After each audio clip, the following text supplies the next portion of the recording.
Boom, up, bump, bump, ba-ba-dum, boom.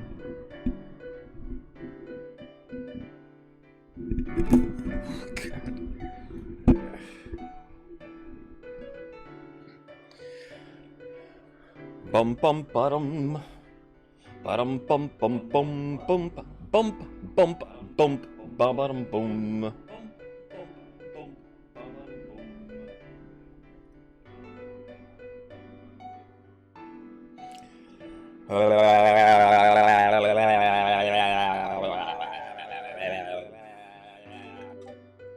Lips, teeth, tip of the tongue.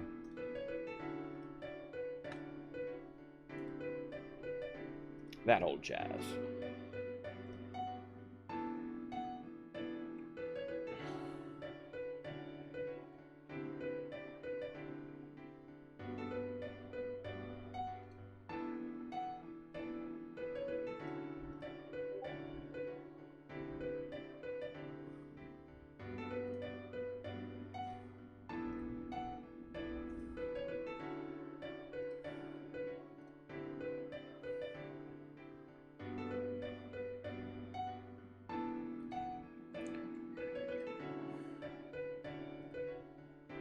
Trothgard, good morning, sir.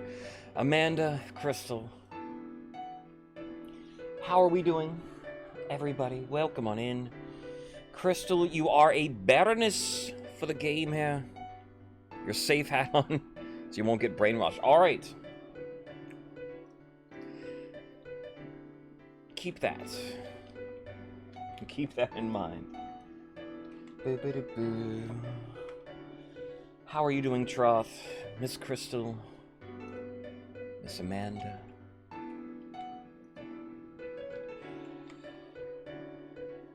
Happy Wednesday to everybody.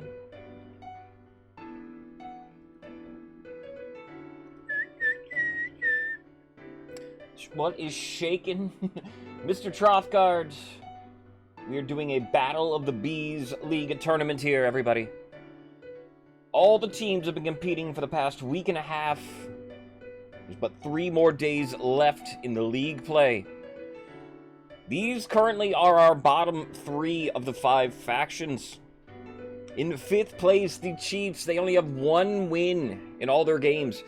However, they have 3 days left. They have the most games to play. Barons are next.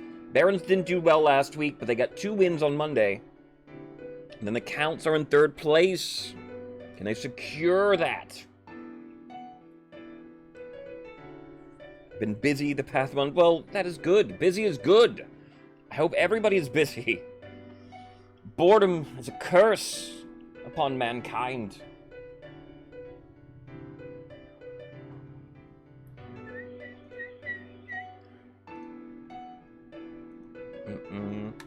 So that is what we're doing. That is what we've been doing here, Troth. The winningest faction. There will be the 3 factions. The top 3 factions compete on Praise the Ninth. And the top faction, whatever wins on Praise the Ninth, I will wear as a costume for Halloween this year. So if you like one faction in particular, want to see me dress as them, root for them, play as them, Waper, hello there. For instance, if you like the Chiefs, maybe you want to go Chieftain, help them out.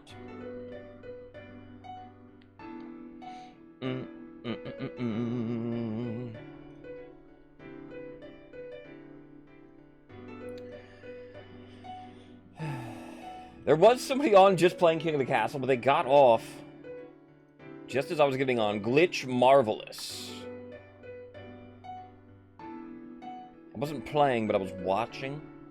It's alright. This is his first time playing.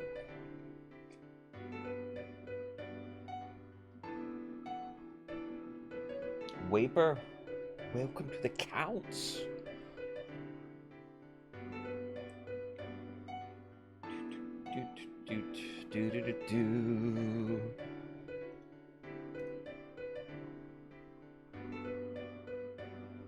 Exclusive. Almost a meaningless statement nowadays. A lot of them are.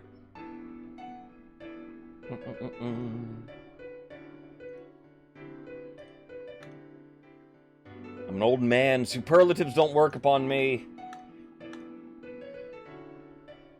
If anything, they're detrimental to the old hoy.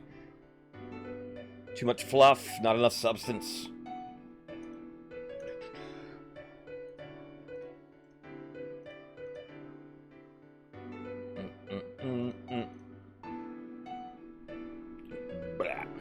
Can we still have moments? I can still do moments. I thought moments were going away. What happened? I always forget to use my moments. You get 5 a month. Most people don't even know about them, apparently. A lot of streamers don't use them. A lot of streamers didn't get them at first. Airhawk, hello there. It is a moment now. Airhawk, hello. Welcome to the Barrens. Apple King, another moment. Moments after moments. You never got them, see? Like a lot of streamers. I think only like 50% of streamers got them. I don't know how I did. Failure on launch, failure to get rid of them, too, because I still have it. It says right here, make it a moment. I can click on it.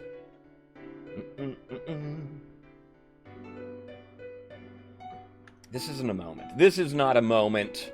You'll know when it's a moment. The Counts. The Barons get another win today. Let's... Is that who we want? Barons very good on Monday. To put them right back into the game. Chiefs have the least amount of wins, so they're in the worst spot, really. Yesterday, Pats did very good. And then Counts did their job. They got a win, a short win. But it was a win nonetheless. And wins are more important tiebreakers. The Chiefs have 3 games in a row here to get back in it today, tomorrow, and Friday. Grandies and Pats each only have 1 game left. Barons will play 2, Counts will play 2. So everybody can still be a contender. You just need to make the top 3 to get in the Praise the Ninth. You just need to make the playoffs. And once you're in the playoffs, you can go straight to the World Series and win it all. Nats fans will tell you that. Playoff baseball. Anyone, baseball fans, I was watching it last night. Nats are not in it. I'm rooting for the Phillies, our rivals, actually. But the Phillies have a player called Bryce Harper, who is awesome. It's actually whose shirt I'm wearing. It's a Bryce today. Even though they played yesterday. He used to be on the Nationals. He went to our rival, so we're supposed to hate him. But I can't. He's a lot of fun to watch. But very controversial. Got kicked out of a game last week. It's a lot of fun to watch. If you can watch a replay, Bryce Harper, Angel Hernandez. Look up those 2 names. Angel Hernandez, an infamous umpire. Him and Bryce do not get along at all. Ephra, welcome on in. Marley, welcome on in. How are you both doing today? Welcome to the Chiefs. A couple chieftains joining us. Falls out of bed. Don't fall out of bed, though, alright? That's how a lot of accidents happen. Falling out of bed. Alright? Either falls in the bed, out of bed, or in the bathroom. Careful. Use the slip pads. A lot of home accidents in the kitchen as well. Preventable accidents. Be safe in your own homes. Ephra, I'm doing good. Not trying to make you paranoid or anything.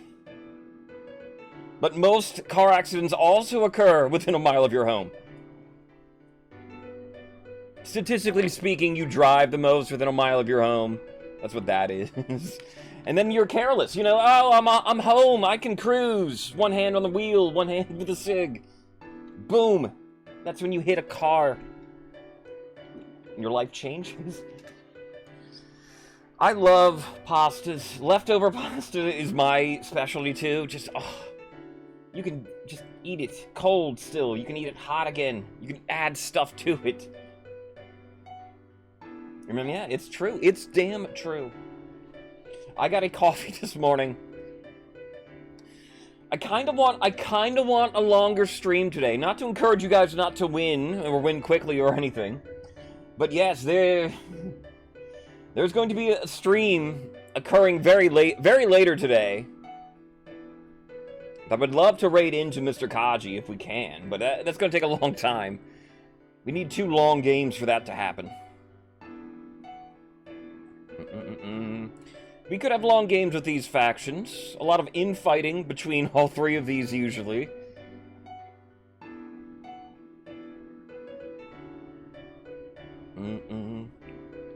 What events are we predicting? Bear? First turn Bear. First turn Abomination in the East. That's what I'm predicting. Yesterday didn't go well, saying. Yeah, yesterday's second game ended very quickly. That was fine, though. Saint Umber, the Light of Judgment, killing off the Monarch is always fun to watch. 2 times in a row that's happened to me. I can't believe it.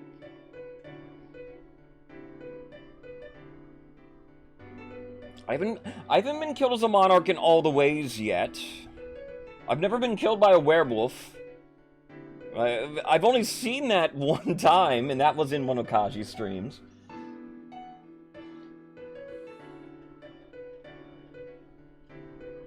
Marley, yeah. He's placing a bounty. He wants to see an invitation. How long's it been since we've seen it? I can't recall even, though. We haven't been playing Barons too often. Slippity. Hello there. Welcome on in. Thank you for joining us. It is the Void Ring of the Patricians today, for they were the #1 winners yesterday. The Counts got the silver medal. Grandees, the bronze. Before 1.2. Yeah, I mean, it might be. Good morning, good afternoon, good evening, whatever time it may be, wherever you may be today. Welcome on in. Daybreak is ending. Another rain will be beginning. Marley, yes. Has it been that long then? I think so. I don't know if we've seen it either.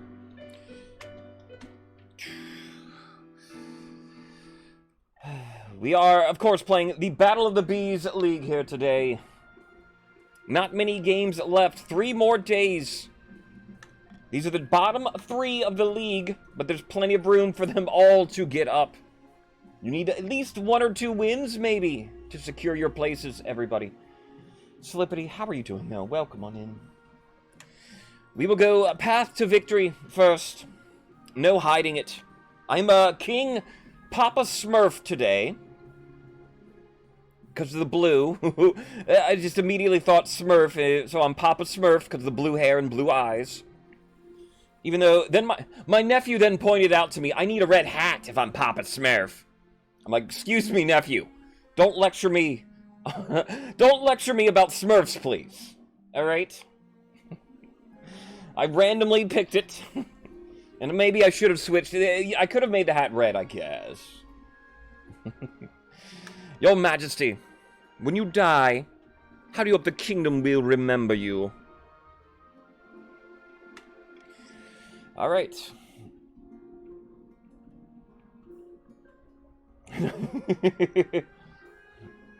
Glad who caught the stream. Alright, well, Slippity, I hope you're feeling well here. Good to see you here. We will, randomly roll to determine what I do for my goal for the game. 1, 2, 3, 4, 5, 6. Monarch hasn't been winning, which I think is good most of the time. I'd rather the nobles win. But I've won some loyalist victories. There can be no loyalist victory in the first game. I will roll a 6. Ooh! This could be hard. But I think Papa Smurf, if it's meant to be, it's meant to be. I shall be Smurf, Papa Smurf, the saint. Praise the ninth, Ephra. Thank you here. Le Lavash, welcome on in. How are you doing here today? The church will love you, I suspect. But will anyone else? Lavash, you are a baron here for the game. Welcome on in. This will be a hard goal. Chiefs do not like faith. Counts do not like faith. Barons are like second in faith, but at the same time, they don't have hardly any faith sort of based events. Alright. How are you doing, Lavash? Welcome on in. If you have any questions, let us know here. But I assume most people who join immediately know a little bit about the game. I suggest over the next few years, you focus on improving the kingdom's overall faith as much as possible. Once you have an heir, I will return to discuss how your ambition is progressing. Good luck, your majesty. Weird. Left one? Is that where the heart... Is that where the heart attack comes from? The left side? Hate to... You're fine. You're fine. We'll go council introductions next. Paranoid today. Now that you're the king, your first duty is to meet with the Council of Nobles. Your nobles hail from across the kingdom, the wintry north, the desolate east, and of course, the bleak march. He makes the kingdom sound so tragic here. Come on, can't you be more cheerful, Chancellor? Chiefs of the North. Ephra, hello there. Good luck in the days ahead, your greatness. You'll need it, dealing with us lot. You're still waiting for the guns? Darling, I keep telling you, international shipping won't allow me to send you guns. You have to come here, and then we can go to Walmart and buy guns. That's how it works. Or gun show to get around the laws. You want the gun show, though? Darling, how are you doing? Counts of the East. Apple King representing them. An honor to finally meet your acquaintance, your grace. May you escape the doom that befell your predecessor. You gonna buy a ticket? You don't have to, alright? Guns are not the answer to your problems, darling. I promise you. How are you doing, though? You don't need those. Why don't you play King of the Castle instead? Which state? East Coast. If you go to RFK, what is it? Reagan. Mead is delicious. Indeed. Giorello?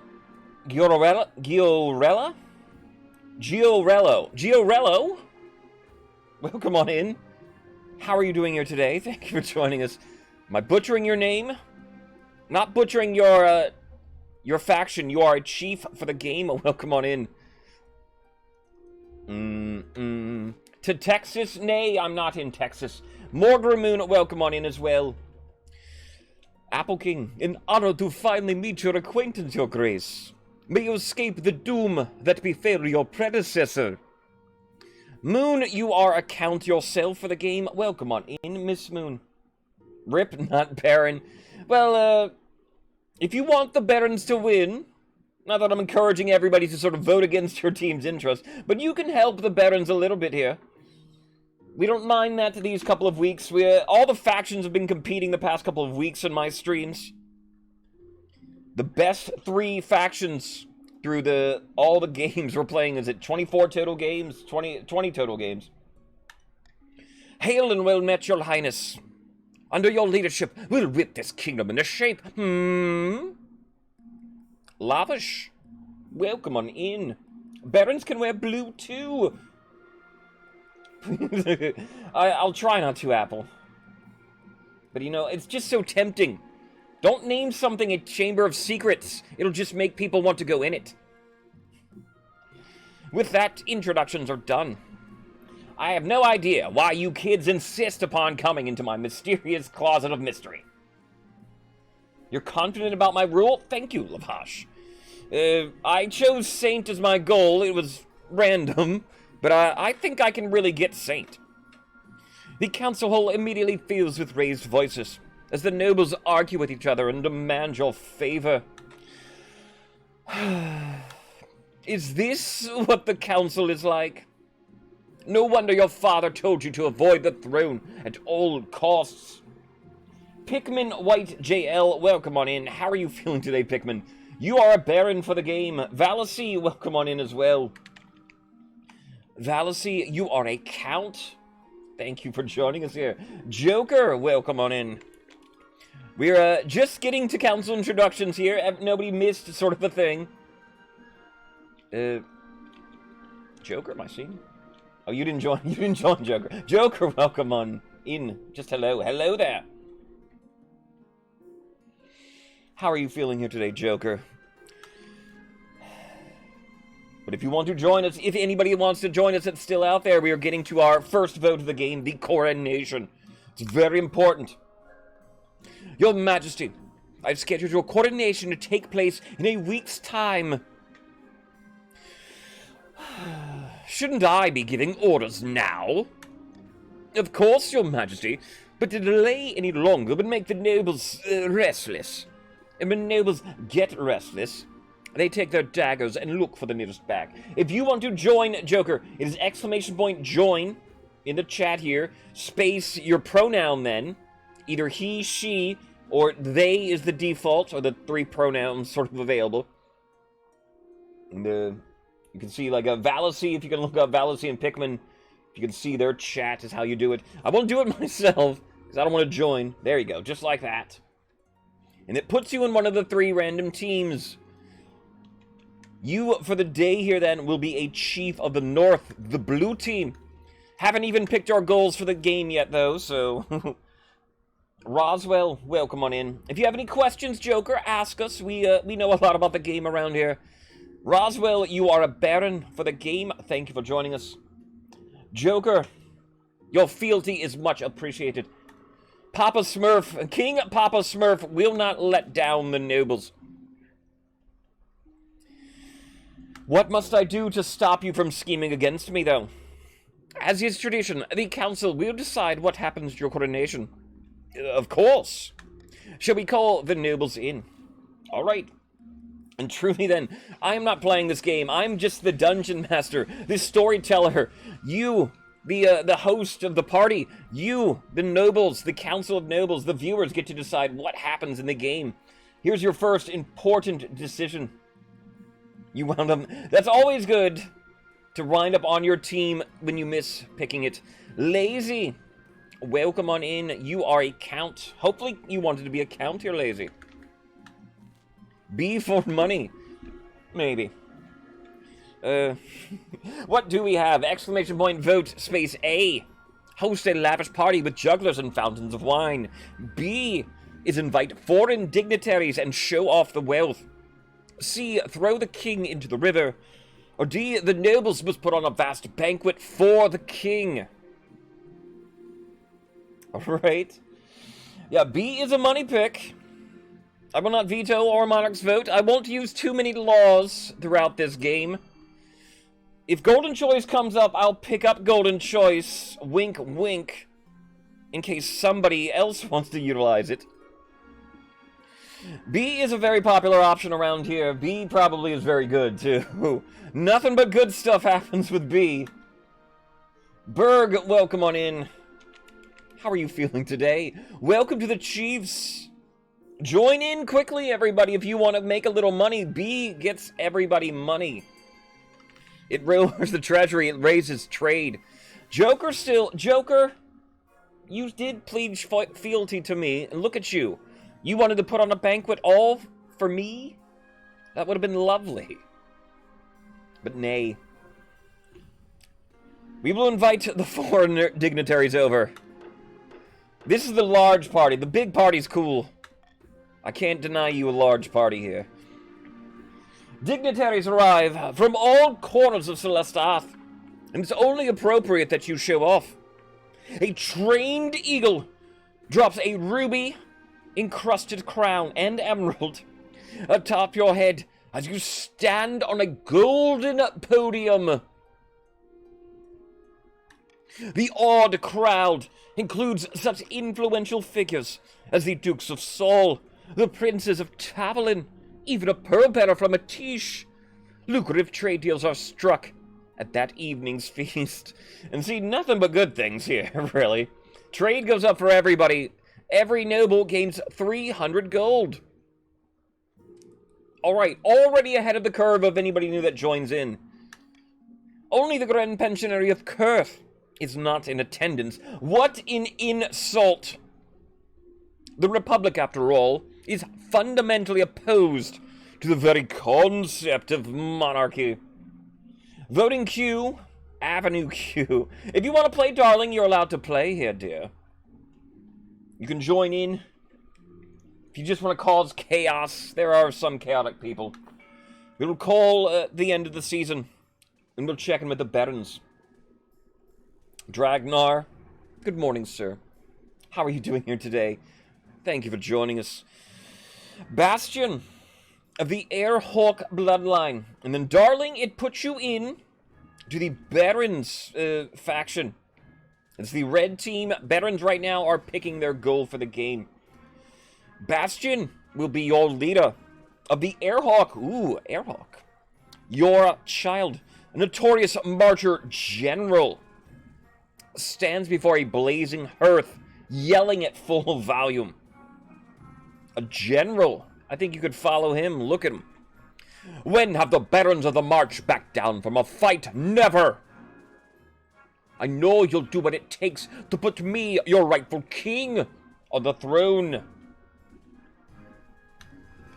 Alright. Barons, how do you win the game here today then? Picking your goal, A, subterfuge. You won't utilize B, modernization. Or C, gunpowder. First stage is then listed for all of them here, Barons. A will involve lowering stability in the kingdom. B, lowering the other group's military. And then C, lowering authority in the kingdom. Hard to say. Stability, hard to say which one. Modernization usually can be tough. But if you can get by, I mean, the chiefs is who you'll have to get by. They have the highest military. Lowering authority. Gunpowder. Always a popular Barons one. New Brody, break a tie. Crystal says subterfuge. In an event like this, the monarch doesn't even get to pick if it's not a, everybody vote. It'll be random then. B or C. Why is no option more guns? That is what gunpowder is, darling. Gunpowder is your gun option. You want gunpowder? You pick C. Vote C. There is no gunpowder. We are in the year 948. The gunpowder has not been it's been invented, but it's not available in our kingdom. What's going to happen if gunpowder passes is you guys will import gunpowder and use it against the king. Modernization is sort of similar, but you just raise an army and then march upon the king. And it will be then modernization. The Barons plan to modernize the king's army in such a way that it's totally under their control. First, they must prove that the military is in need of reform. To advance their scheme, Barons must lower the other regions' military to a combined total of 10 or less in 4 seasons.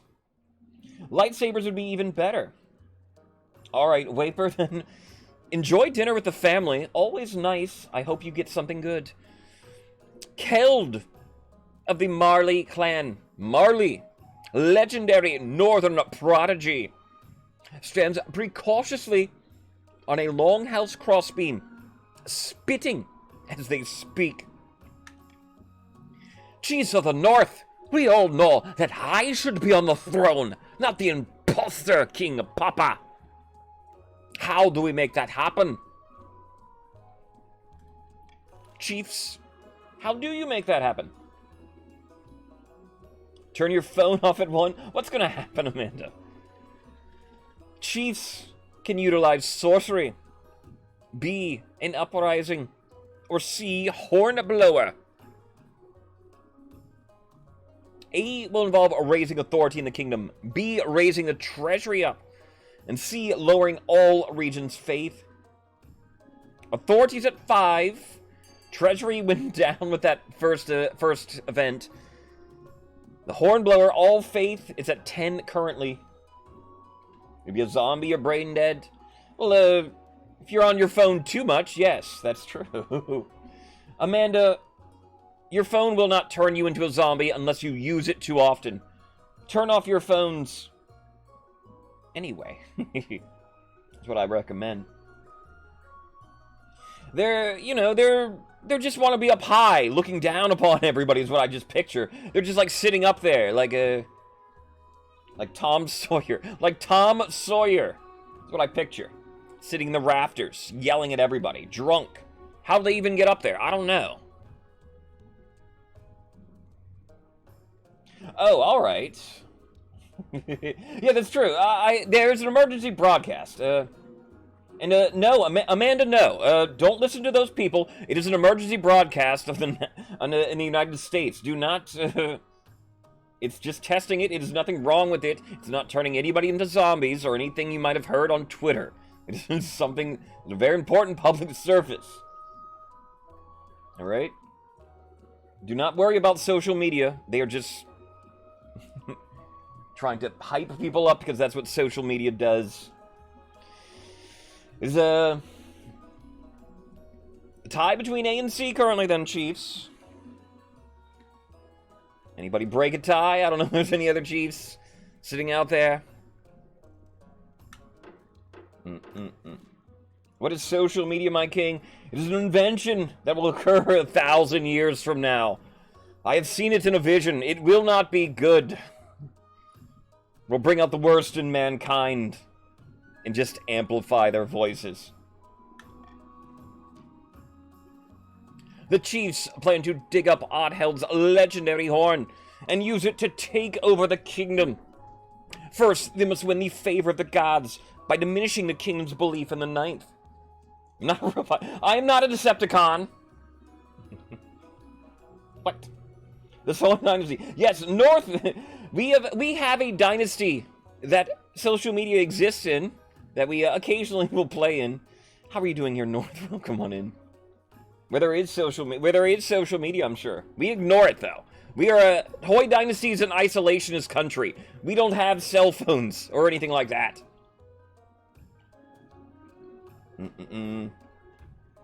To advance their scheme, alright, Chiefs lower all regions combined faith 12 or less in 4 seasons. It sits at 10 Chiefs. Good luck. Counts. Carol. The Waper 34 Dynasty. Charismatic Eastern prodigy. Alright, so Counts have a Karen just gonna yell at the king until I give her whatever she wants. Just whatever. Rebel? Yes, rebel. Please. Leans it delicately on a podium, sighing. My fellow Counts, in ancient times, the East was its own proud kingdom. We can bring back those days of glory, but not while the false King Papa wears the crown. It is your relative. How will she do it? A doppelganger. B, ascension. Or C, possession. It is your Waper, your relative Waper, if you really have incentive to win the game now. When your child is the claimant, or your child marries the monarch, some people will just, alright, I'm all in now. I will take the throne. Possession involves lowering your defiance, so does A, doppelganger. B would be lowering your own faith. Possession. Possession's fun. How do we go about the possession? The Counts plan to summon a demon to possess the king, putting him totally under their control. First, they must lull the king into a false sense of security. To advance their scheme, the Counts must lower their defiance to 4 or less in 2 seasons. Alright. Sits at 1. So let's review everybody. The Count's 2 seasons have a very quick first stage. Keep your defiance low. The Chiefs and Barons then first stages in 4 seasons. Chiefs keep everybody's faith down. 12 or less, it's at 10. The Barons need everybody else's military low. 10 or less, and it's at 12 itself. Barons have a little bit of work to do. Are we the bad guys? I like to roleplay as a Count, probably more than I realize even. Because I like Count schemes where you're seemingly getting close to the Monarch. A lot of your Count schemes. But you're plotting, you really are plotting, it feels like, as a Count, roleplay-wise. You get in close, get your defiance down, usually getting another stat up for the Monarch. What's wrong with being the bad guy? We get the fun ones, no strategic first law. Back with pizza. Vallacy, what did you put on your pizza? I'm a pepperoni person myself. There's just something about pepperoni on a pizza. It just worked perfectly. Though I'll eat almost anything. Let's go. Anything we want. Anything you want to see, anybody?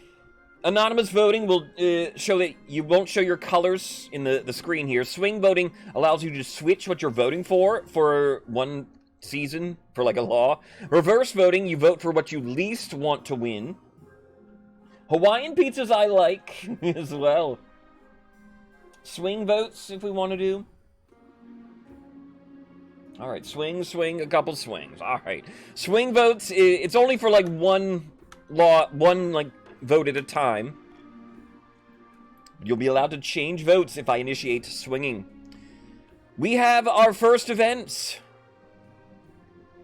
A prediction from the Chiefs. Bergwerkler comes to me.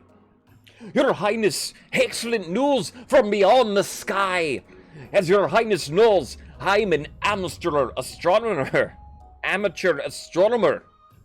Berg, I did not know that. There's 2 heretical pineapple and pizzas. Michael to the Sarah. I realize some people's hatred for it. And at the same time, I don't get it. Allow people to eat what they want. I'm not forcing you to have it. How are you doing, Michael? Welcome on in. All the same. I've seen a solar eclipse is on the way, visible from the north. We must encourage the kingdom to gather beneath the dark sun, experience this once-in-a-lifetime event. Great God, no! An eclipse is a warning from the ninth god, a sign that the kingdom has fallen into shadow. Michael Sarah, then, you are a Count for the game. Would Counts never have pineapple on pizza?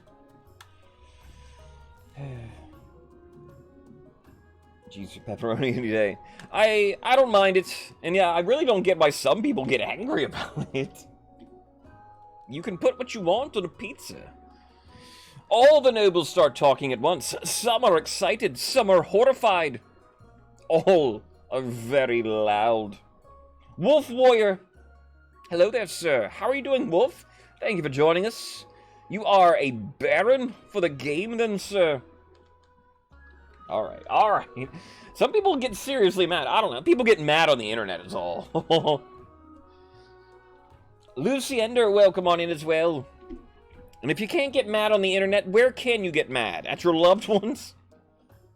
That's why we get our rage out on the internet, right? So we don't yell at everybody we love. Lucy, you are a countess for the game. Welcome on in, Lucy. Your mom, alright. My mother likes... I actually got her to get, like, thick crust is what she used to do thin, but I'm like, Mom, the thick crust is where it's at. Let's get thick crust. So that's all my mom ever wants. Is thick. I love thick. Of course I do. But at the same time. Good Guy Merton, welcome on in as well. How are you feeling here today, Good Guy? You are a Chief of the North. Thank you for joining us, Merton. You're arriving in time. Well, a couple seasons before, we are having an eclipse. How should the kingdom prepare? Should we A, focus on holy protection against the eclipse?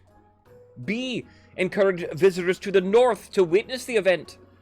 Or C, these sun-obsessed fools should focus on their land, not the sky. The carnivore-type pizzas are good. Sometimes it feels like too much. Like, gosh, like, is my heart, can it take this anymore? Yes, I have to be in the mood for thin crust, but I'll eat thin crust. I'll usually switch it up with the toppings on the thin crust, if I am getting one. Alright, what do we do? FMX, welcome on in. Did you join the counts? You did join the counts. How about them apples? Dorezio, hello there. How are you doing, sir? Welcome on in, FMX. We are having an eclipse. How do we focus on it? Got to hydrate. Or dihydrate.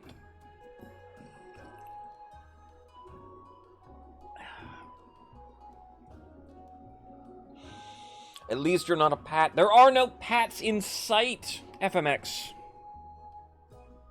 We don't need no stinking pats. We do want to encourage visitors to the north, it appears. They're not going to like that. Defiance will go up, but trade will go up. That can't be a bad thing, can it? By the 9th, you shouldn't be encouraging this nonsense. Defiance goes up for the Barons. As word gets out about the impending solar event, visitors from across the kingdom drift over to the north. Trade will go up. We'll see the dog wearing a vest. That's true. Indy is multi-talented, or multi-outfitted. We also have border raids as well. Michael Sarah comes to me.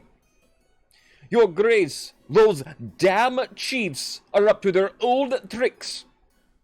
Chief Good Guy Merton has been leading his warriors on raids into my land. Is that where you've been, Merton?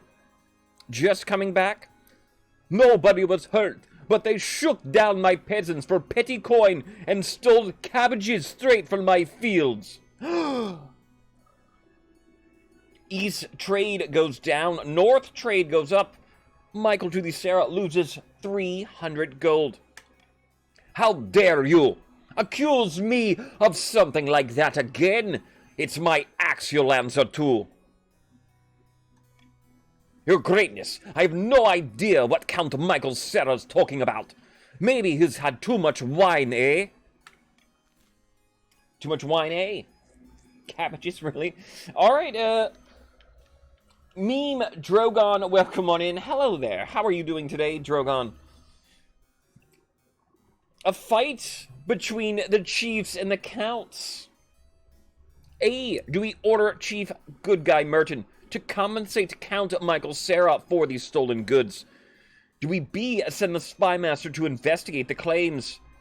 Or do we C, tell Michael Sarah to bring proof when making accusations? Meme, thank you for joining us then. Hope you are well here today. Happy Wednesday. You are a Baron for the game. Where do Barons stand on this feud? Maybe they can swing the votes. No veto, no Monarch's choice. What do we do? I'm doing very well here today, Meme. Thank you for joining us. I assume you know a little about the game, if you know about the join and everything, but if you have any questions, let us know. We are just sort of beginning. This is the first real season of the game, the summer season, where we're getting our first events. We had the Eclipse event, now we're having the Border Dispute event.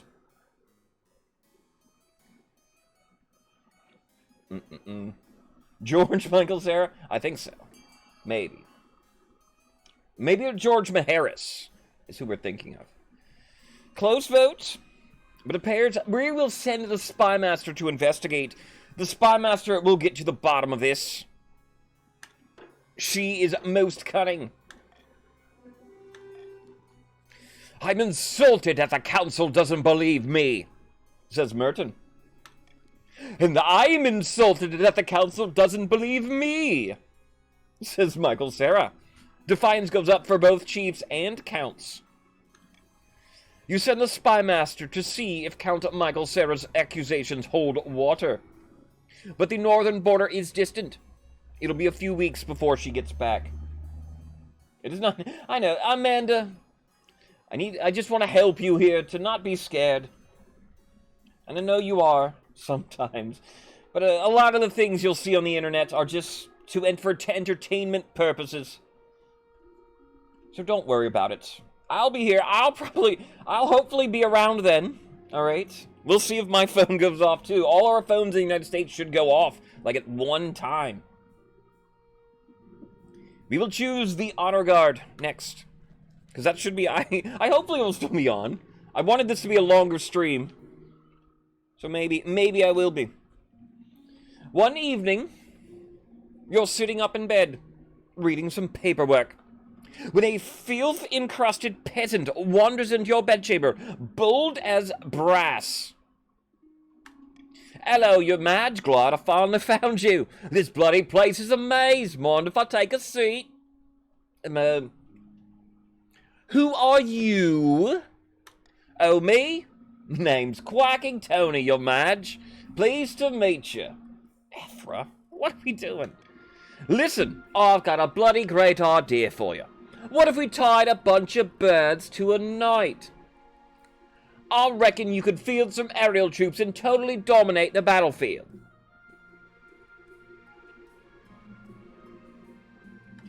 Before Quacking Tony can explain further, your marshal bursts into the bedchamber, sword drawn. Your Majesty, I'm sorry I didn't come sooner. I have no idea where the Palace Watch are. You want me to kill this intruder? And, Ephra, were we in bed together, and that's why you're whispering in my ear here, and I'm just like, Ephra's just like, kill the guy. I think that's what's happening. Yes, Marshal, yes, kill this kid. I have no idea who this filth-encrusted peasant is. Kill him, he speaks nonsense, nay. I do not want to even hear it.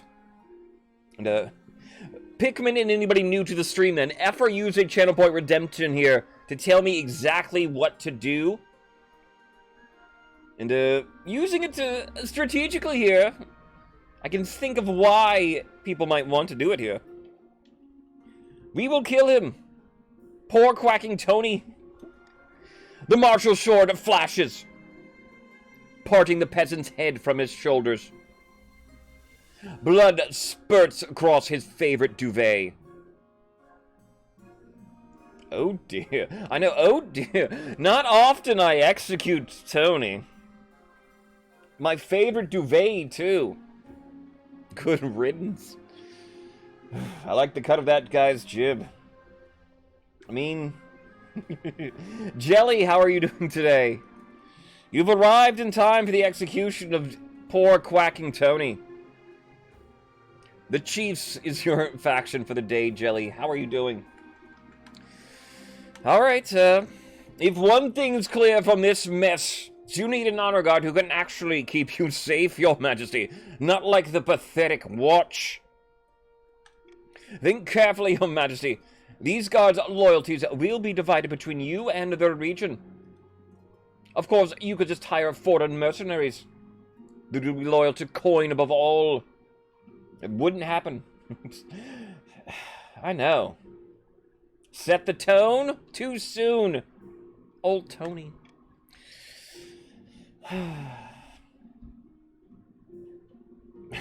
I know, indeed here.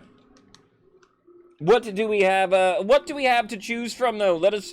Marshal, tell me about all the choices for my honor guard. The Northern Warriors first. They are bearded oaths with axes and no manners. They'll get drunk and cause trouble in the palace. No discipline at all. Can't guarantee they won't run off on some random quest.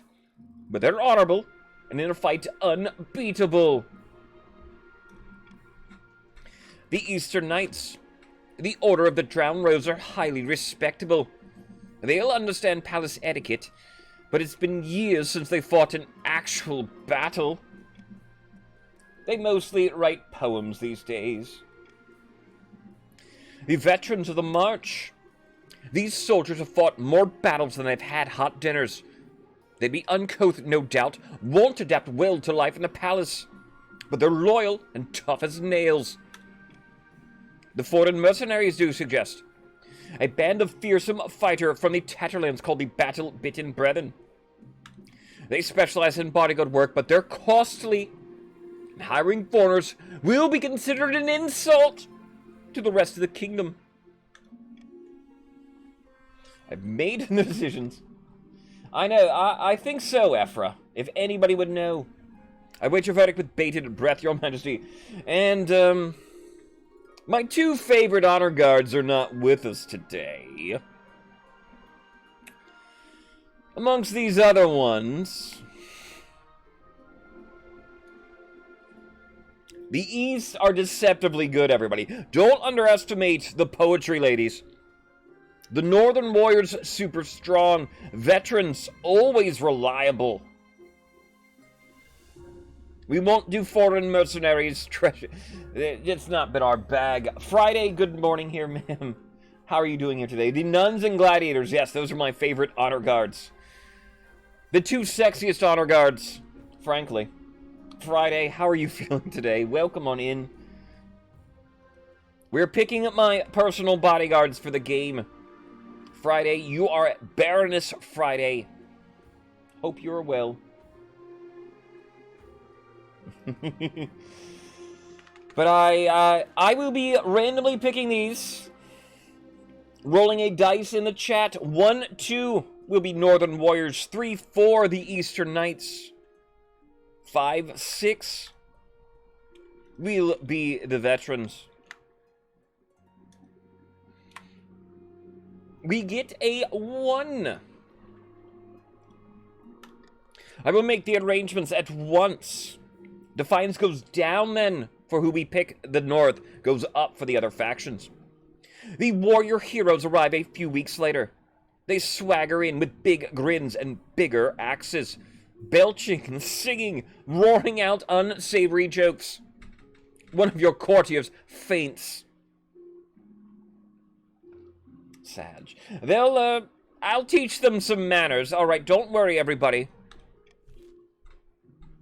End of season. We get to our first auction of the game.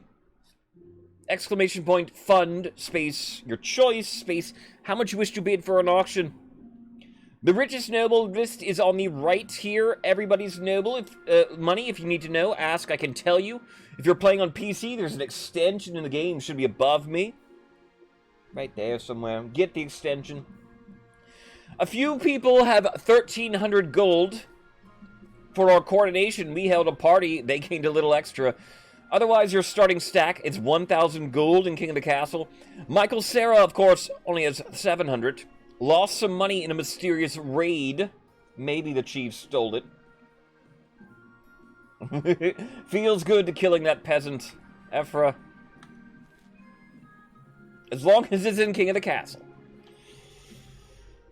What do we do? Our first auction. Only the top 2 buildings get created. A, the cathedral would raise faith up for the barons. B, the observatory will lower faith for the barons. C, the monument will raise authority for the kingdom. D, the stadium will lower military for the chiefs. E, the deer park will lower farming for the counts. And then F, the prison will lower stability for the kingdom. Barons want other regions' military low. Barons want D to lower chiefs' military. The chiefs want everybody's faith to be low. They would want B to keep it low. Anti-chief is A. Counts want their own defiance to be low. There's no defiance in the buildings. Counts, though, would want to stop the other regions. Maybe A counts. But what are you doing? Possession. Maybe long term. You need to think E. 60 seconds. Only the top 2 buildings get made. Once the timer hits 0, there's nothing I can do.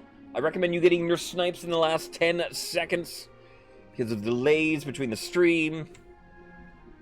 B with 600, D with 800, D with 1600. D isn't bad. I guess it's always good to keep the Chiefs' military down, like even the Counts, despite it helping the Barons. Still sort of like that. We're halfway through, 30 seconds in. It's D and B currently. The only ones being funded are D and B. 3899 is in D. There's 1100 in B. D is pro-Baron. The 1300 now. A gets up there and is raising faith up for the Barons. That's anti-Chief. B at 1100 is pro-Chief. This D and A currently 7 seconds left. Still D and A, 1600 in B. It's 2300 is the cutoff, though. I think it's D and A. D lowers military for the chieftains. Pikmin, biggest contributor there. Saving 1 gold for later, right, Pick? Lazy, biggest contributor to Cathedral. So that puts the Chiefs 1 step closer to being out of their scheme. And the Barons 1 step closer to their scheme. We have, we'll go, a rogue golem has appeared in the march. Meme Drogon. Little Vosh, thank you for the follow. A rogue golem has crossed into our territory over the Ashmedian border, Your Highness. This could be an exciting opportunity. Drogon, what's a golem? A machine in the shape of a man, usually sculpted from clay or stone. The Ashmedians use them for drudge work and warfare. And why did an Ashmedian golem cross over here? He was instructed to dig a trench, but evidently not told when to stop. It had dug a 16-mile furrow through the landscape and over the border by the time we stopped it. Oh, dang. Please, my liege, this is a chance to figure out how this golem magic works. We can even turn it against Ashmead. Your Majesty, the Barons would drown their own grandmothers to gain an advantage over Ashmead. Or the chiefs of the grandee in counts. Golems are an offense to the 9th god. They're dangerous. We should destroy it before it gets out of control. All right. A golem. A wonderful opportunity? Question mark. Do we A, use it as a source of labor? B, add it to the Marcher's army? Or C, take it apart and figure out its secrets? Or D, destroy it? Wing and A. Rolls all around. Except D. We'll go swing votes. Yeah. Swing votes means for this vote, you are allowed to change what you're voting for. Use it to mask what you want.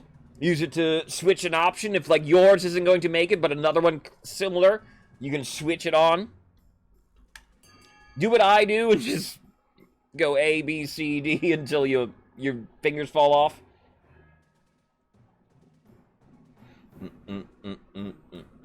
But what do we do with a rogue golem? He's gone rogue.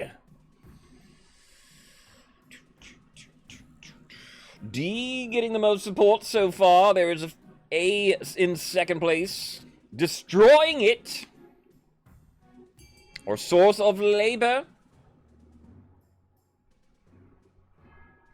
You got a TV alert and not a phone one fair. Alright. 50-50 it. 50-50 is A. Looks like we'll do. We will use it as a source of labor. Our first roll of the game. This sets the tone. Ranger, do you believe in a 50-50 roll?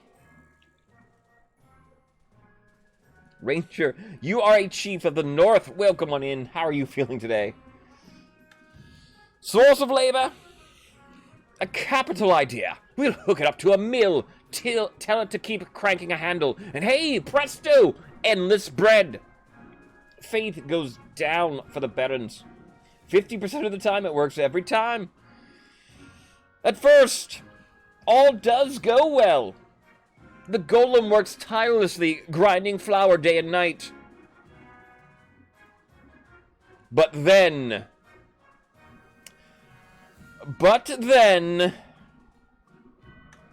Terrible news, my liege! Poor Meme Drogon was inspecting the new golem when it went mad.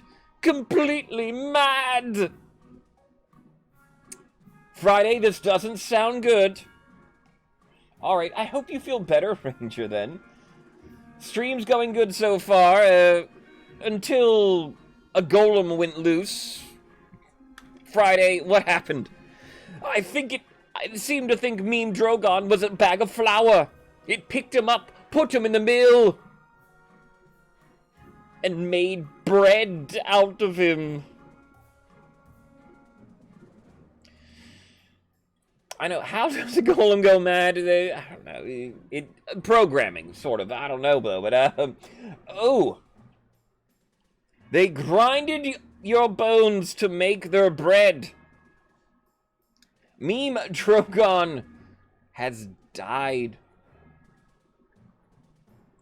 But fear not, if you're newer to the game, you can die 1,000 deaths. Your child will always come back. Welcome, welcome, everybody. Meme Drogon II to the council now. It doesn't sound like a good way to go, though, honestly. Then the beast went on a rampage, pulling up farmland and massacring peasants across the march.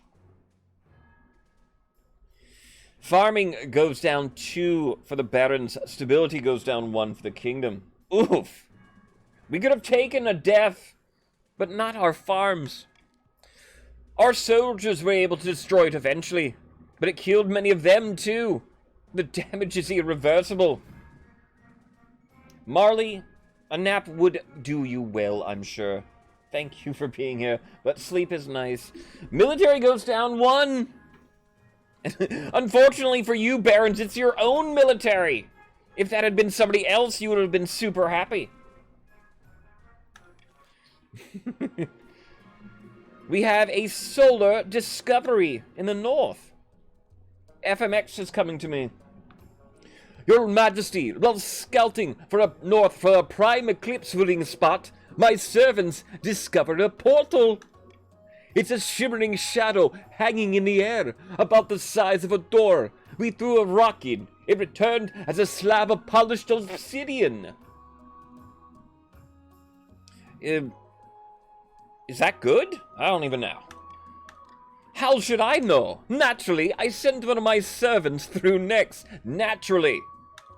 They saw a red wasteland beneath a sky whose color defied description. I recall a tale from my childhood of such a land, where fairy beings gave vast riches to those brave enough to visit. Riches, you'll say? This portal is on my land, says Bergwerkler, so I have the rights to any riches it may contain. Sneeze. Right there. But I discovered it. Well, my servant did. Great treasure lies beyond, I'm sure of it. Alright, thank you. A. Chief Berg owns the land, so he owns the portal. Thank you, Jelly. B. The FMX discovered it, so they can explore it.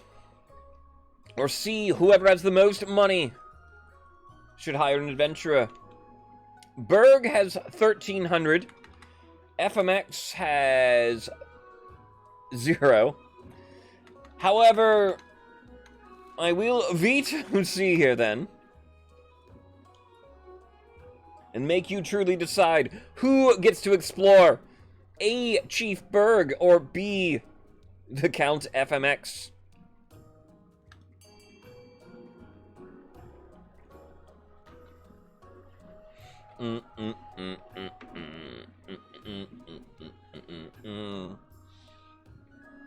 how do we do it?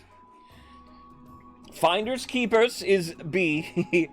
A, it's on the chief's land. He deserves it.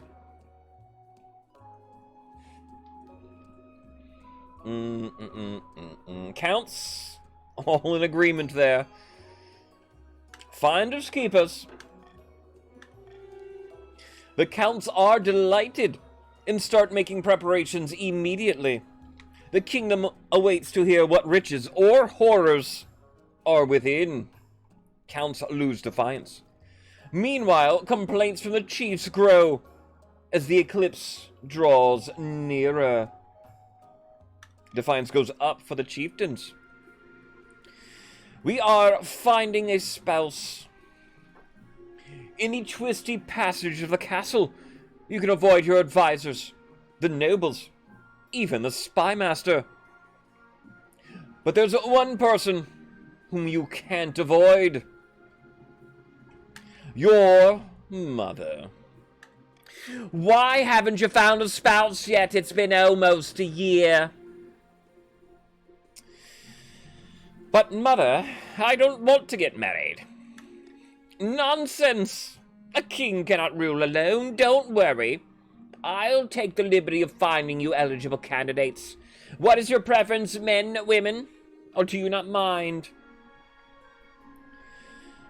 Mother, I am not interested in love. My dear, who said anything about love? This is a royal marriage. Just tell me what manner of candidate I should find. You can always say no after you've had a look at them. Your mother is insistent you get married. Papa Smurf. There's only one female in his village. I don't know much about Smurf sexuality. Papa probably, I'd say any, right? Excellent. I'll send out messengers to the most influential noble families in the kingdom. Let's see what they have to offer. End of season. The Counts and the Crown. Hidden in a labyrinth beneath an eastern castle, a pair of counts meet to speak of their schemes against the king. The Chancellor sent me a fruit basket last week to thank us for our efforts in helping the crown. It's working! Our reputation is secure. Everything I know about Smurf sensuality. Learn from Donnie Darko. Indeed. Our problem now is the Archbishop. His beady little eyes will be focused on us if we are not careful. We must evade him at all costs. For the next stage of the Count's scheme, they must lower their own faith to 4 or less in 4 seasons. So Counts and Chiefs' goals sort of aligned at the moment then. Chief need everybody's faith to be low. Counts just their own faith. We arrive at a tax season. Hope those weren't pomegranates. You don't like pomegranates? 3 ways a monarch may tax the nobles. Cruel taxing will raise a nation's defiance, raise the treasury by 400 gold, take 400 wealth from every noble in that color. Common taxing has no defiance, swing 100 treasury to wealth. Bribing you lowers your defiance, lowers the treasury by 700 gold, and adds 700 gold to any noble in that faction. The chiefs, you might notice, occupying our richest nobles list. They got the trade bonus. They invented a new kind of super strong mead. They are truly worthy of the bonus then. 500 gold every chief made. Everyone else only made 200 gold. So a lot of chiefs then on our richest nobles list.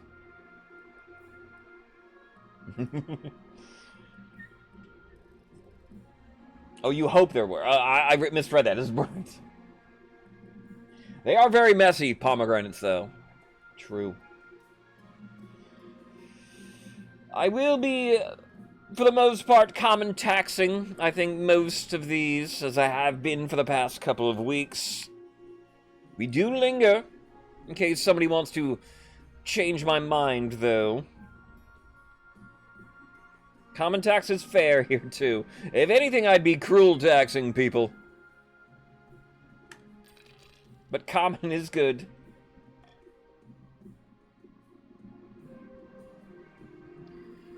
There is a pillar of the community. A ranger comes to me. Your Greatness, I regret to bring this matter to you, but there's no other way. We've been tracking a northern criminal who's wanted in conjunction with a number of high-profile incidents back home.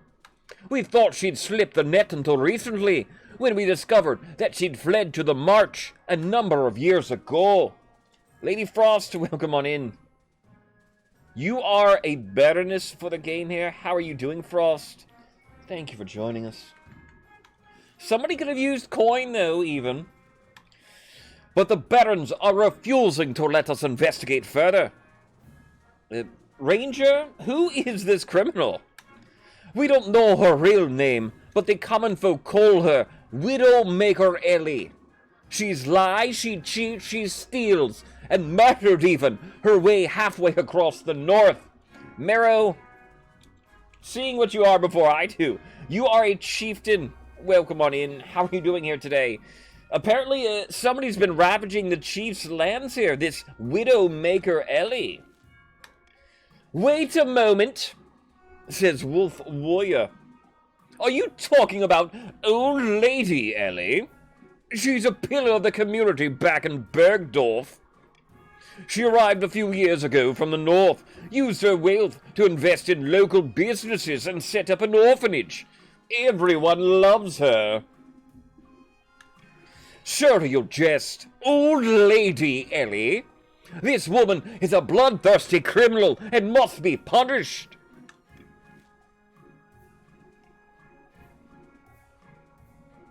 Alright, do we send Old Lady Ellie back to the north? Do we B, allow Ellie to stay in the March under the protection of the Barons? Or do we C, summon her to the capital to answer to the King's justice?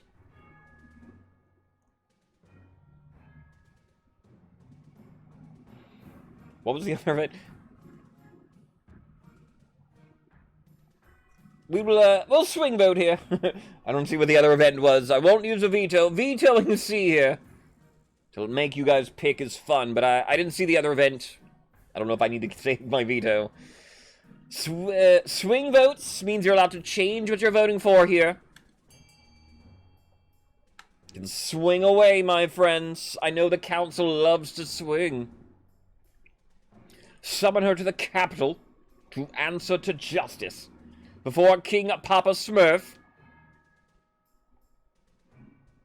Allow her to go to the march under protection of the Barons. She's just a sweet old lady, they were saying. A, let her face vengeance in the north. Alright. Swings are active. Meme, you want to pick a side? Anyone else want to break a tie here? There goes a few C's coming in. Will it be summon her to the capital? Papa Smurf will deal with her.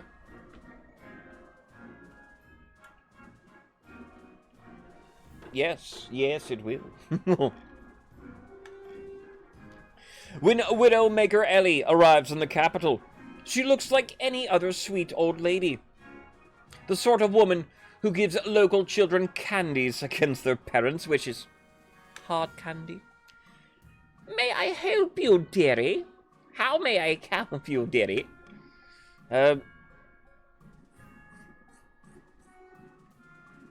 Papa Smurf, be forceful here. Cut the crap, lady.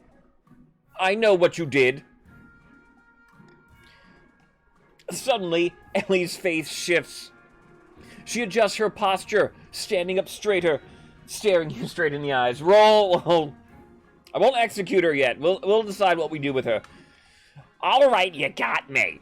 I'm Widowmaker Ellie, but I'm reformed now. See? Ask the orphans. Do you think your good deeds wash out the bad? You murdered people. I hope so, Your Majesty, or else I wouldn't have done them. That's not how it works, Ellie. It's all much of a muchness, really, isn't it? I've already admitted I'm the one Ranger was looking for, that pompous idiot. So what are you going to do with me?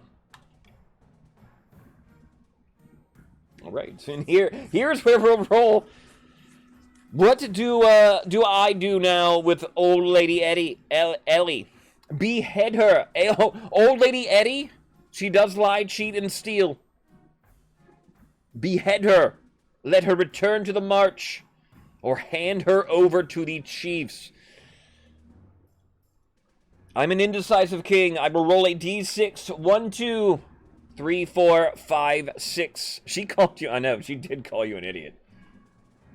Mean. Just mean.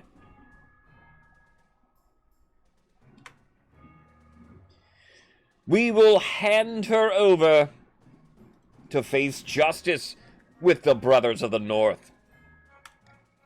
My thanks, your greatness, though I'm not sure why we couldn't have just done it this way to begin with. Ellie is carted off to the north to face justice there. Now that you've seen through her facade, everyone agrees that you made the right decision. Everyone agrees. Stability will go up. There is an eyewitness account in the east. The spymaster has finally returned from investigating Count Michael Serra's claims of raids on his land. Spymaster, that was like 2 seasons ago. What took you so long? Tell the king what you told me. Your Majesty, the raids did happen. Those nasty northern brutes stole me chickens and burned me barn. But I never saw Chief Good Guy Merton leading them. They looked like they were just a bunch of warriors out on their own. By the old gods, if it's so true, it shames me. If my own warriors are acting against my orders, it's a sign I've failed as a leader. If the council will permit me, I'll take my warriors on a dangerous quest as penance for my failure. Teach them the meaning of loyalty. Oh, don't fall for all this I'm so sorry act. He knew about the raids all along. Now he's just trying to avoid a real punishment.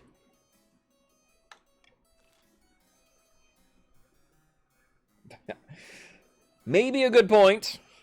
Do we A, have the warriors executed for robbery and disobeying orders? B, do we arrest Chief Good Guy Merton for losing control of his followers? Do we C, throw the whole lot of them in prison? Or do we D, send Chief Good Guy Merton and his warriors on a dangerous quest?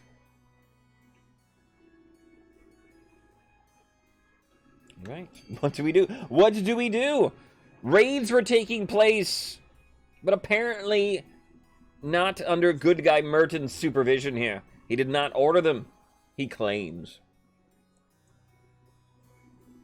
A quest is what the chiefs look like they want. We love a good quest. Dangerous quest is the best kind. Arresting Chief Good Guy, a couple votes for that. Have them warriors executed. All right. Send me on a quest. Thank you, Your Highness. I'll make the preparations at once. Defiance goes down for the chiefs. Drakov's bones, Your Grace.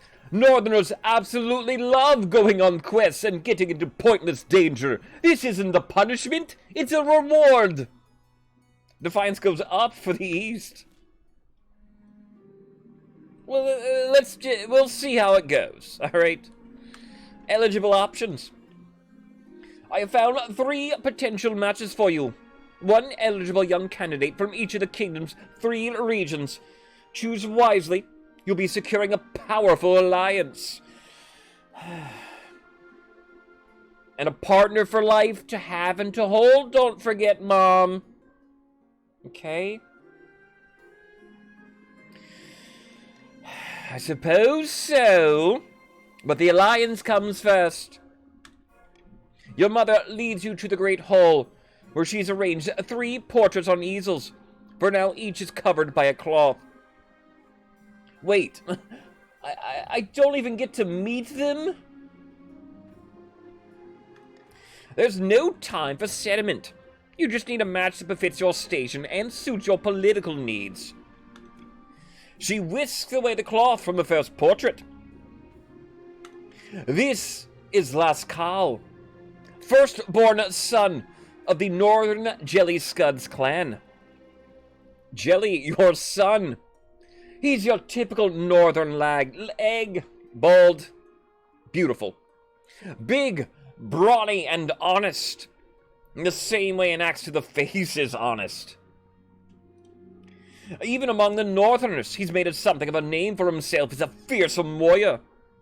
They say he's popular with the common folk up north, too. Alright. Pretty good. Handsome, strong, commanding, popular with the common folk? I can see the appeal. A beefy lad. I know. Jelly. He is a great husband. I can see the appeal. This is Matilda, eldest daughter of the Eastern Valacy dynasty. Valacy, your daughter. Lovely here. She's a good-looking one, eh? And not a bad word is said about her. Everyone likes her. Spends most of her time indoors, poring over musty tomes.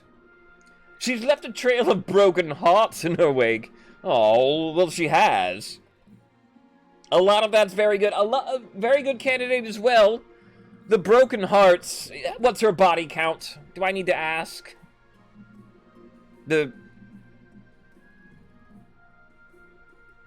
She's a count. Do I need to ask what her killing body count is? She's an intriguing candidate, to say the least.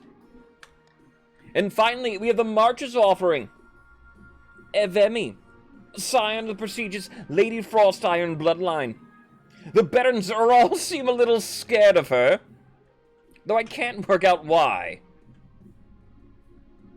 Right? Frost, why are people scared of your daughter? Like most of the Barons, her great passion is hunting. No beast is safe from her crossbow. She was high up in the army training the troops, but was dishonorably discharged for some reason.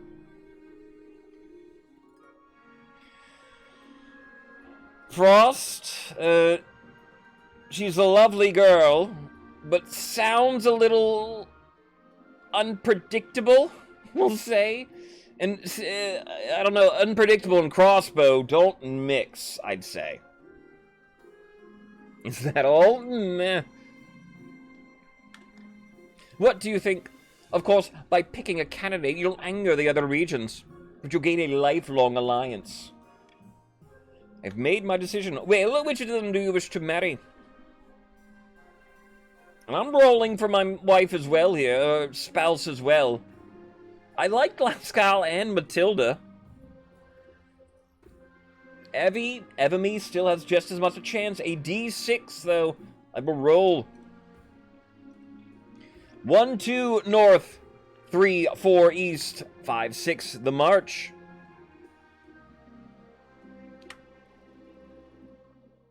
We will marry Lascaux of the North. Excellent. I'll make the arrangements.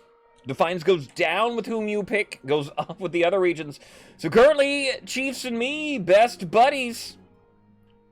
The other nations, not so much. We're fine, though. Chiefs, we cool. You're the blue team. I'm Papa Smurf. Of course we're getting along. We get a golden choice. I'll replace the monarch's vote with that.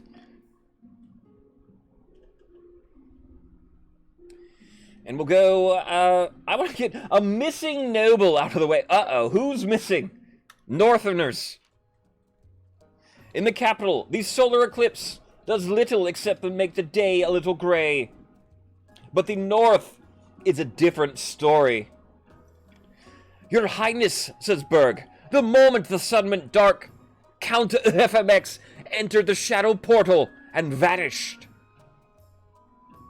You're supposed to send servants in, FMX. What the hell?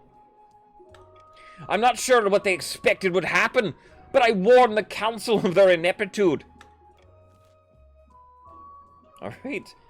FMX, buddy, what happened? Has stepped through the portal and not returned. Do we A, send the reliable adventurers to rescue them? B, send in the eastern troops? Or do we C, wait and see if they come back on their own? Right.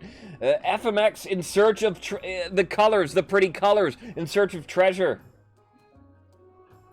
We'll go swing votes here, I think.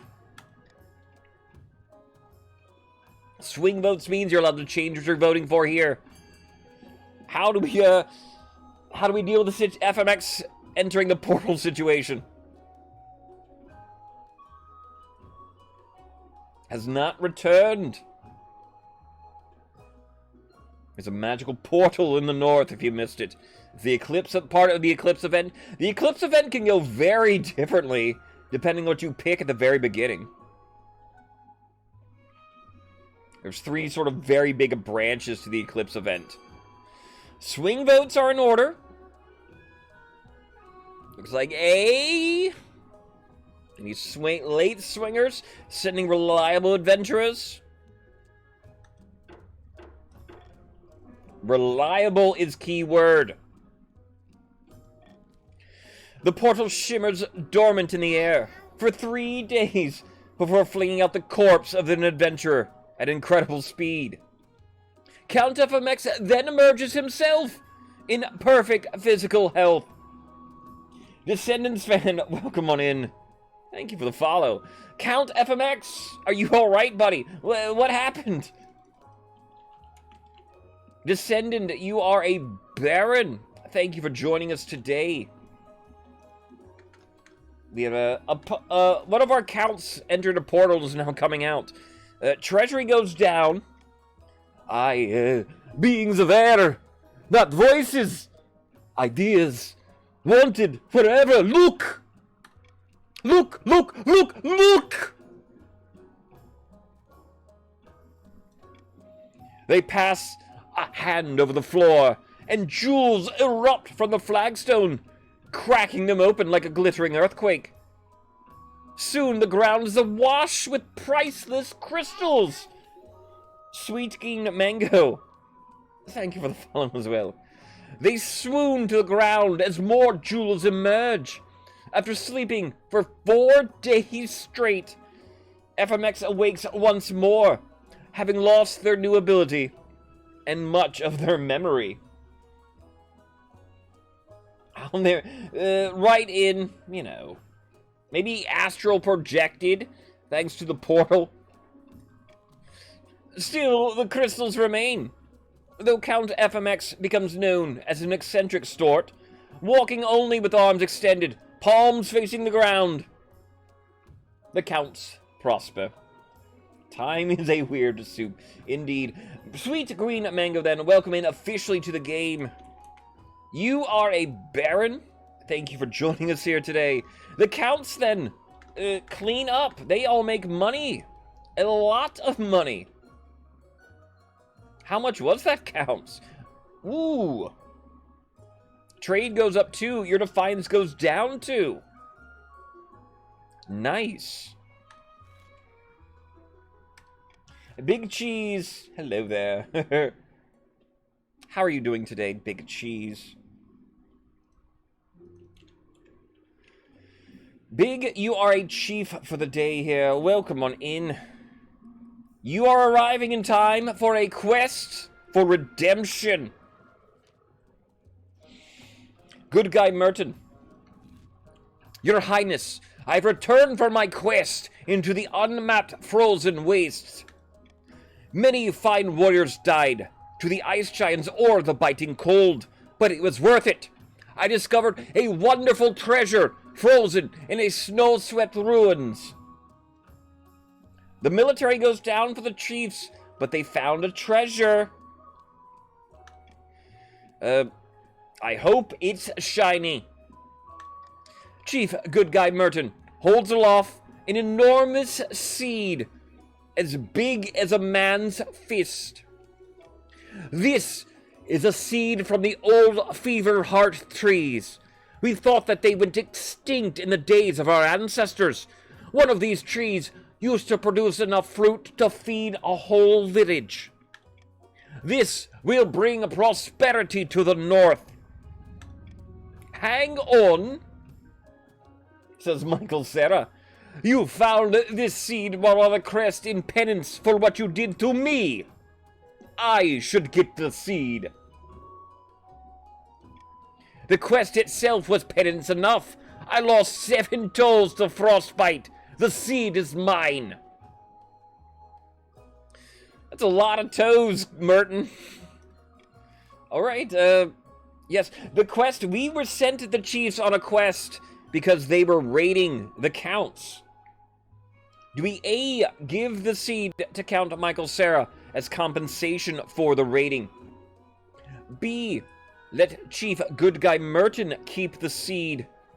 Or C, the crown should take the seed? For safekeeping, that is. At least you got 3. I know, you got 3 toes. Which toes are left? And also, you didn't get any... I know, you're getting ripped off, aren't you? What do we do? Who gets the seed? A, we give it to the counts. B, we let Chief Good Guy Merton keep it. Or C, we give it to the crown.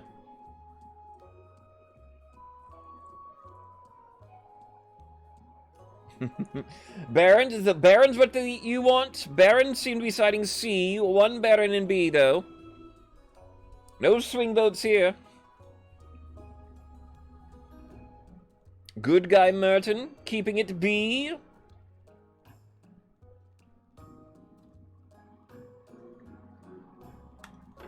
Chiefs, it's all yours. Blood and stars! Once again, the chiefs are rewarded for their crimes against me! Michael Cera, we're sorry. Defiance goes up 2 for the counts. By the old gods, this is more important than our little squabble. The Feverheart trees were native to the north for centuries. This is a glorious day. Soon enough, Feverheart saplings are sprouting all across the north. Their branches weighed down with a bounty of delicious fruit. Farming will go up 3 for the chieftains. We have the royal wedding. It seems like, yeah, Michael Cera's getting screwed the most. It happens, though. You know, it's just, that's the life of Michael Cera. Your wedding to Lascaux is naturally the talk of the kingdom. Nobles and peasants alike travel from across the realm to attend. For a week and a day, the capital is one giant party. It feels like you're the only one not taking part. Instead, you're getting ready for the ceremony. Soon enough, you're standing in St. Bertrand's Cathedral, with Lascaux at your side. Do you take this man as your lawfully wedded wife? Husband. He's a husband. Archie. I do. Then I pronounce you king and husband. After the wedding, of course, there's a feast. After the feast, a dance. Your new husband, Lascaux, delivers a short but heartfelt toast, expressing a wish to get to know you better. Stability, authority go up in the kingdom. Defiance goes down for everyone. By the time you find yourself alone with Lascaux, it's past midnight. You've never felt more tired. I miss the north. It's too warm down here. And people twist their words. They don't mean what they say. What do you mean? Everyone down here speaks in circles, insulting each other without really insulting each other. I don't know how you do it. It's tough, but I have to do my duty as king. By Morgana's cauldron, I fear for you. I couldn't do it. After finishing the last of your wine, you head to your separate bedchambers. It seems your husband is happy to take his time getting to know you. Getting to know all about me. We'll do it, though. In a distant fortress, amidst dark and foreboding forests, a small, squat castle stands watch over the Marcher border. There, at the end of the kingdom, a plot is hatching. Ha! The kingdom's militaries are in shambles. Those pathetic weaklings couldn't fight their way through a field of rabbits. I've drafted the military reforms proposals as planned. The council will be more than happy to follow our lead. Good, but we must ensure that they don't get skittish. The kingdom must be stable for our proposal to work. Grand, a calm before the storm. You are, Crystal. For the next stage of your scheme, barons, raise stability to 5 or more in 2 seasons. Chieftains, the legend of Oddheld's Horn. Northern sagas tell of Oddheld's Horn, once gifted to mortals by the honey-blooded prince himself, then lost to the snows of time, never to be found again. Until now. I have it! Oddheld has spoken! Last night, during the storm, I beseeched the drunken vessel himself, and lo, did lightning strike the earth far to the north. That is where we will find the horn. You mean into the frozen wastes? Aye, have everyone muster their best warriors. We're beheaded into the domain of the ice giants.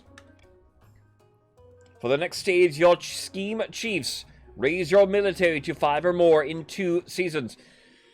Military at 5 all around across the kingdom. Checking in with everybody. You are all now on stage 2 of your schemes. 2 seasons, everybody will make their checks to go to advance to stage 3. Barons need stability in the kingdom to be high, 5 or more. Chiefs need their own military to be high, 5 or more.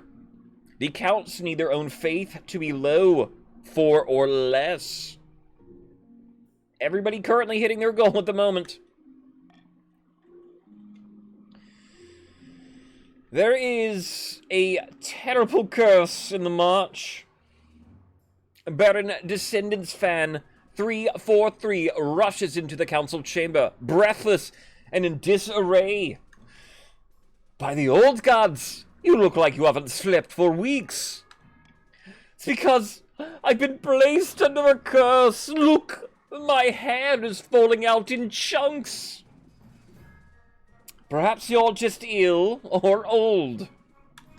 It was one of my common folk. I saw it in her eyes. She's an evil witch. Right? Descendants losing their hair. Do we A, have the so-called witch tested? B, send scholars into the Marcher lands to find an explanation? Or do we C, have the accursed Descendants fan sent to the north to relax? Is the north relaxing? I usually don't think of them as relaxing. Gooberfish, welcome on in. You are a count for the game here. Welcome. Welcome. Descendants fans' hair is falling out. How do we help them? Goober, welcome. Happy Wednesday to you. We're having an even game at the moment. Everybody on stage 2. We're at middle of the game. If you're sort of newer. Snowden, yes, that is true. Some hearth, a fiery hearth, some warm cocoa. That is relaxing. Until the werebeasts come to the door. It appears we want to send scholars to find an explanation.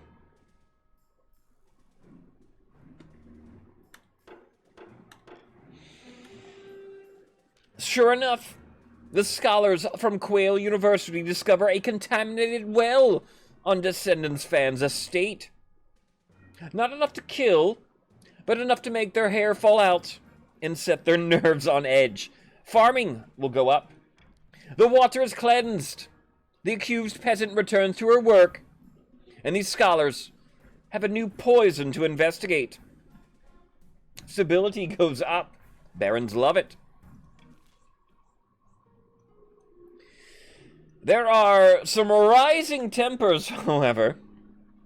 Laxcel, my dear husband. Ah, Papa, I have something I need to discuss with you. That oaf, Countess Luciander, that oaf challenged my honor, calling me a coward, only fit to fight trading dummies. Lucy, thank you for lurking, Amanda. Lucy, how could you? That is my husband. You insult his honor.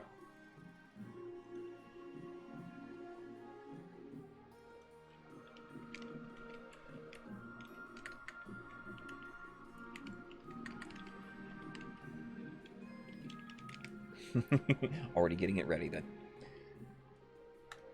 I must regain my honor by fighting her at once. And we gotta see this. I won't roll as long as you're careful here, Lascal. By the old gods I will be. Not to worry. Alright, a prediction.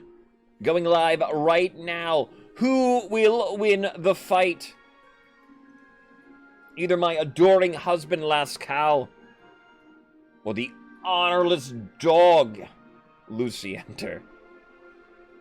This will be disaster. Nay, nay. I believe in my husband.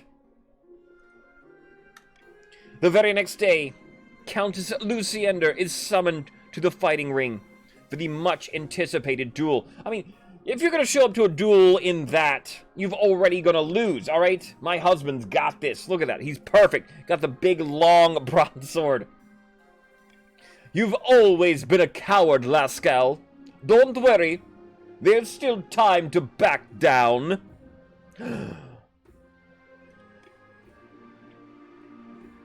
And, we get to the rolls. It is a good roll, it appears, from my husband. We'll wait for the prediction. Who will win the fight? I will, well, none of these matter. It's all the same. I will cheer for my husband. Lascal grins ever so slightly. The two combatants circle each other like lions, their axes drawn and pointed at each other. When they finally come to blows, the fight is over almost as quickly as it begins. A quick parry here, a thrust there, and suddenly Countess Luciander is holding up her hands in a display of surrender. Surrender. Surrender. But don't give yourself away. Lascal, my husband. I'm glad you believed in him, everyone. Well fought. You win. Lascal looks positively jubilant. He has proven his valor and vindicated the family name. That's my man.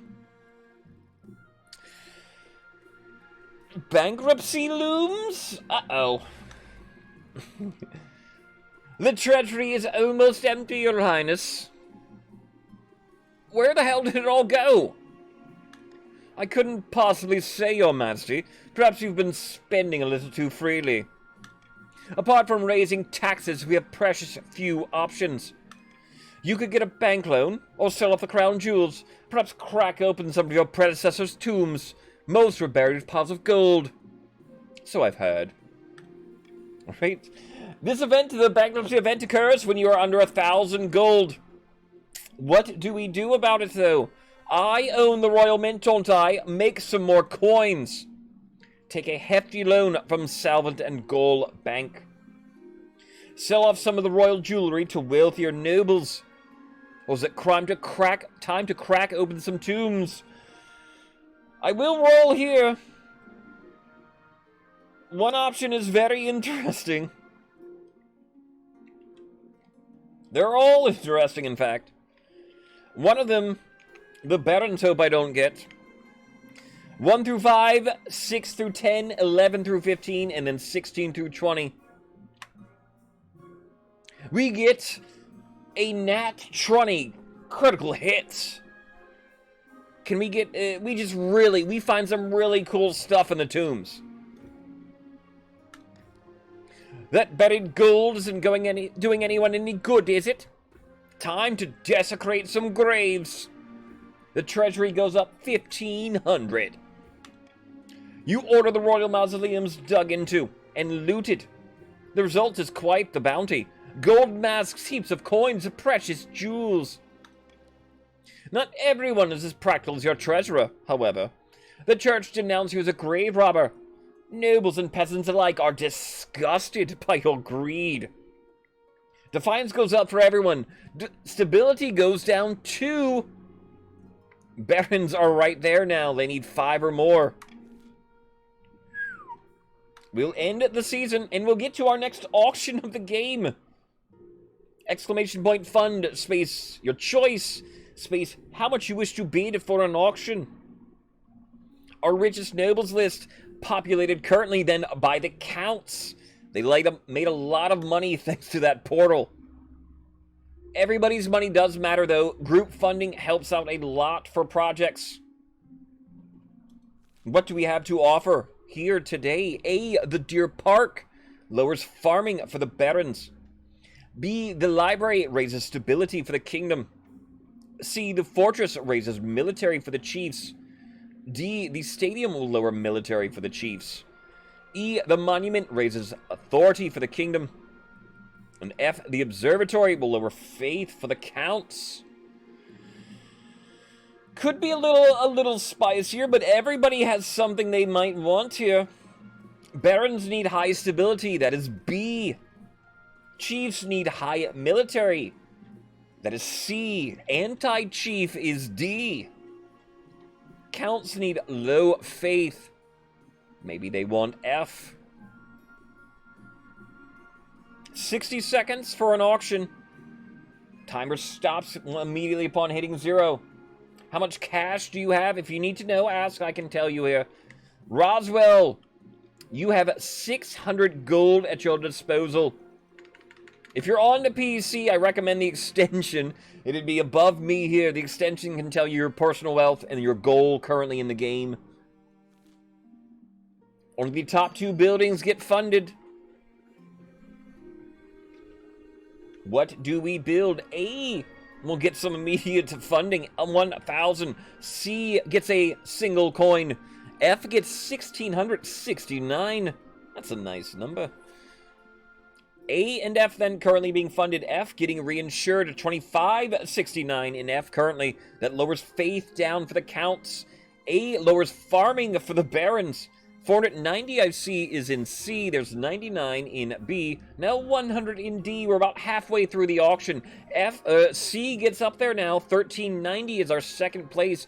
F getting reinforced. 3189 in F. It is 1390 though in C. I see 1000 in A behind it. There is now 10 seconds remaining in the auction. 2390 in C. It's still F and C. F being reinforced. C at 2390 still. Only 1000 in A. Anything gonna get up in there? No, it doesn't look like it. It is F and C. F will lower faith for the counts. Vallacy, biggest contributor, 1900 for that. Counts faith needs to be 4 or less. It's at 3.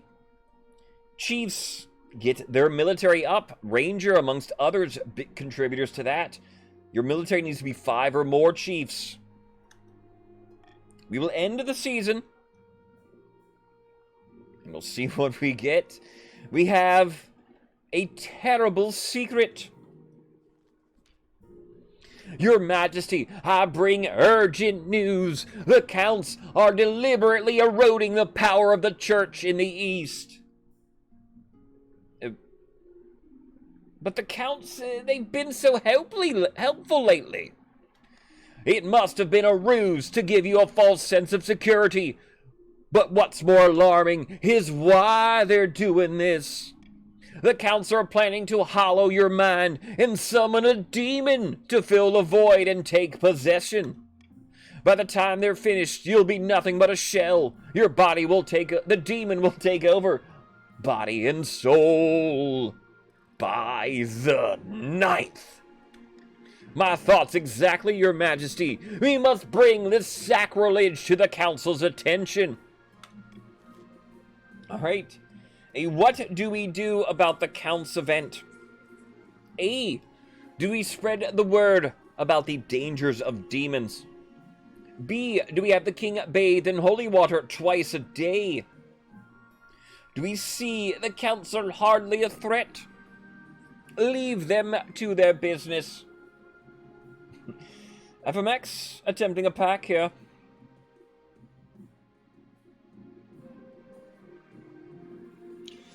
I'll go swing votes here. You may change what you're voting for this vote. What do we do? Nay, says Jelly.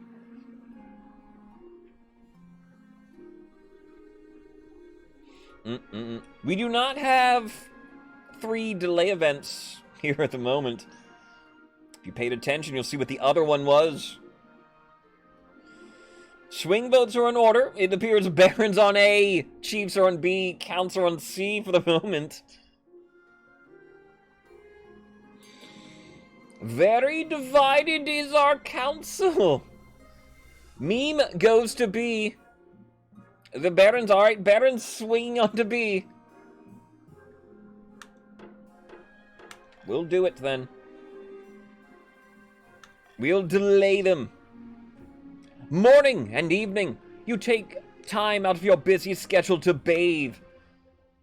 Unfortunately, the holy water is extra holy if it's cold, and you maintain a near permanent shiver. Damn it.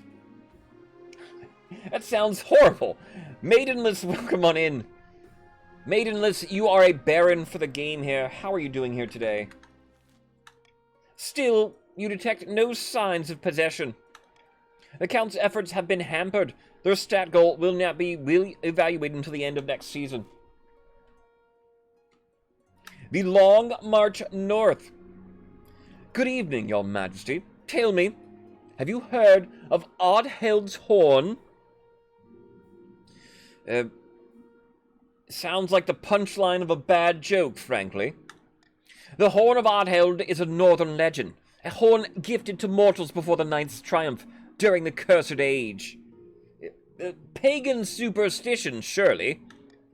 Partly. The horn is likely the creation of one of the deposed gods. The chiefs have merely built upon the myth as a way of understanding things beyond their understanding. But it is real. It's said to have the power to destroy any fortification with a single toot. The chiefs are searching for it in the frozen wastes, having received a sign hinting at its location. That doesn't sound good, Spymaster. It's not. We'll need to stop them before they achieve it, if at all possible. They've been gathering troops for the expedition to the wastes. We must act quickly, or they could set off as soon as this winter. You hastily assemble the council to deal with the chief's military buildup. The chiefs, predictably, deny everything. Would you deny us our right to protect ourselves from the ice giants? Bah! Do we A. Forbid the northern armies from entering the frozen wastes? B. Ban all public mention of Oddheld's Horn? Or do we C. Allow the chiefs to continue building up their forces?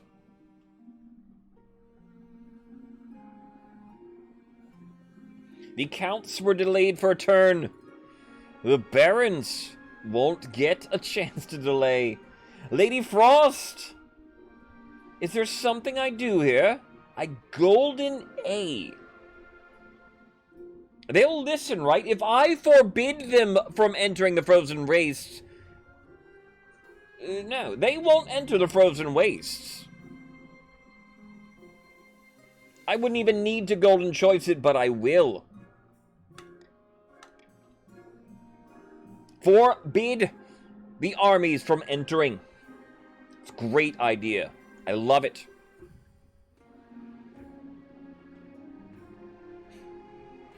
Lady Frost using one of the channel points we have around here to tell me exactly what to do.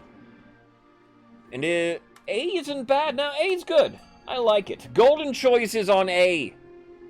If you vote for A, you get 500 personal wealth.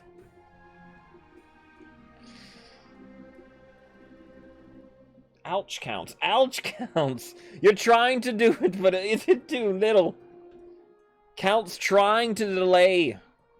It appears the chiefs and barons. And now the counts come in at the end. It's hard to fight golden choice sometimes.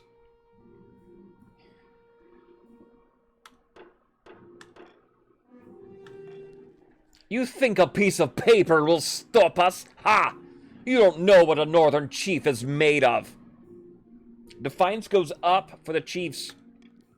Although your decree discourages a few law-abiding northern warriors from joining the expedition, you cannot stop them by law alone. How many exactly was that, then? How many law-abiding northern warriors are there?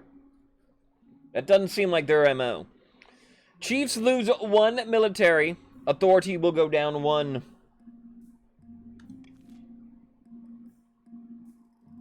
Here, I thought the bats weren't here. Nay. There are always Pats. They just don't make themselves known. About my heir. Your marriage to Lascaux has grown strong and steady, like an old castle wall. Though it began as a political arrangement, it's blossomed into something like love. Hells yeah! It's high time you thought about an heir. Congratulations are in order. The royal wedding was a magnificent affair. I'm very happy. Thank you, Mother. Your happiness isn't as important as fulfilling your duty to the kingdom. But I'm glad you found a way that you can have both. You've done well so far, my dear, but something's still missing, an heir. Mother always wants you to have a child, of course. You need someone young whose loyalty is assured. A child of your own would do the trick, even if they're a bastard, or the youngest of your many cousins. Lascaux and I are getting along so well together. My husband and I will have a child. Ah, the traditional method. No one will object to that. I'll arrange for you to take a month off from ruling so that you can get down to business. Right. Hubby child. We check in with the barons. After several rounds of deliberations, the council approves wide-ranging reforms to the kingdom's standing armies. The barons are the major contributors to this new model army, having volunteered their expertise and manpower in these trying times. Meanwhile, in a foreboding Marcher fortress, the barons are celebrating. Ha! I can hardly believe that they went for it, says Roswell. This is all well and good, but we have not won yet. We must make our final preparations before we take control. Barons, how do you win the game, your third stage? A, do you march on the capital with the full strength of the new model army? Or do you B, quietly force the king to abdicate? A, your goal with the game will be to raise your own military. B, the goal for the game would then be lowering authority of the kingdom. Your military is at 5. The authority of the kingdom also at 5. Barons, only vote your goal, your final goal for the game, assuming you don't rebel. Marching on the capital. No, there came a Roswell at the end to tie it. Then meme. Your vote did count there. All right. How many barons are there? There are a few barons, but they are not here, it appears. We will go A. March on the capital with the strength of a new model army. Then it's settled. We have a plan of attack. But one thing remains, defense. For our final march on the capital, we need a sizable home garrison to repel opportunistic attacks from other regions. For the final stage of your scheme, barons, raise your military to at least 7. Chieftains, retrieving the horn. Unbeknownst to the rest of the kingdom, a great battle has just taken place in the frozen wastes. Chief Giorella staggers home to his clan hall, where Keld is waiting. It is done! The ice giants have been defeated at great cost. Behold, the Horn of Odheld! As he brandishes the horn, the room goes silent. A crooked old ram's horn by the looks of it, but as big as a person's head, and inlaid with gold and ancient runes of power. Ranger, thank you for lurking. By each and every god! This horn has the power to collapse buildings, cause earthquakes, even destroy mountains. We must assemble the other chiefs at once to decide how it will be used.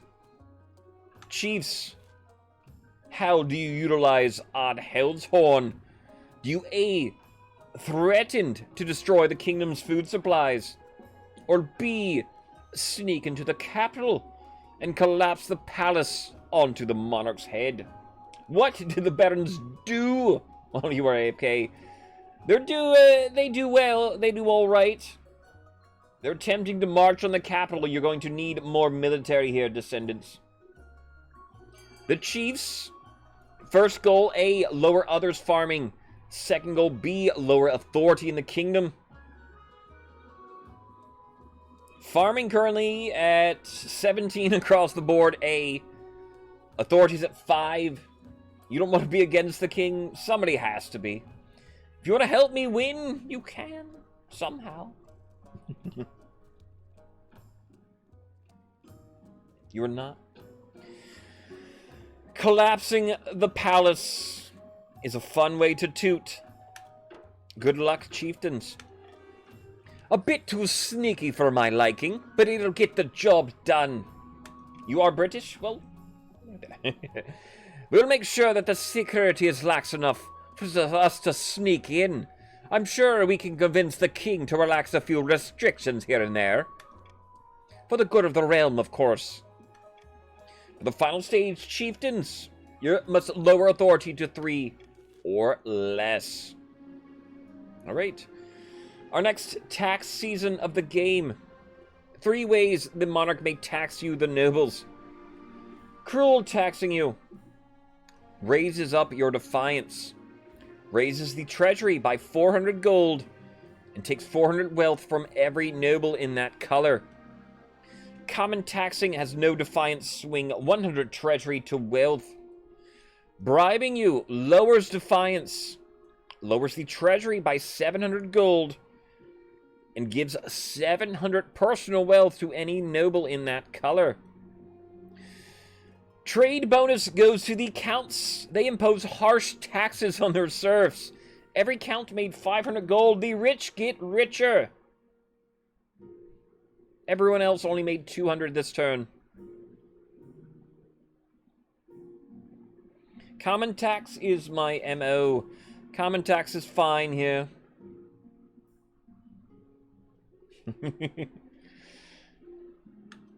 We'll go. We have a horrible haunting. During a meeting with the council nobles, a commotion erupts as Baron Maidenless lets out a piercing scream. By the ninth great god, it's here, it's here! He faints away, falling to the ground in the crash. Anyone know what Maidenless is blabbering on about? It sounds like he's been drinking. Just a little. By the ninth, I've been doing no such thing. I thought I'd be safe from it here, but unfortunately, when we built that cathedral on my land, some manner of specter was disturbed. It made me its target. What's it doing to you exactly, Maidenless? Oh, are we really entertaining this nonsense? I hear voices, my liege. Little brain picks on the back of my mind. Just now, I saw a horrid grey shape hanging over me. Its face a rotting mask. Definitely drinking. I beg you, your majesty, gathered nobles, come to my aid. We must banish this wraith. Look, that was a long time ago when we had a cathedral, wasn't it? Alright, Maidenless is haunted. Do we A, send an inquisitor to exorcise the site? Do we B, research the land on which the cathedral is built? Or do we C, ignore the situation? All is fine.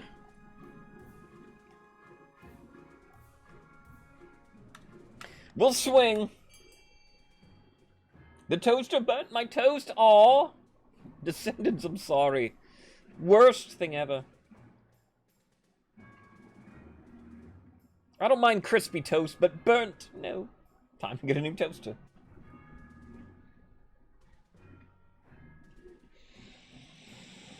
Swing vote is enacted. You're allowed for this vote to change what you may want to do. It's between A and C, it looks like. Couple votes in B. C reinforced. Any swingers at the end? Ignore the situation. All is fine.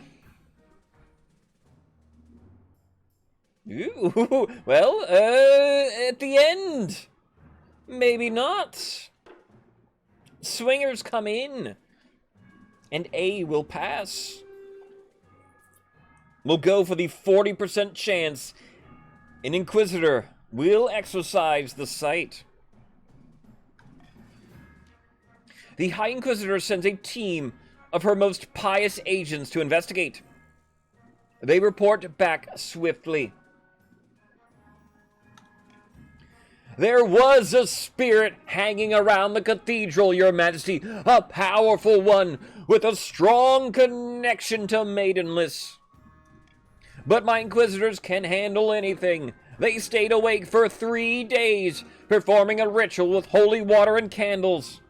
The whole area is cleansed. Praise the ninth. Dakota, good morning. The area's cleansed. The Inquisitor actually did some good. Got rid of the evil spirit. Holy shnikes. Dakota, you are a chieftain for the game. Praise the ninth, Maidenless. Who knew that she could do good? Dakota? Dakota, thank you then. And, hello, Mother. Hello, Queen Mother. The Queen Mother is Delilah W. if she is watching in chat. What time is it? Last I saw her, she was looking out the window as we were getting the nephew on the bus. But hi to all the mothers out there. I know we have a few mothers in chat. Hello there, mothers. Mothers are great, aren't they? A toast to the Inquisitor, to mothers. I doubt the Inquisitor's a mother. My toaster, oh gosh, I have it set at the perfect setting for my toast. And everyone always comes and changes it. Finally saved enough for the crown. I have the crown here. And we will wear it.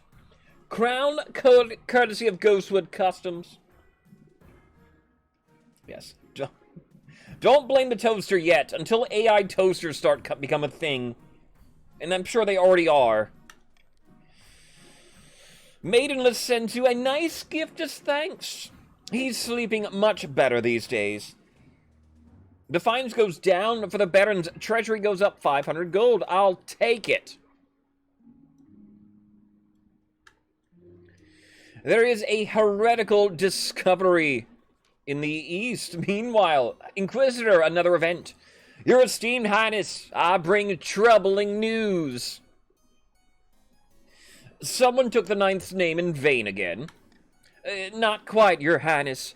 A group of individuals in the east are meeting in secret to preach heretical teachings and engage in rituals.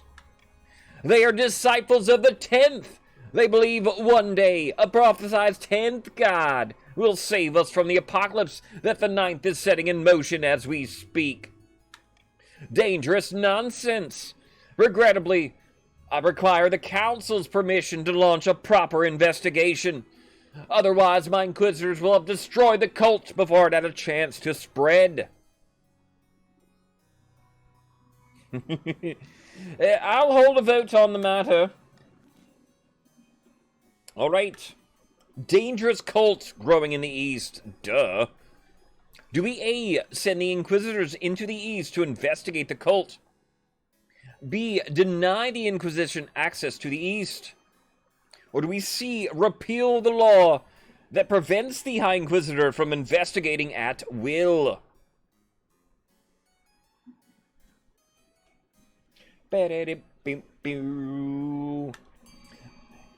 Inquisitor's on a roll.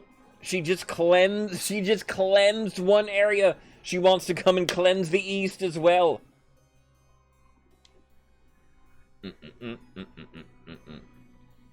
Hot streak of exorcism and cleansing and fire and burning. Hot streak literally of burning. Deny the Inquisition access? A lot of the council is saying, however. We don't trust her, she just helped us. Ask Maidenless, she got rid of a specter haunting him.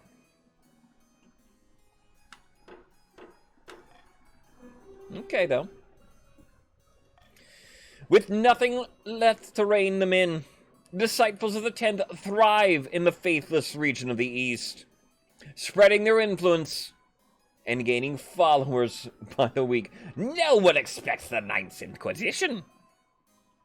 Faith will go down 2 for the counts. Pushing for change.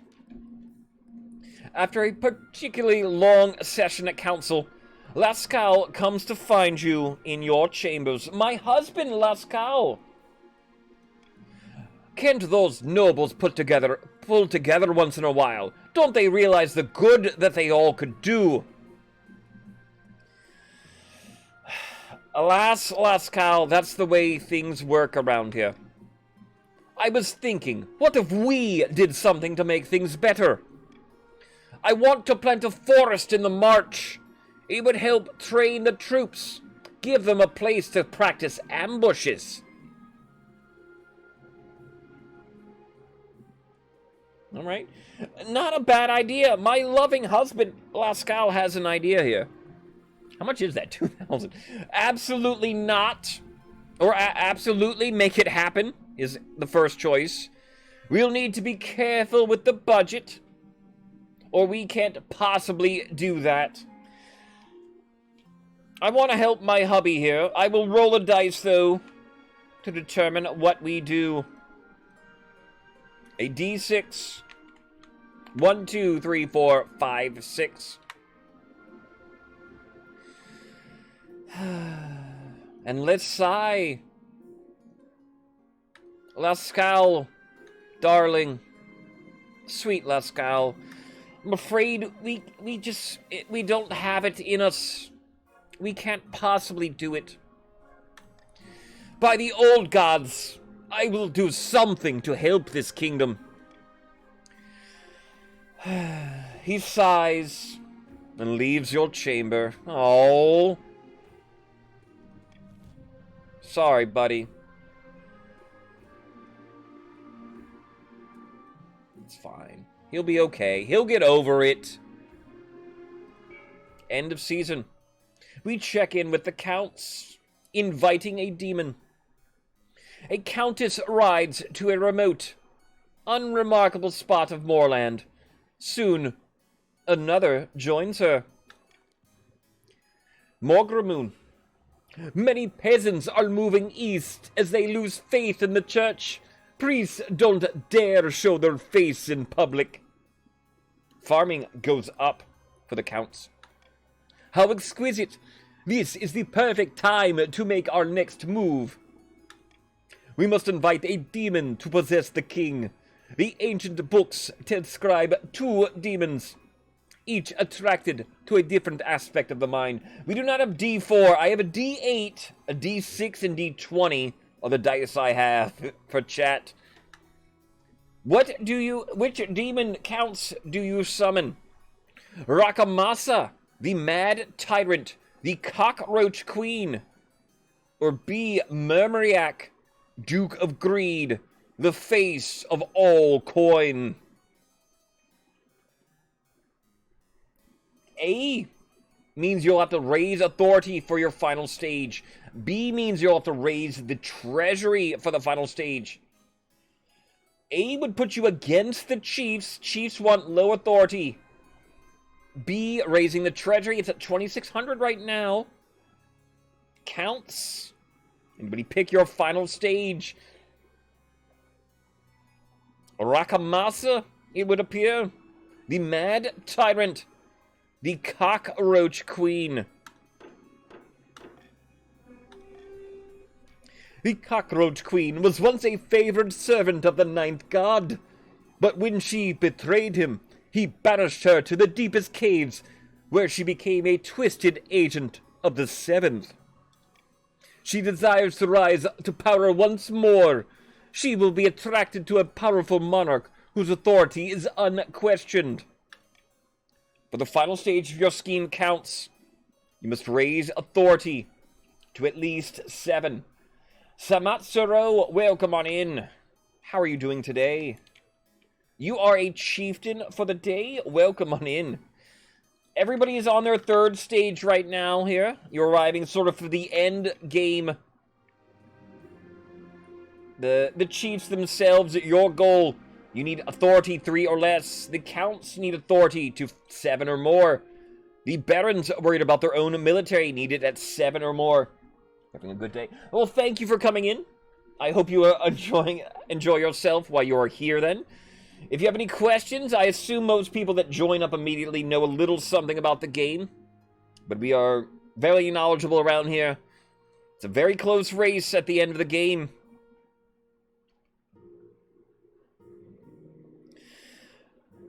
I'll keep what I have. I won't go for the iron choice.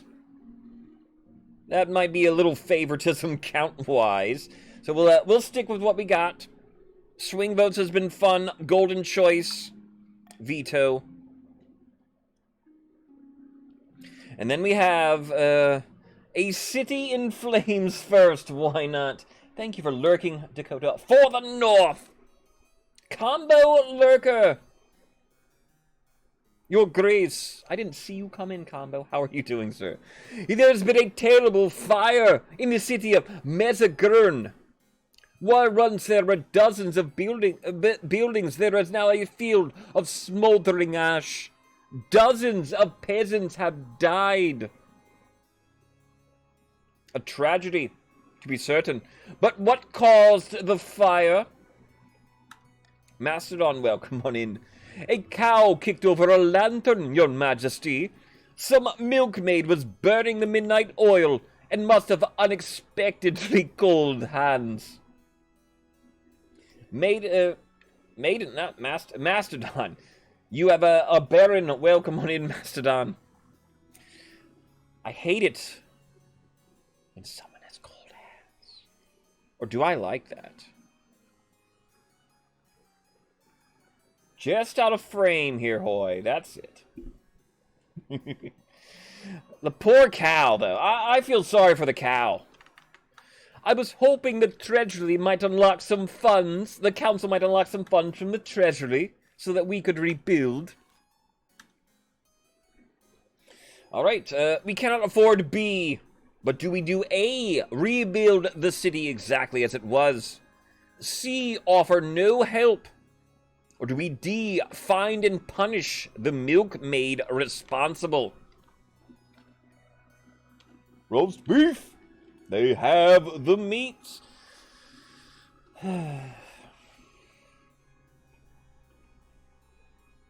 Let's go ahead and swing for this vote here. You can change what you would wish to vote for this particular vote. Rebuild it exactly as it was. Where's the milkmaid? I know. Offer no help. Ouch. Or punish the milkmaid responsible.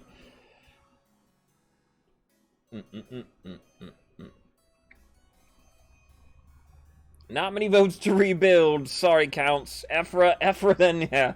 We'll go off to no help at all. Alright. Sorry, Counts.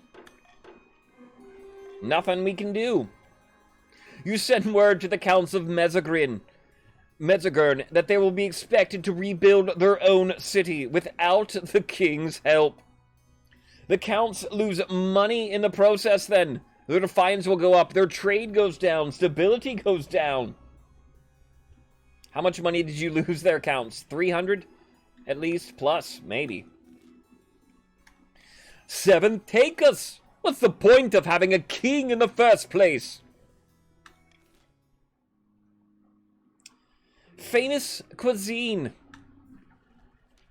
Not sandwiches. Different event if you haven't seen this then. Count the FMX comes to you bearing a covered tray. They uncover it with a flourish. A scholar at our new observatory says he saw the recipe for these baklava written in the stars themselves.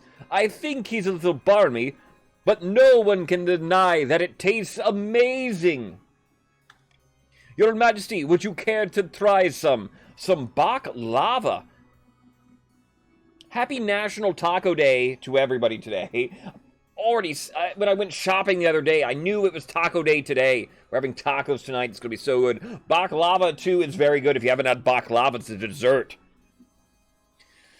And, absolutely, I will try it, sure. Roxy, good morning here. How are you doing? Of course, support for my dear friend Roxy. How are you doing today? Do you like baklava? The Counts are offering baklava here, Roxy. The layers of pastry are soaked in floral honey. It's so sweet that it makes your eyes water. Maybe a little less sweetness here, Counts. They watch you expectantly.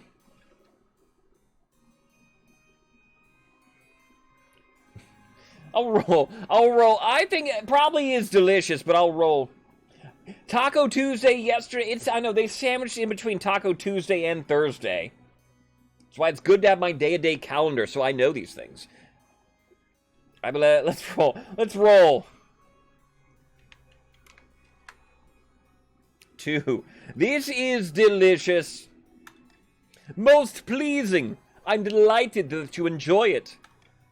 Trays of baklava are carted out and served to the assembled nobles.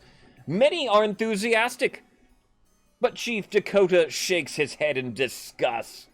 Dakota, you don't like it? I'm doing very well today, Roxy. The crown I'm wearing momentarily, but courtesy of one of our friends, Mr. Negatron, made my crown, if you haven't seen it here. Dreadful! How can you bring this to us? It tastes like a musty tome. How dare you! You insult the pride of the Counts! Your Majesty, please have this dreadful stuff taken away at once. Dakota, ouch, does not like the baklava. Do we A, promote the Eastern baklava as a national food? B. Hire the original scholar to work in its place in the palace. Or do we C. Leave the baklava in the east where it belongs? Yes, then, Deretio. Negatron is Ghostwood Customs. Is who made my crown here for me. Why are you eating dusty old tomes anyway? How do you know? And if you haven't seen this event, I don't know what triggers this event, but each faction has their own sort of faction food. The Counts have the baklava, of course, then. And then what do we do?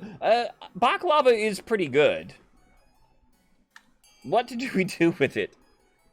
This might be the best of the foods.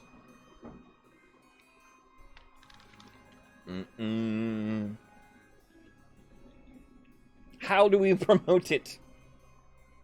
Promote it as a national food. I see some of the chiefs want to leave it in the east. Terra Tim, welcome on in. How are you doing here today, Terra? You like patricians, crabs. Them's good eating. Barons. Yeah, Terra, you are on the Barons. Welcome on in. Much belled, yes. The pickled herring doesn't sound good. I'm not a fish person. Pickled fish, then? I don't think I've ever tried it. Would I? I would. I will try anything. If you can prove that it is a food and you can eat it yourself, I will try anything you put in front of me. Someone said that I'm... Pickled... pickled... There it is. Or pickled herring, I mean. You like it, Crystal? Ugh. I'm not a fish guy. I'll eat some fish, I suppose. Mac and cheese, there are none of them have mac and cheese as their national food, unfortunately. Alright, baklava will be our national food, though, it appears.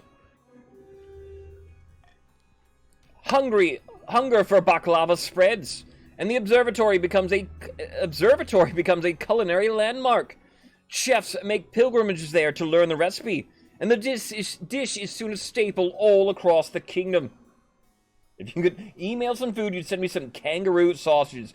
Morgramoon, I've never had kangaroo. It's not exactly common here in the United States, but I would love to try it. You love mac and cheese? I make an excellent baked mac and cheese. The Blue Box Kraft macaroni and cheese, just a big boo, alright? You need a proper mac and cheese. You need to take your time. Make a roux. Trade goes up for the East. Defiance goes down. You've served baklava for breakfast, lunch, afternoon tea, dinner, supper, even the occasional midnight snack. You can hardly turn around without smelling it. You'd absolutely kill for a nice plain apple crumble. Kids ain't got patience for that, indeed. And that's why people like the Blue Box, I guess. The patience, come on, it's so much worth it. It's so much better. You can get roux in the supermarket. I wouldn't have guessed that, really. Alright, if I'm ever in Australia, hoy, note to self, try kangaroo.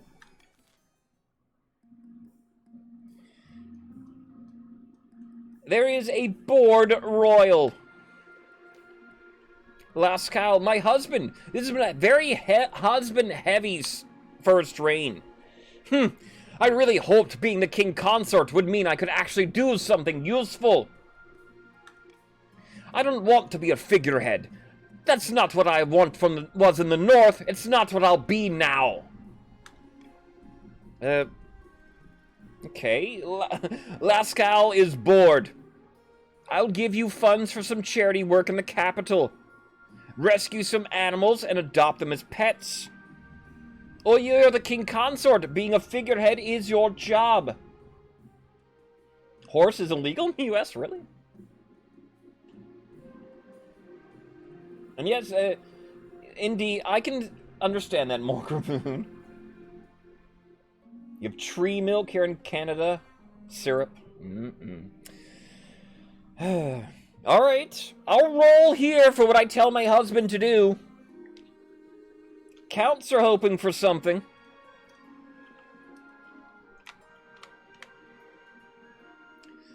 My dear Lascal, you're the king consort. Being a figurehead is just kinda all you're supposed to do. By the old gods, it's not what I'd hope. It's not how I'd hope this would go. Soon, he heads out on a trip to the north, where he does a huge amount of waving, smiling, and kissing babies. Even if he would prefer to do something more useful, the northern commoners are keen to support him. Husband, I'm sorry. But yeah, that's all a consort has to do. It's not like there's any rules from what the spouse of the ruler's supposed to do. Defiance will go down for the north, stability goes up.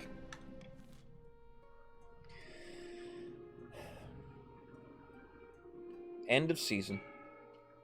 We check in with everybody. On their final stage is every single faction.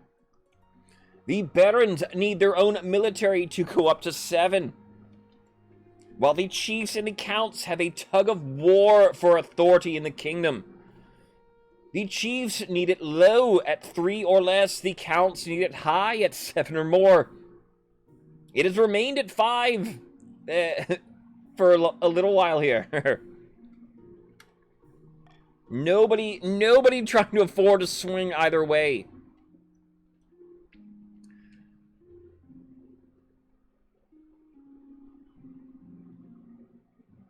A delicate matter. Isn't so, really? As usual, Lascal has spent the day out on parade grounds, practicing drills and sparring with the Palace Watch. In other words, as far away from you as possible.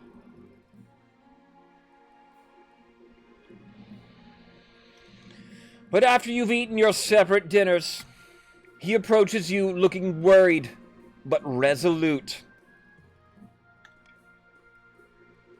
I've endured this so-called marriage as long as I could bear, but I simply can't do it anymore. No! Your Highness, it's time we part ways. I want a divorce.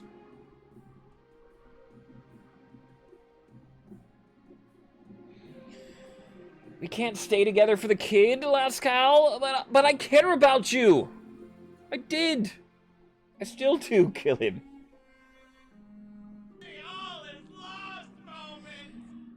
Things started off so good with me and my husband, but tragically, just the past couple of seasons. Care about me? Gods be good. If that's true, you haven't been showing it. I just wanted to help the poorest of our kingdom. You denied me. That was never going to work. It's over now, for good or ill. I called for the Archbishop to witness the divorce ceremony. Yes, well, good evening, Your Majesty. I know this is awkward, but I ensure it all goes as smoothly as possible. Archbishop, surely you can't support this?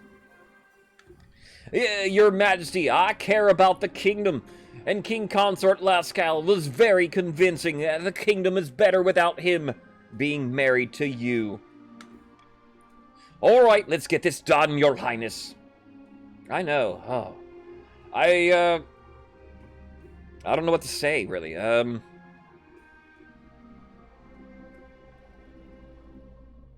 We can't divorce. I love you. You had your chance, Papa. What more is there to say?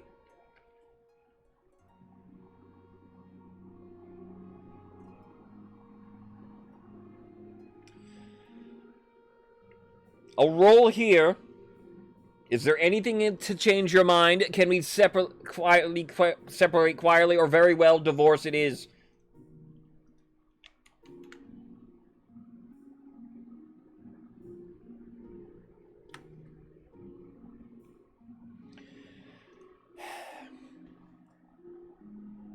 There's no other way, then. Very well. I didn't expect it to come to this, really. Very well. You are now divorced in the eyes of the kingdom. Is that it? That what? That's it? That's all you gotta do? King Consort Lascal, sorry, Lascal wanted this done efficiently. All might be lost, what the hell? Soon Lascal is ready to leave. I didn't mean to. Big cheese. Don't blame me. I'm glad we could work this out amicably. Farewell, your majesty.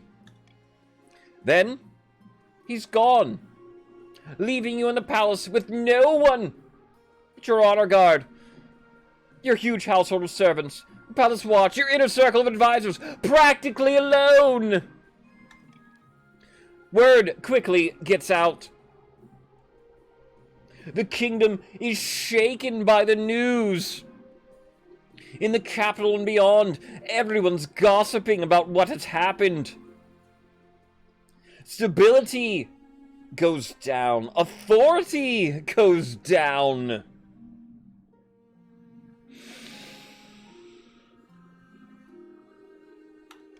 Acts of my ancestors, your majesty, says Jelly.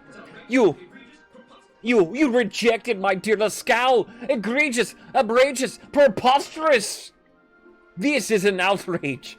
Jelly, I'm sorry. I didn't reject him. It just didn't work out. That's all. Defiance goes up 2 for the Chiefs.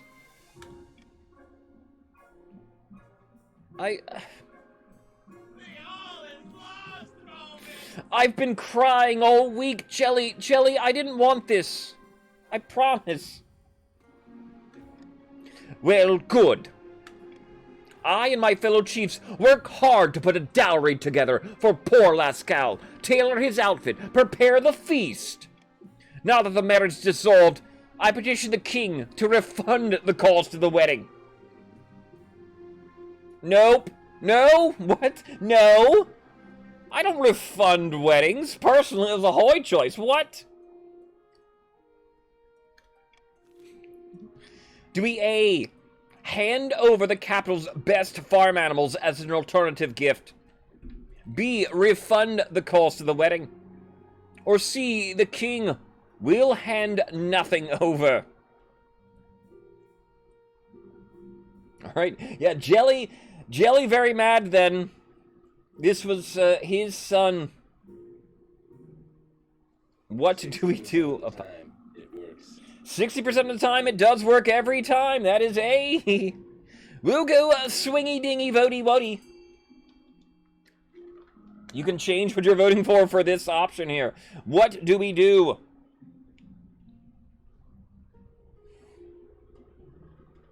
My treasury goes down. Is it? How much was it? 1,900. That's a big treasury hit. It's not 26 though.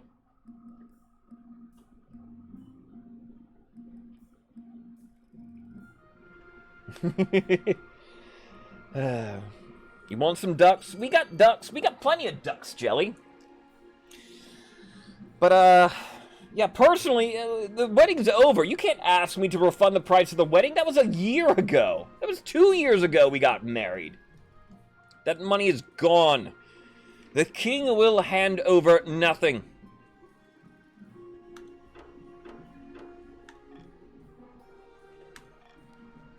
Acts of my ancestors. This is an insult. Not just to my family, but to all chiefs. Defiance goes up. The bloody outrage it is. As anger grows in the north, you do hear whispers that some believe you were in the right for standing your ground. Hopefully your supporters win out, and the chiefs are angry, because that choice raised authority by 1. Meanwhile, Jelly Scuds is forced to put up Lascal in her estate, which turns out to be a great expense. Jelly loses money. He may annoy his fellow chiefs trying to make things better for the poor, but that's no longer your problem.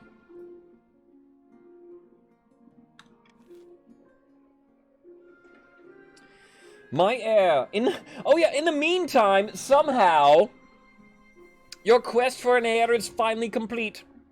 You stand before the council holding a small child in your arms.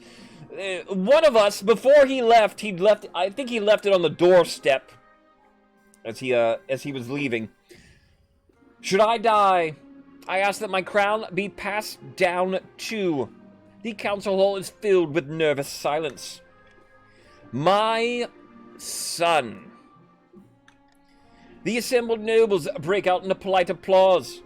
By designating an heir, you've cemented stability of the kingdom with a little tiny axe in the bassinet with it. Yes, yes.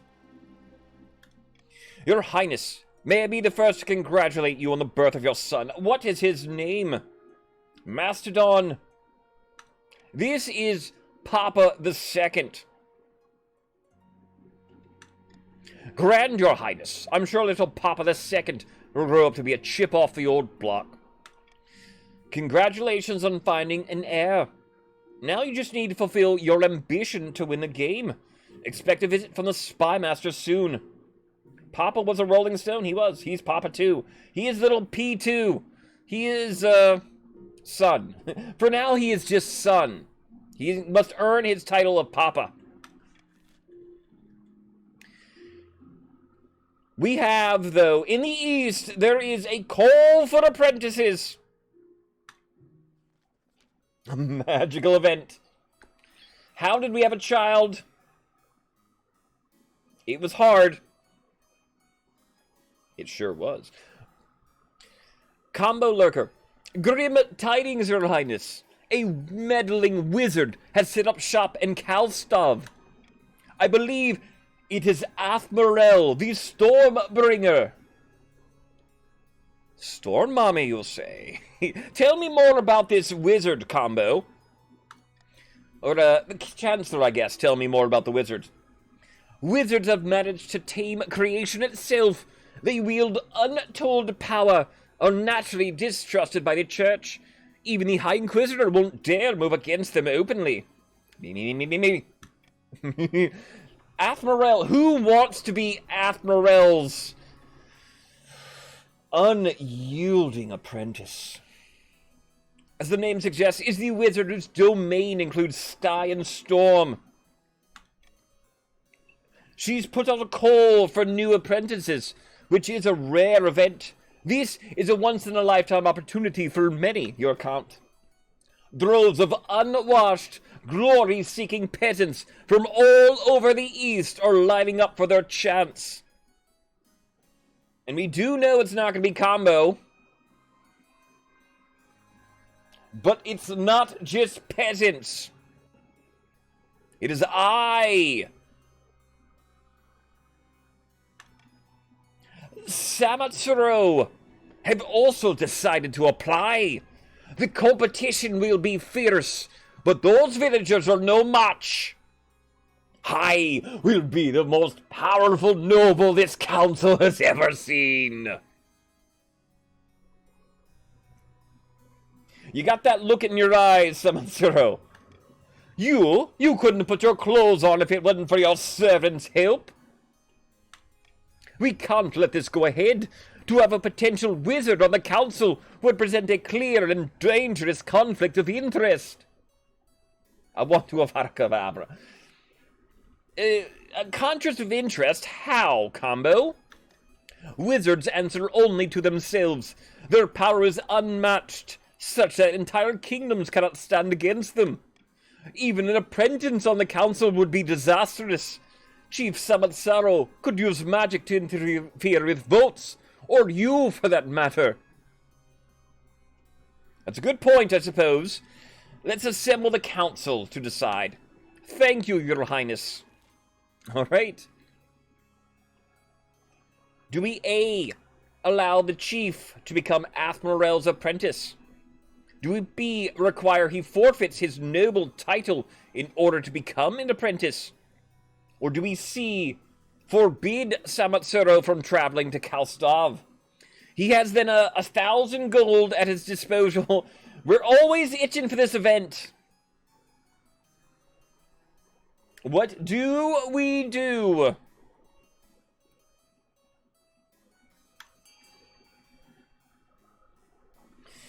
I mean, I'm inclined to let him go be with Athmorel. The lucky bastard.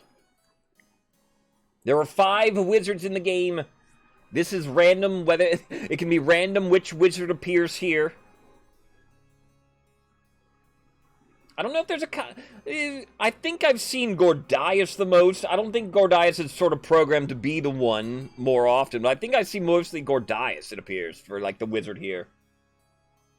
We're at 7-7. 8-7. Alright. Pack your bag. We're all jealous. Also, I think I've seen a lot here, too.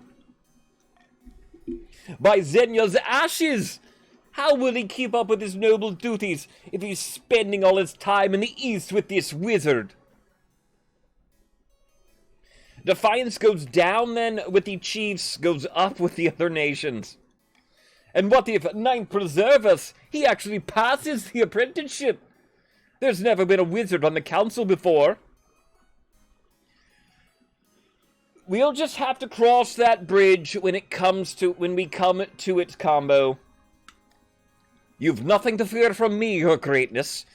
I always will have the kingdom's interest at heart, even as a wizard. Chief Samatsero sets off immediately on his journey to the east. A1 here, Maidenless. He just keeps to keep his money.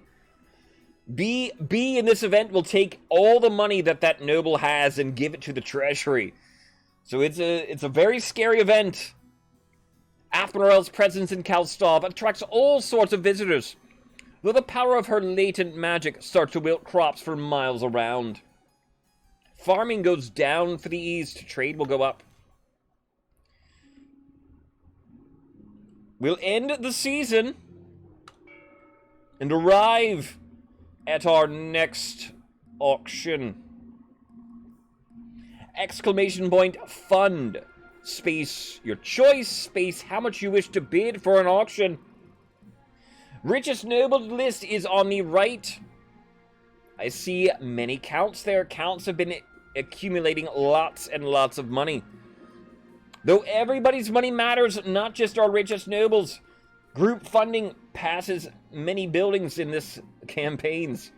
If you need to know how much you have, ask, I can tell you. Velvet Win Lin, thank you for the follow. If you are on PC, you can look at get the extension in the game. Will tell you your personal wealth quite easily, along with your goals. Let's look and see what we have. This potentially could be a spicy auction, right? A, the aqueduct will raise up farming for the barons. B, the fortress will raise up military for the barons. C, the stadium lowers military for the chiefs. D, the theater will lower authority for the kingdom. E, the cathedral will raise faith up for the counts. And F, the monument will raise authority for the kingdom. Velvet, thank you for joining officially here. Hope all is well on your side of the kingdom. A nice big 1,000 gold being inputted to you, chiefs. It is indeed a good auction potentially here. The barons, their goal is military. They want B. The chiefs and the counts are fighting for authority. The chiefs can win the game if they get it to 3. The counts need to get it all the way to 7. Chiefs want D, then counts want F. If D is to pass and F does not pass, the chiefs will hit their goal. So a lot at stake here. 60 seconds you'll have. Once the timer reaches 0, there is no stopping it. Get in your snipes the last 10 seconds. We can only build 2 buildings. Go ahead. Money for everybody. Barons are pretty poor. There's a lot of you. There is a lot of you collectively, though a lot of people are AFK. Counts have lots of monies. Maybe they can do it. D and B are early leaders. Though there is 1,100 in F as well. B, then, is raising military for the barons. D is lowering authority for the kingdom. There's only 1,700 in F. We're 30 seconds in, halfway through the auction. B and D, currently, if that were passed, that would be very good for the chiefs. I did have monies until your son moved back in. It happens. F now, there goes an F. 15 seconds left. It's B and F. Currently, B raises military, F raises authority. 10 seconds to go. It is 47:01 now. F being reinforced. D at 39:50. Can D catch B? Can anything catch them? No. Chiefs will not get D. The funding came in at the end. F then will stabilize the kingdom for the moment. Authority right back in the middle at 5. Michael Cera among many others then. 2,400 he contributed. 8,700 total. B, the fortress gets passed. Maidenless 1,600. So, I'd say overall, barons love this auction most here. They are 1 military away now from their victory goal. Rebellion report. On the verge of rebellion are the counts. Counts, if you feel that you cannot achieve your goal in the game, you're allowed to rebel against the monarch. You will put your scheme on hold if you do. You don't have to worry about that anymore. But in order to rebel, you type !rebel. Your defiant stat, highest in the nation. I don't know if I recommend it, Counts. We have, we'll go Stone Maiden is in the march, indeed. Sweet Green Mango. Behold, your majesty. Baron Sweet Green Mango pulls aside a tarpaulin to reveal a granite statue of Baron Terra Tim. The statue is impeccably detailed. Its expression is a frozen grimace. Like the shakes at McDonald's, a frozen grimace. A sad sight, is it not? The sculptor is most talented. No, my liege. This is no statue. It seems the Stone Maiden is abroad in the march. Stone Maiden? Who is the Stone Maiden? She's a walking statue with burning yellow eyes. All who meet her gaze are turned to stone. She sleeps for years at a time before waking and terrorizing the kingdom. She must have ambushed Baron Terra Tim on his latest hunting trip. Please, your highness, you must do something. And yes then, alright, F's in the chat. Baron Terra Tim has been turned to statue. But fear not. If you die, become imprisoned or otherwise incapacitated, turn to statue or the like, you always return. Terra Tim II is now on the council. But what do we do? Do we A, hire a wizard to take care of this? B, send an army to smash this thing to rubble? C, tell everyone in the march to just hide. You'll be fine. Or do we D, consult the fairy tales for a solution? Many roles we have here. Not all of them very good. We will swing it and wing it. Ranger, hello.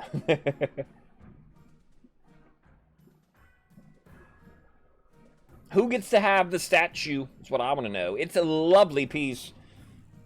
And the crown's coming off. Crown's coming off. We've had it on. We've had it on. What do we do? Swing votes are enacted right now. You are allowed to change what you're voting for this vote. Looks like D went to B. A and B. Hard to say. A? Is it A? Why are you voting B? Because of the wonderful things it does. We're off to smash the maiden. the wonderful maiden of the march.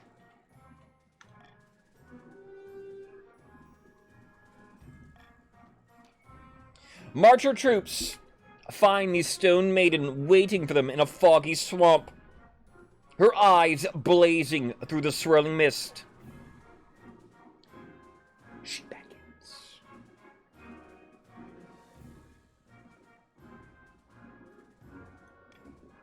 They raise their weapons and charge. Her deadly gaze sweeps across them, turning thousands of soldiers to stone in a second.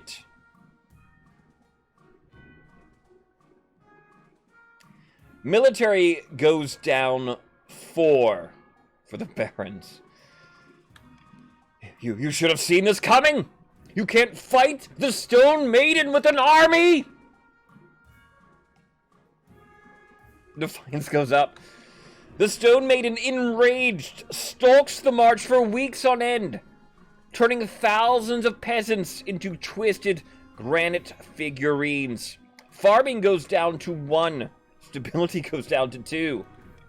At long last, she retreats to her lair deep underground and falls asleep once more. On the bright side, the Barons now have plenty of oddly realistic statues to sell. I mean, that's the bright side. However, you did lose a lot of military. You all gained a little bit of money, though.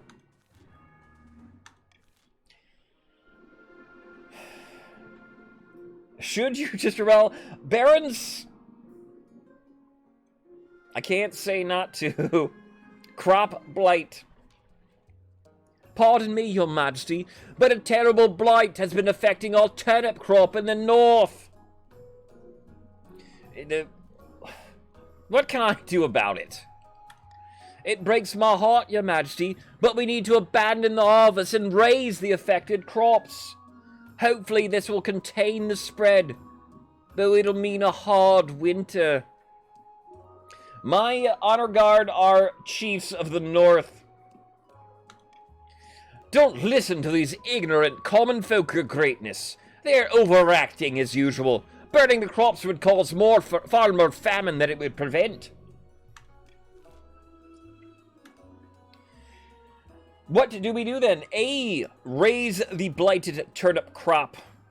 B. Harvest as much as possible.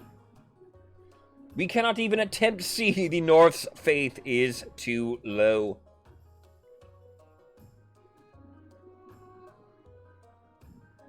What do we do here then? Burn it? Or harvest as much as we can?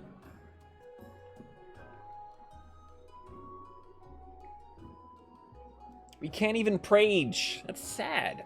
Come on, chiefs. Praying would work.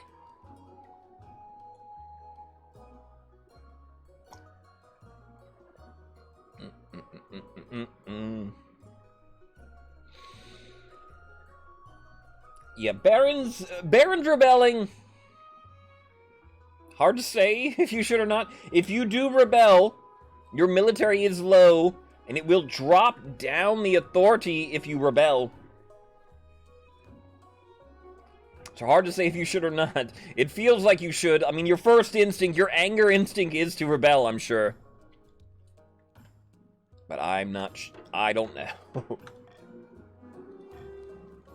Over the next few weeks, fields full of turnips go up in smoke. Farming in the north is devastated, but the blight is defeated. Farming goes down too. Of course, the chiefs grumble that they weren't given enough time to protect their investments. Chiefs raise defiance. They lose money.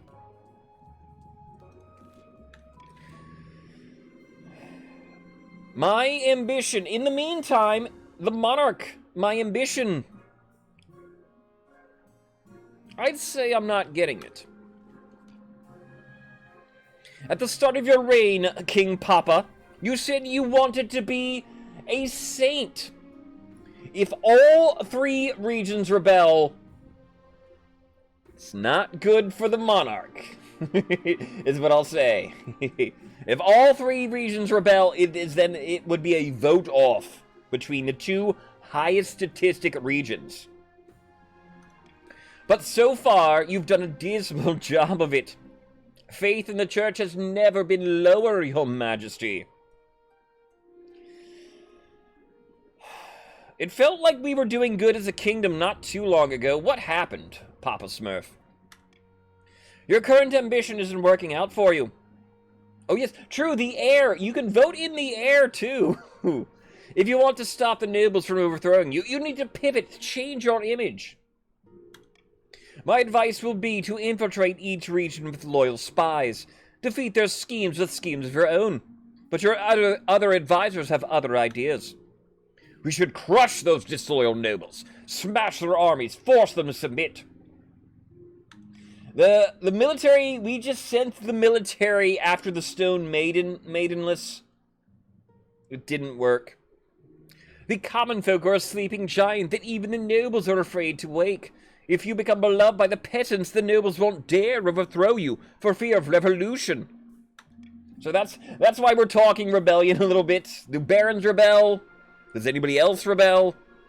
Here's another idea. Declare war on the Ashmedian Empire. The nobles will forgive your schemes.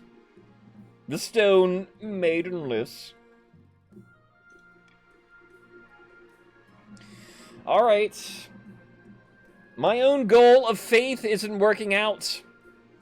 Will the monarch try to win by creating a kingdom-wide spy network, crushing all those plotting against me with an iron fist, become beloved by the common folk, or do I declare war on the Ashmedian Empire? I'll roll it here, then, to determine what my goal for the end game will be. 16 means that I will declare war on the Ashmedian Empire. Farming and military. Neither very good. A wise decision, Your Majesty? I've already taken the liberty of contacting the Ashmedian ambassador. Greetings, Your Grace. I'm here to discuss the terms of our upcoming war. Wait, what? Huh? Let me explain something to you barbarians. The Ashmedian Empire is far larger than your kingdom. Don't you ever wonder why we never squished you like a bug? It's because we're divided by internal conflicts. It may seem that the Empire is ruled by its emperor. In reality, Ashmead is ruled by its generals, who battle endlessly for control of the kingdom. So why are you here? I'm here representing General Thalakamp, whose lands are safely distant from your border. If you were to invade, all we ask is that you send us your signal. We'll launch a civil war, taking advantage of the chaos to bump off some of our own rivals. Can I seize him? I know, if I just jail their ambassador right here, that'll get a war started. It is a bold play. I mean, he does present to us a bold plan. I will leave you to think of your own words. If we take advantage of the Ashmedian Empire's internal divisions, we might actually have a chance. If you beat our oldest enemy, that would shut up the nobles for good. But winning still won't be easy. Your priority is to raise the kingdom's overall farming and military as much as you can. And of course, there can't be open rebellion among the nobles. The only ones able to rebel in this season are the counts. Nobody has voted to rebel. Next season, everyone will be able to rebel, though. Open rebellion might be incoming. Not starting yet. Not starting yet, but you know what is right now? Tax season. And oh boy, do we love taxing nobles. Cruel taxing you will raise defiance of a nation. Give 400 gold to the treasury and take 400 gold away from everyone in that color. Common taxing has no defiance swing, 100 treasury to wealth. Bribing you lowers your defiance.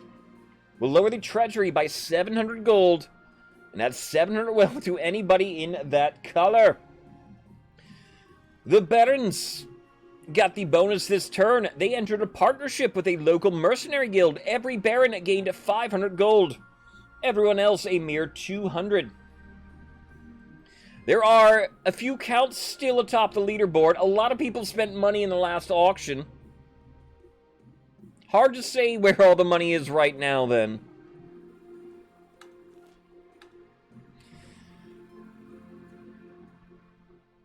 Common tax is perfect here, right? Perfect. On the verge of rebellion is everybody. And, I don't know if anybody needs to rebel or not. I might be coming close to victory, though I don't think I'll win yet. Even still, I wait and use my ambition last. I will not do that yet. We'll go cast out first. A chieftain cast out.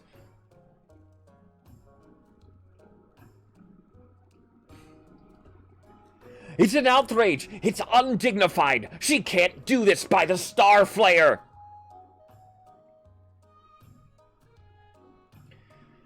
Why is there a skeleton in front of me? I hardly recognized you. It's me, Chief Samacero. I was struck by lightning on my first day. Every inch of my body evaporated. But the Lady of the Storm gave me a second chance. But now she's cast me out. She says I have no discernible magical acumen, whatever that means. Oh, Starflare, I know. That's a chief sort of a curse, I think, then.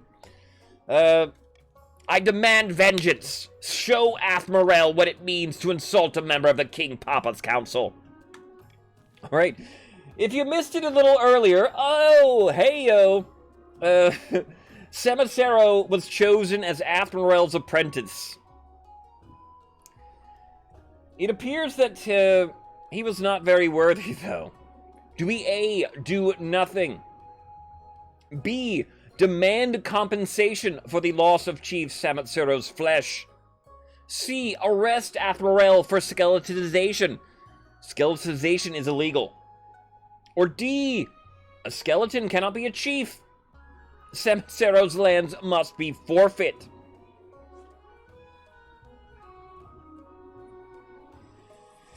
Swing vote will be in order here.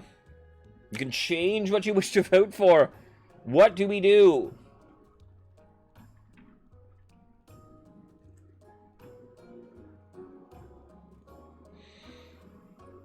How do we make this right? Athmorel, how could you do this? Our storm mommy. Support for A and D mostly. Swing votes are in order. You're allowed to change what you're voting for. Shifting a little bit on to more D here. A skeleton cannot be chief. Simple as. Your lands are forfeit. What? I was not aware nobility required skin. This is daylight robbery. Defiance goes up for the chiefs. Samacero loses all of his wealth, and it goes to the treasury. The skeleton continues shaking and rattling in anger all the way back to the north, where they conveniently kick the bucket not long after. As it turns out, proximity to Athmorel's magic was the only thing keeping him alive. So, Samacero, apologies then for you have not only been stripped of all your land, but you still die off. You can't live as a skeleton. However, Samacero the Second, do not worry if you're new to the game. Your son takes your place on the council. Maybe he swears vengeance against everybody.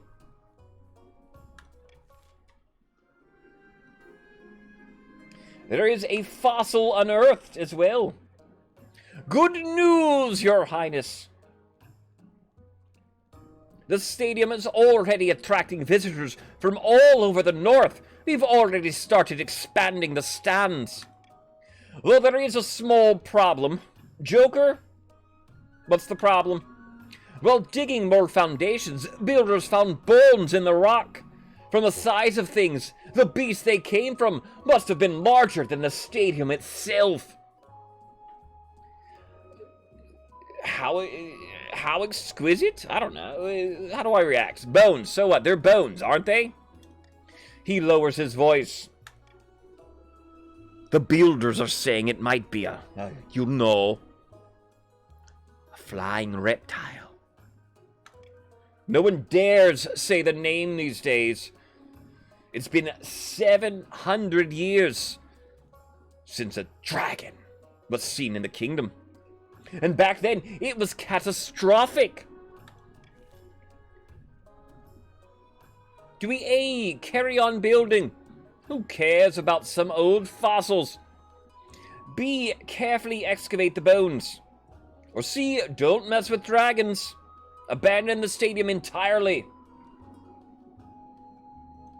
The dragon. Ephra. There it is. Maybe it's a dragon. We don't know, honestly. Let's vote.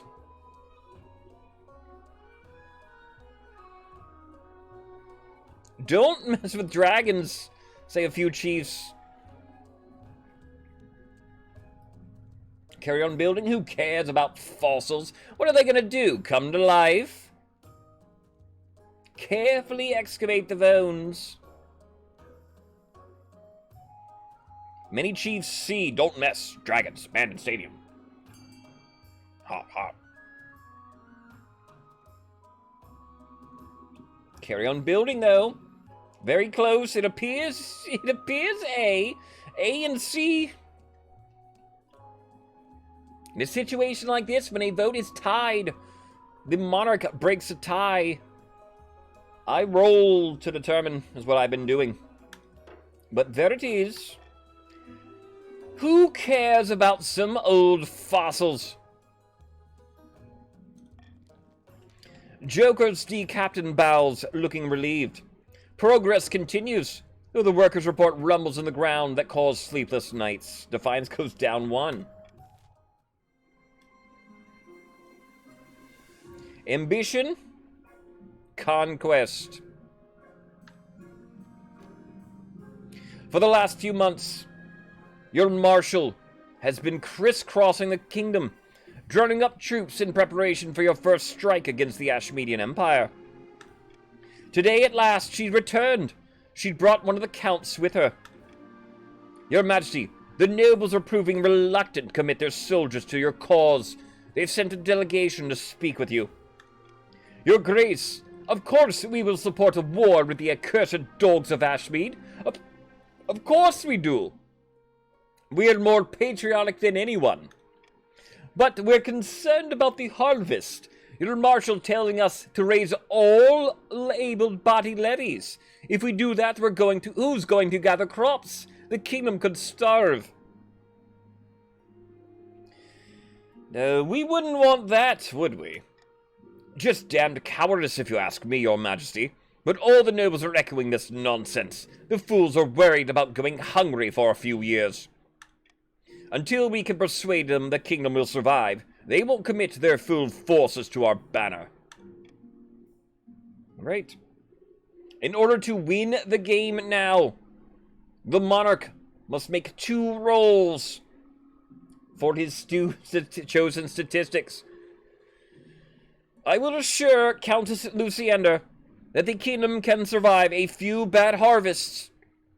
My first roll at 60%.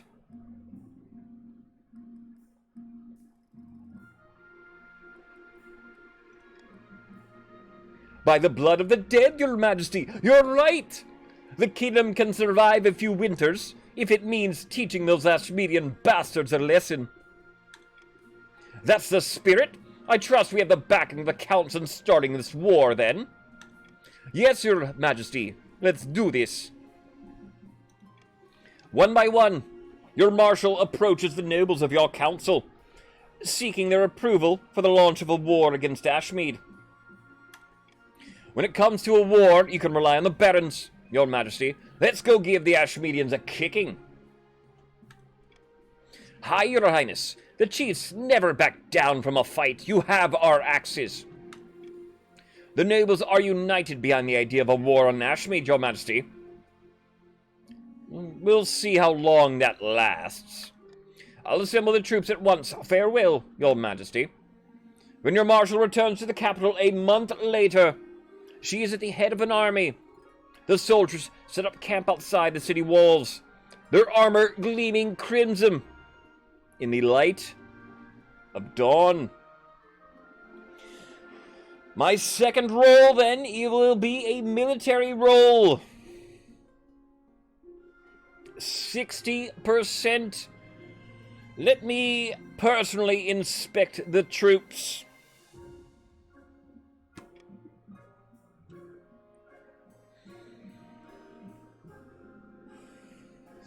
Of the time, it works every time.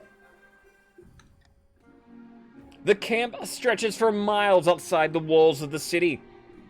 The ground has been churned to mud under tens of thousands of boots. As you approach, you are greeted by an awesome sight. Rank upon rank of hard-faced footmen, holding swords aloft, knights on horseback, their plate mail glinting, archers and crossbowmen training furiously, hitting target after target. Beautiful, ain't it? Good work, my marshal. Thank you, Your Majesty. Let's march. Your soldiers let out a full-throated roar. For the kingdom! For the king! The army is a vast, stinking, hungry monster that swallows up the landscape as it marches south. When you arrive at the border, your soldiers spill across like a flood, sweeping away the surprised Ashmeadian sentries in their path. To tell the truth, you don't see much of the fighting. Lady Frost, I'm sorry. Your job is just to give inspirational speeches before the battle starts, wave a sword around, then duck back into your tent. Despite that, or perhaps because of that, your first Ashmeadian campaign is a huge success. By the time you return to the capital for winter, you've conquered almost 100 miles of territory along the border. As the city gates swing open, you're greeted by the rush of a joyous sound, clapping, cheering. Peasants are throwing roses at your carriage. Trailing behind you, of course, is also a retinue of wounded soldiers nursing deep-seated trauma and grieving their lost comrades. The peasants largely ignore them. All hail the king, the conquering hero!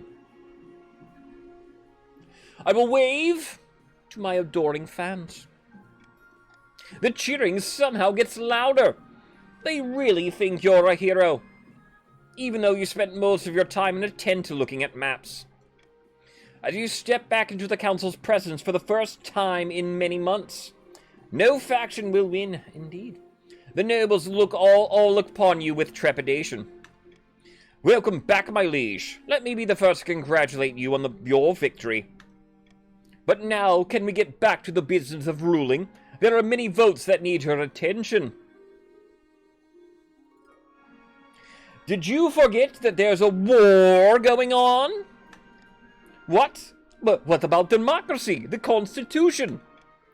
Did the king misspeak? We may have won a victory, but Ashmead will strike again. And strike back hard. We don't have time for votes, we need to prepare. And if you squabbling nobles don't unite behind the king right away, you'll wake up next year with Ashmeadian soldiers in your bedchamber.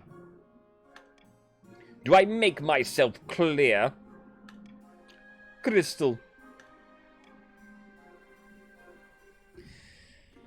Nothing like a common enemy, eh? Aye, Your Majesty. If there's one thing we hate more than each other, it's the Ashmeadian Empire. After that, the nobles never defy you again. It's not like your life gets easier. Ranger, thank you. Your Majesty, I hate to interrupt your meeting, but I just received word the Ashmedian Empire's marching on our newly conquered territories. They're sending 30 regiments. We need to mobilize immediately.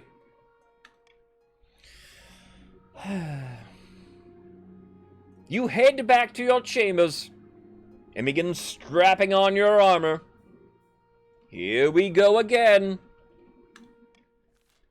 GG's to everybody, but especially Monarch Papa Smurf. The Baron's revolutionary plans for their new model army was quietly shelved, but not forgotten. Those blueprints will surely come in useful someday.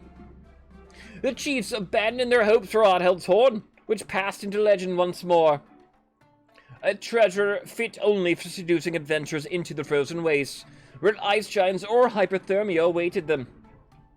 Shortly after King Papa's reign ended, the Inquisitors raided Countess Morgremoon's castle and placed her under arrest for evil magic.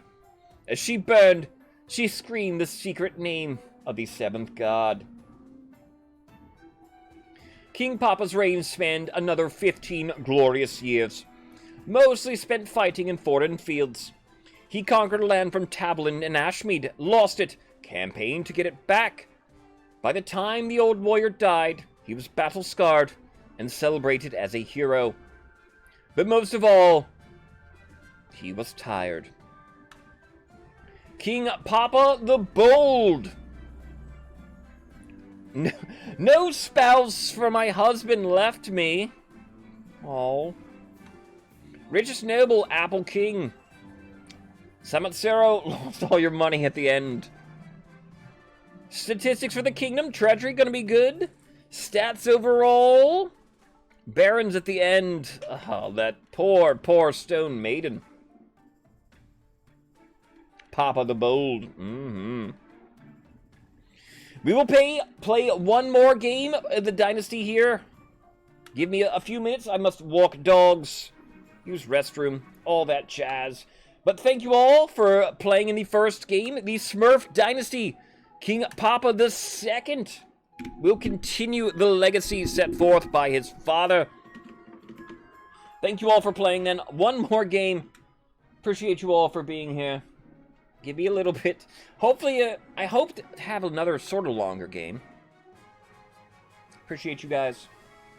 And as far as points go, everybody was on third stage of their scheme. So that's 3 points. And then a tie is 1 point for everybody. So all the factions gained 4 points in this first game. I'll see you guys in a little bit.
Pikmin, thank you for playing. Hope you have a good day.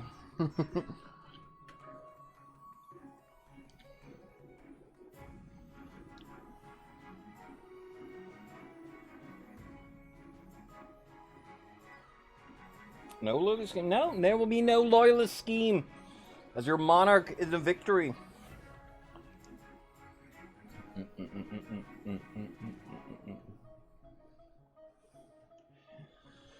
Hello there, everybody. Get rid of that. I can run. I'm gonna run an ad. I'll run an ad right here too then to get rid of pre-rolls for a while. Sure, why not?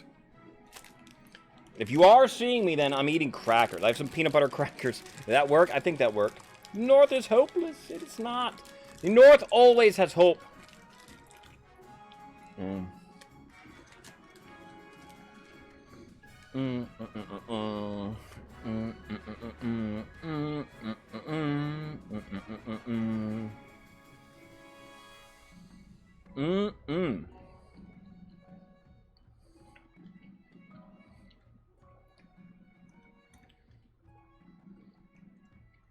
who is on right now? Who am I lurking in?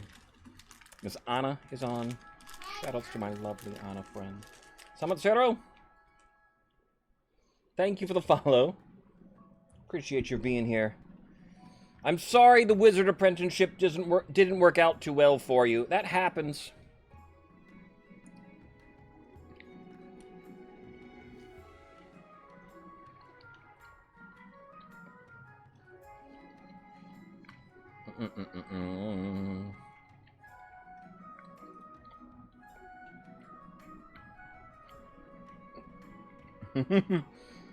It did. Not gonna lie, yeah. I thought it was gonna... It seemed alright at first.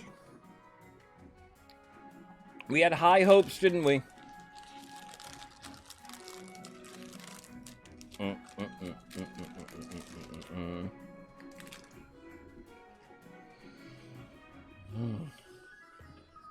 Powering through these crackers, so I don't have to eat and talk.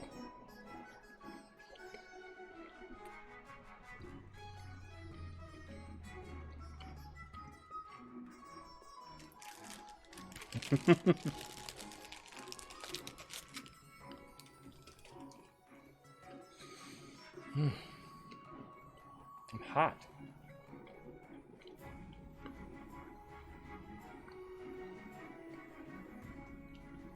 How many crackers are done? For me, right now, I am East Coast of the United States.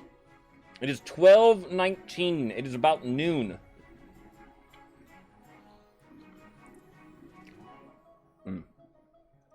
It's a little something, some peanut butter crackers. Nice snack here between my game.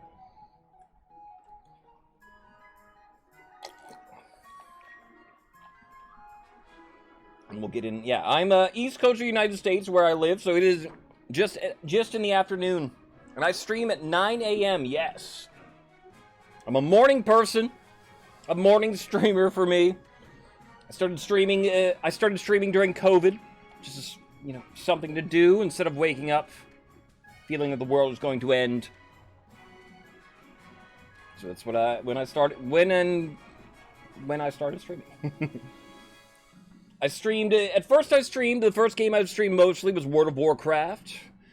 Before I did, then I was doing Sims for a couple years. Sims 3 to be specific. We'll play Sims at the end of the month.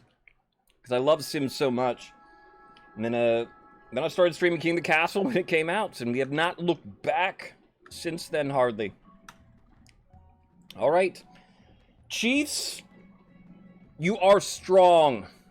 Right, Chiefs? You got this still. It appears you are outnumbered. That just means new people will funnel in. Maybe even we'll have that little bug where it's going to move people to the Chiefs that are already playing. Was there a royalty pack? There's a Sims Medieval is like a Sims sort of expansion, sort of a spin-off having to do with the medieval time period that would do well with this game, actually. I know a few people that do Sims Medieval. But I usually make, what I would do, I would make characters from pop culture mostly. Community. I'm a big fan of television show Community. I made a lot of characters from. I made characters from Marvel Universe, from the comedians, just musicians. Brewfest will be over shortly here in World of Warcraft. Is it today? Today or tomorrow, I think Brewfest is ending. But pretty soon. We'll begin our game.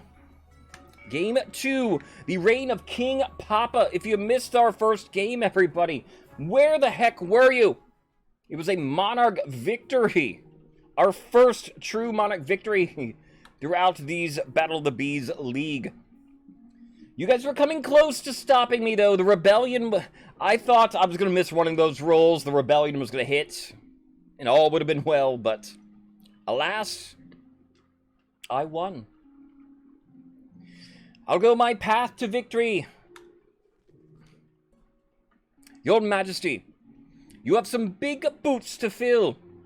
And with your father out of the picture, the nobles will be looking for any opportunity to replace you. When you die, how do you hope the kingdom will remember you? Alright. My random goal last time didn't work out so well.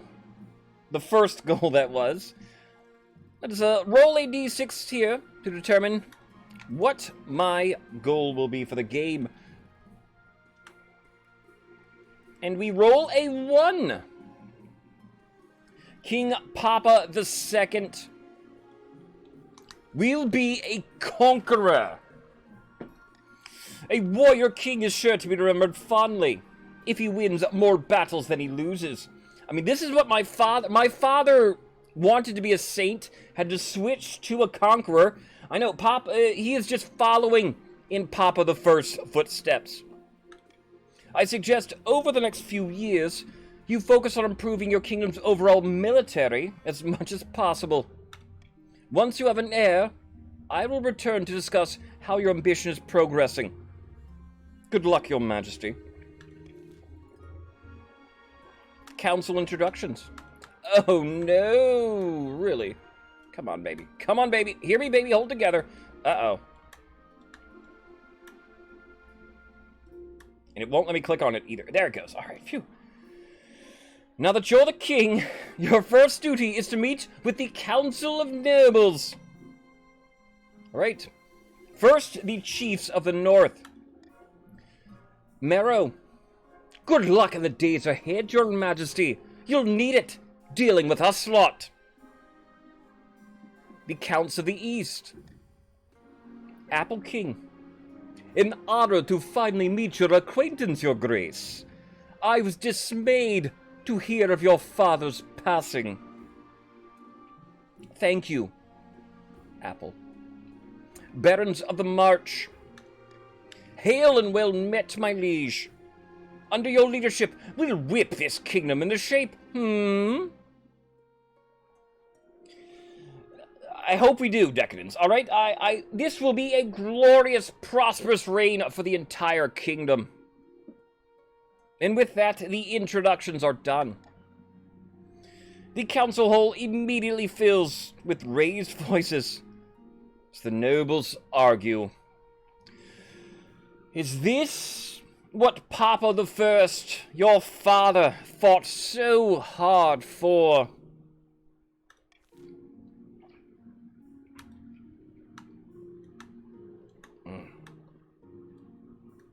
Coronation.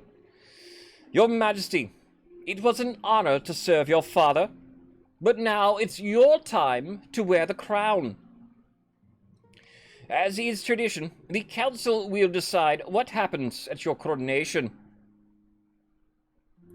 What? But it's my coronation! This isn't an absolute monarchy, Your Majesty. Everything has to be run past a council vote, even this. Shall we call the nobles in? Alright, welcome to Game 2 of the day. This is our very first vote of the game. Truly, I am not playing, I am the role. I'm the storyteller, the dungeon master. I guide the story. You get to decide how it plays out. What do we do for the coronation of King Papa II? Do we A, host a lavish party with jugglers and fountains of wine? B. Proceed with a religious ceremony that honors the ninth god. C. Throw the king into the river. Or D. These are outdated traditions. There's no need for a coronation at all. No veto, no monarch's choice. What do we do? Last time, we held the super extravagant party. It's not even available this time. Proceed with a religious ceremony? We could use a little faith. The king into the river? It's a time-honored tradition in King of the Castle, they think. We are back. We are back, everybody. Out there. What do we do?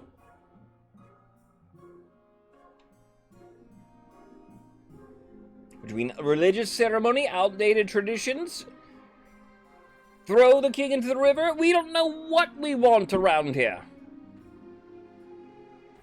Anybody get a vote in here? What do we do? Coordination. Otherwise, monarchs will break a tie. How about instill the fear of the ninth into everybody? Well, not the chiefs. They don't get involved in the ceremony. In the hallowed halls of St. Bertrand's Cathedral, the Archbishop places the crown upon your head before launching into a sermon.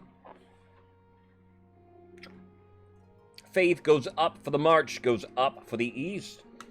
And that is why Papa the Second is the king, ordained by divine right, chosen by the ninth god, and elevated above all. If the assembled nobles were plotting against you, perhaps the threat of eternal damnation has given them second thought. Probably not. All right. End of season. Barons. Victoria of the Crystal Eos bloodline, sinister martyr prodigy, stands before a blazing hearth, shouting and swearing. When have the barons of the march backed down from a fight? Never! I know you'll do what it takes to put me, your rightful queen, on the damn throne. Barons, how will you win the game? Through A, doppelganger, B, intimidation, or C, gunpowder. Airhawk, welcome back. coming in guns blazing is Airhawk. Barons, your goal for the game. Lowering defiance will be A's first stage. Raising stability, first stage for B. Lowering authority, first stage for C. Drogon says B. Airhawk says C. Barons, break a tie. It is random in a situation like this. Don't you hate that when they actually want you to do work? Feels bad, man. Roswell wants chaos. Wants a three-way tie. All right. Barons, pick it. Leave it to fate. I don't mind fate sometimes myself. There goes Crystal, though. Crystal says intimidation. Meetings. I don't know how you say it. Lady Frost, Descendants, I believe, too late here. It will be B, intimidation. Raising up stability. Already at 6. Not a very easy first stage, probably. The barons plan to hold the king hostage in his own palace. First, they must lull the spymaster into a false sense of security. To advance their scheme, barons must raise stability to 5 or more in 4 seasons. It is currently at 6. Chiefs. Jorah of the Ephra Bulbasaur clan, charismatic political mastermind, stands precautiously on a longhouse crossbeam, droning on as if in a trance.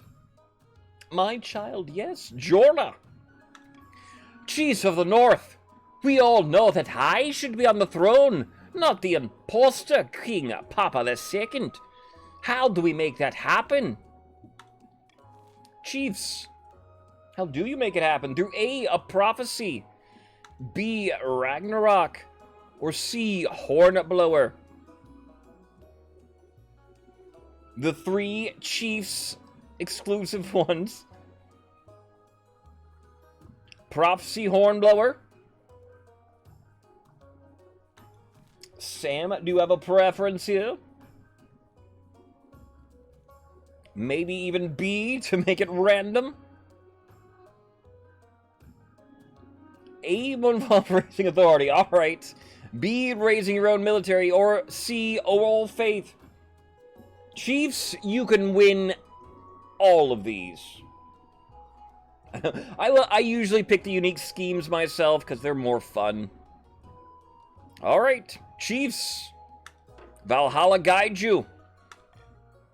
It will be Hornblower. A second chance to toot. The Chiefs are planning to dig up Oddheld's legendary horn and use it to take over the kingdom. First, they must win the favor of the gods by diminishing the kingdom's belief in the Ninth.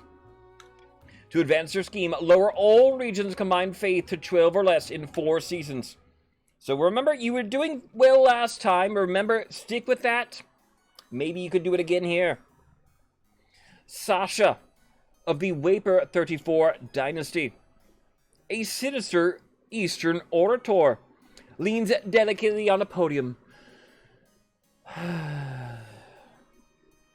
My fellow counts, in ancient times, the East was its own proud kingdom.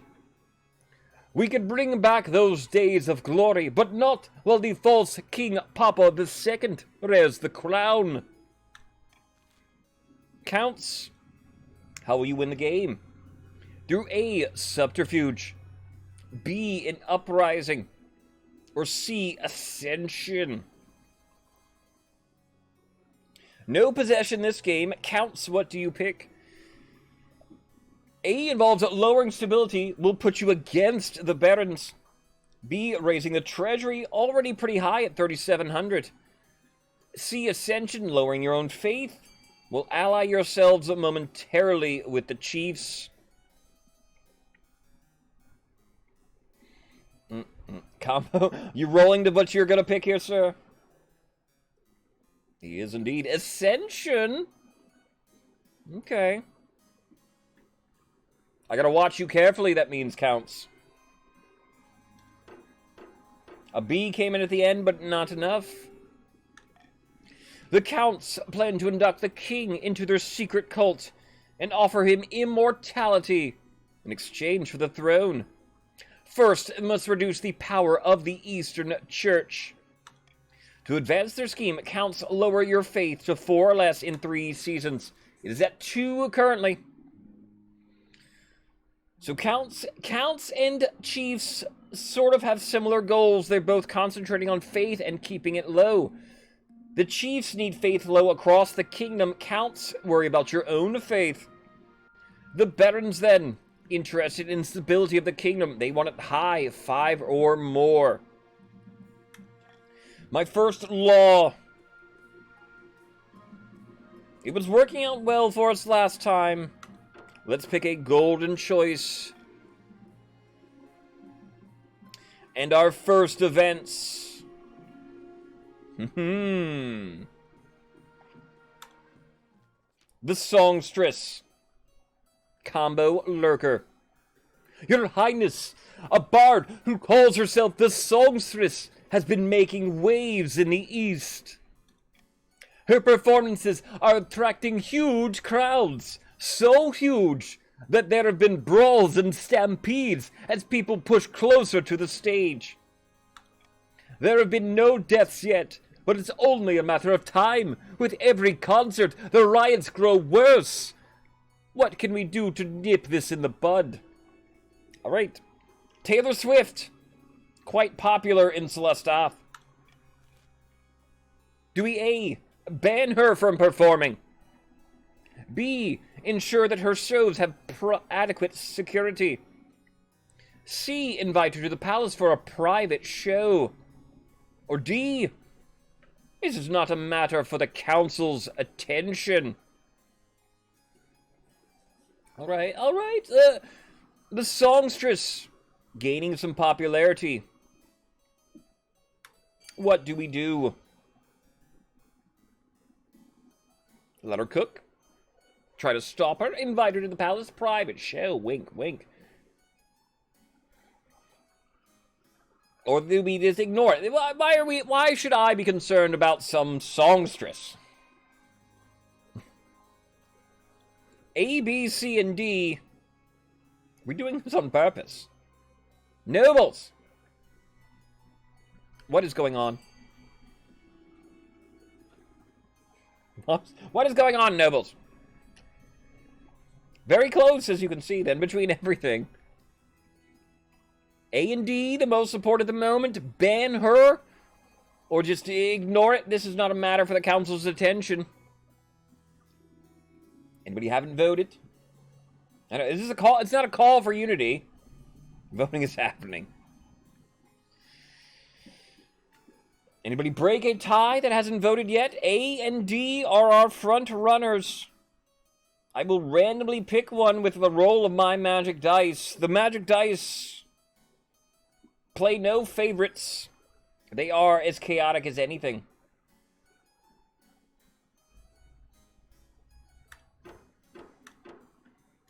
Either ban her or ignore it. I'll roll D8. 1 through 4, 5 through 8. And this right here, this is not a matter for the council's attention. Very well. I suppose we'll just let this bard continue to stir up chaos on my land. Defiance goes up for the east. Over the next few weeks, the riots around the songstress's shows get worse. There are several deaths. What is so special about this woman's music? And, I got the wording right. I didn't roll a d6, as you can obviously tell, because I got a 7. I just spelled it wrong. I copied and pasted it, right? Marry her? Marry the songstress? Maybe.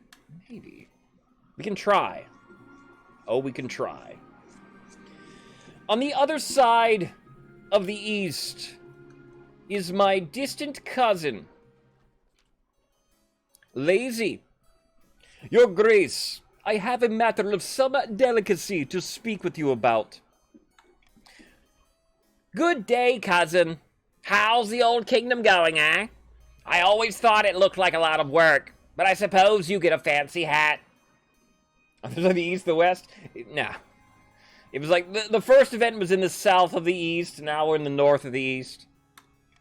Lord Fitzalbert is your very, very distant cousin. About 15th in line to the throne. You haven't seen him in years. What's going on, exactly? What's happening?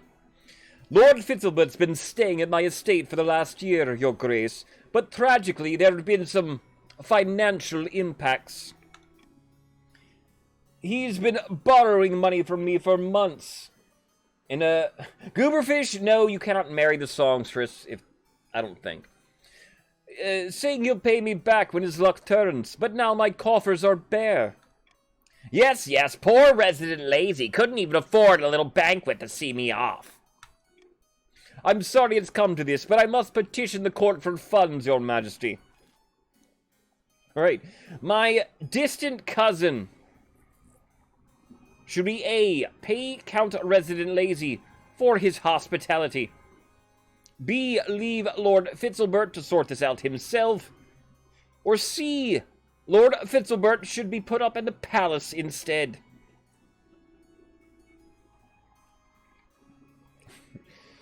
My troublesome cousin. What do we do about it? Don't you just hate this cousin? You know who it is. You know yours and your family. And if you don't know it, you're that cousin. I'm that cousin. I'm the weird one. Pay a resident Lazy for the hospitality. I mean, thank you, Lazy, for putting up with my cousin. You've got more than one. True. Some people's entire family trees are nothing but this. Ghastly oatmeal. Ghastly oatmeal. How are you doing here today? Thank you for joining us. Ghastly. You are a Baron for the game? Thank you for joining us here. Welcome on in. My cousin is causing trouble in the East. We're trying to decide what to do with them. You actually don't have any cousins? At all? Combo? Well, alright. I have a lot of cousins. We will leave Lord Fitzalbert to sort this out himself. Lord Fitzalbert storms off in a noisy huff. Still, at least the treasury is safe from your cousin's grasp. The counts gain a defiance.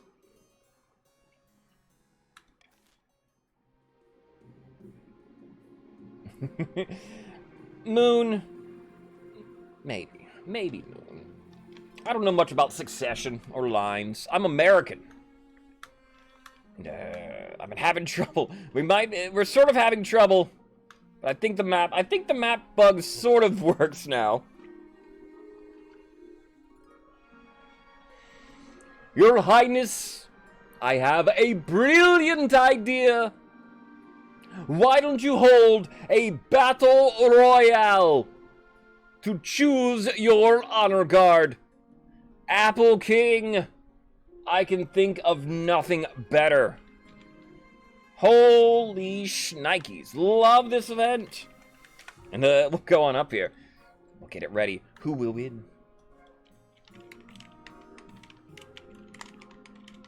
If you've not seen this, event, this is no, we are going to go for it no matter what, Metro. Baron's Chiefs counts. A prediction is going up in the chat right now. It will be 2 minutes long. If you haven't seen the Battle Royale, we can randomly pick who our Honor Guard is by whoever wins the Battle Royale. Prediction should be live right now then. Apple King. Thank you. It will be the richest noble of whoever faction hosts it. So Apple King is the richest count. You will host our Battle Royale. If you would let us host it in the East, I'll even pay for it.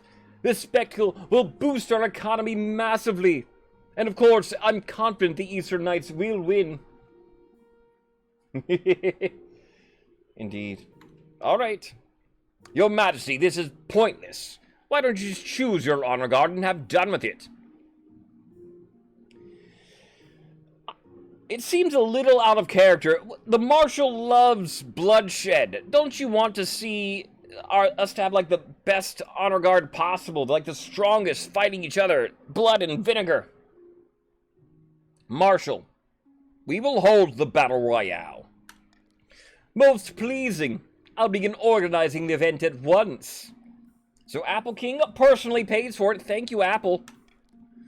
A week later, you receive word that the Battle Royale is due to begin. Held on the battlements of Countess Apple King's castle, you travel down to spectate, along with a horde of murder fans from across the kingdom. So, alright, wherever we host it, the trade will go up. It is now dominating monopoly for the counts. Welcome, one and all. Today's competitors are Northern Warrior Heroes, Eastern Knights of the Order of the Drowned Rose, and the Baron's battle-hardened veteran soldiers. I will choose whatever is ahead in the prediction here. So what will be my choice? Prediction ending right now. A lone person bet on the Barons there. They can clean up, whoever that is. I will pick the Counts, though, it appears. Who will you support? The Eastern Knights. A wise choice. Now let's get a little blood spilled, shall we? That's you. The 10, you can clean up. Always go for it. The bell rings. The Marcher soldier charges like a bull, his sword already swinging. The Northern warrior blocks it with his battle axe, grunting with the effort. The Northern warrior scarcely has time to catch his breath before the Eastern Knight is also upon him, raising her voice in song. Sparks fly as blades clash. The three fighters dart back and forth, almost too fast for your eyes to follow. Once, twice, a blade finds its mark. Blood sprays. And finally, someone stands victorious.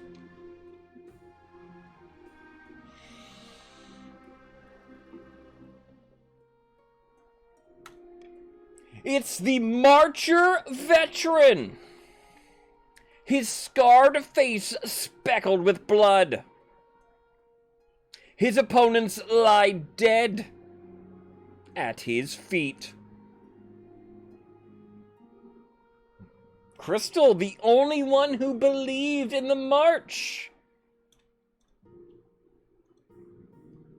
Wow. She will collect the entire bounty. Crystal has plenty of crabs, I think, as it is. But 11,000... For a mere 10 crab investment, Crystal just made 11,000. That is very good odds. 7, take us. They must have cheated. Or we just got unlucky. This is a count talking right here. Regardless, you have a new honor guard, Your Highness. Just not the one you wanted. Is that a moment? Was that a moment for you, Crystal? With that, the Battle Royale is over. Everyone agrees it was a fine day out for those who survived. The Eastern Army attracts a wave of new recruits. Military goes up for the East. The East now has the strongest military in the kingdom. Usually wouldn't happen when you're playing with chiefs and barons. End of season. We get to our first auction of our second game here.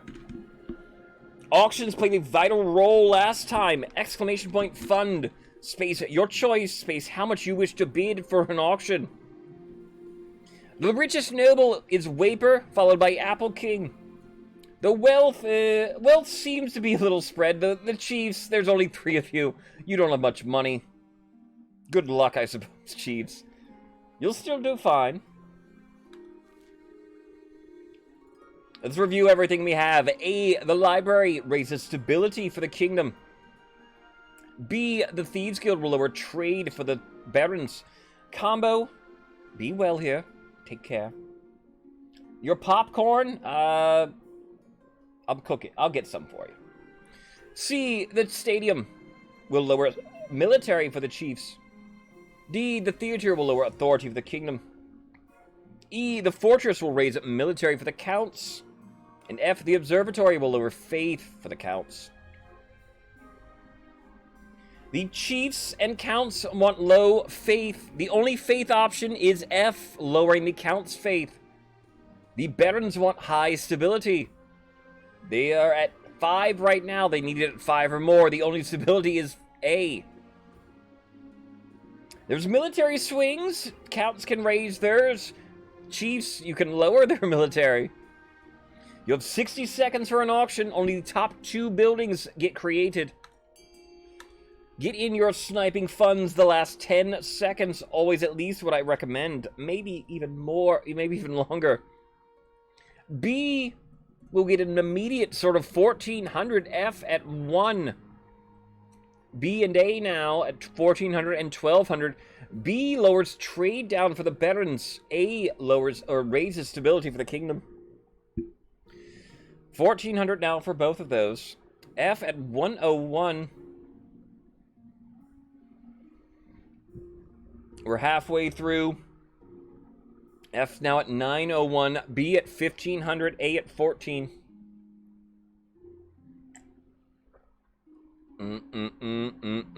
Looks like between B, A, and F until snipers come in. Last 10 seconds at the moment.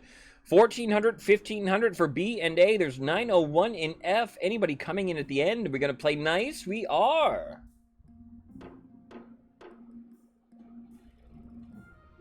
Fund F. Oh, wait. You can't. It will be A and B. A raises stability for the kingdom. Crystal, biggest contributor there. B lowers trade down for the barons. Marrow, biggest contributor to that.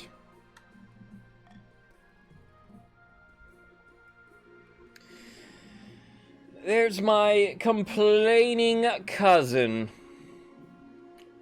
Fitzalbert isn't done yet.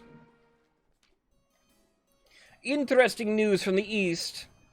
Do all your family reunions go this well? It's my cousin causing trouble again, Spymaster. You could say that. Lord Fitzalbert has decided to tell everyone that you're unwilling to give someone of your own blood funds on which to survive. Barons are doing intimidation. They need stability at 5 or more currently. It's stirring up bad feelings against you. Better to nip this in the bud before it gets out of control. Alright, my cousin sowing dissent amongst my own family. A, the king should formally apologize. No. B, pay the counts to put him up. Or C, officially reprimand him for his insolence.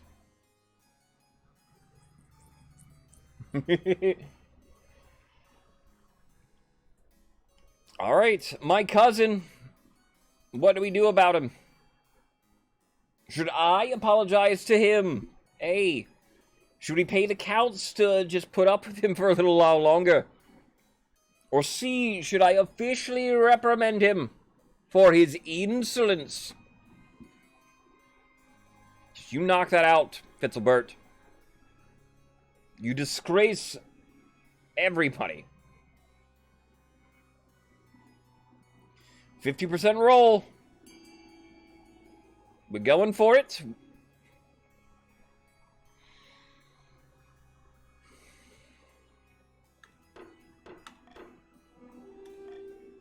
You send a stern letter to Lord Fitzalbert, chiding him for his behavior. You do not hear anything back yet.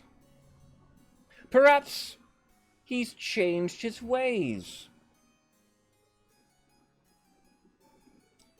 Morgramoon, I like that idea.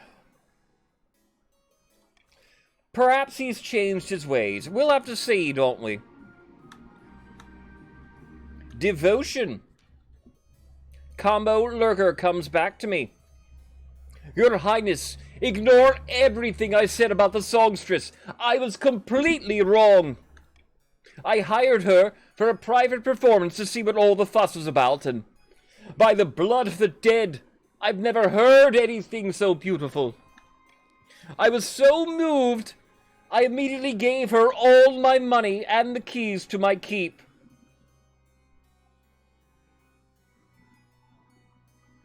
Combo? That doesn't sound like a good idea. Wait, what? Yes, I'm living in the servants' quarters now, but it was worth it to hear her sing. You simply must invite her to the palace for a performance. Your Majesty, this is deeply suspicious. We need to do something. Spymaster, I might agree. Do we A, invite these songsters to the palace for a private show? B, order the Spymaster to investigate this phenomenon? C, ban her music? Or D, send an assassin to get rid of her permanently? Okay. Something definitely is going on here. Combo Lurker just gave all of his money to the songstress. What do we do next? We must proceed with caution. Veto S. I would veto S. You mean A? D? Which one do you mean? S is between those. D. No veto. The songstress has some fun branches of the event. It looks like we want to hire an assassin to deal with her. 1,250 gold, more than it costs to kill the king.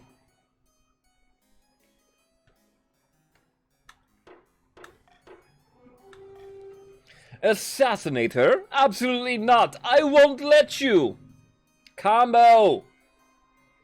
You've been bewitched or something. Combo, shake it off. I mean, what? Now, no. Don't shake it off. That's her. Another song. A flailing Count Combo Lurker has to be removed from the council hall by the watch. Meanwhile, your spy master heads out to hire an assassin. A pleasure to meet your acquaintance, Your Majesty. I'm here representing the Viper's children. You have a bard that needs to be silenced.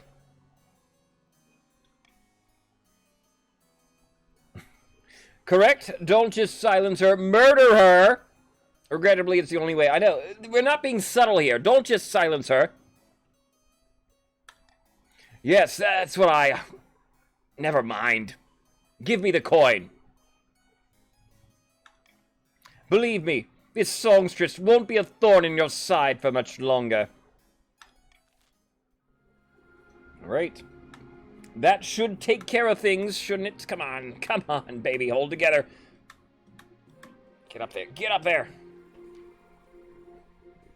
Your Majesty, it's important you find a spouse sooner rather than later.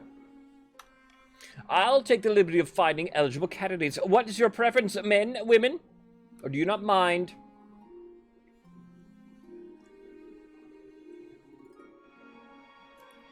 Big Poppy needs a mommy. Thank you, Your Majesty. I'll send up messages to the most influential families in the kingdom. Let's see what they have to offer.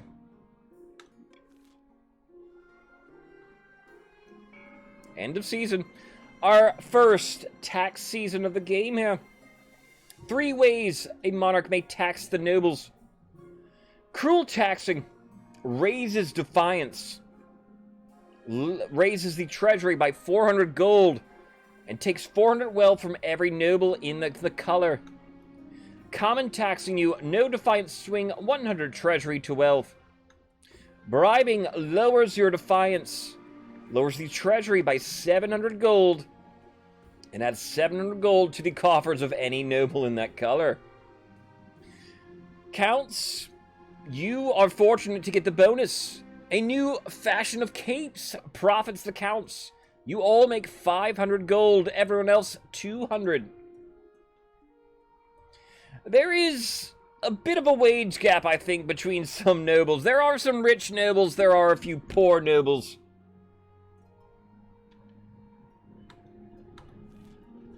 Common tax is what I shall do right here, though. You have 200. Well, now you have 100. Apologies.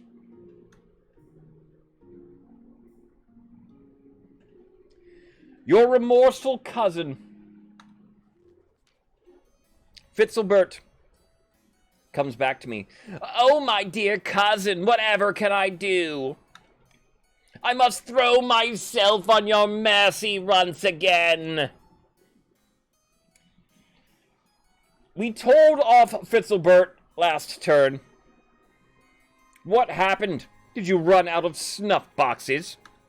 Your Majesty, I'm hurt. I know I've been irresponsible in the past, but I'm beyond all that now. No, It's that I'm building a sanctuary for retired hunters, hunting dogs in the East. But I've run out of money. Well, that does sound lovely. A sanctuary for retired hunting dogs? Fitzilbert? You're hitting Hoy where he likes it. I hope there was some spare coin in the treasury. Those poor dogs are so in need. Oh, he just wants to open a doggy daycare. Do we A, ask the Eastern tradespeople for assistance? B, pay for the dog sanctuary from the treasury? Or C, do we rally the farmers of the East to help? Right.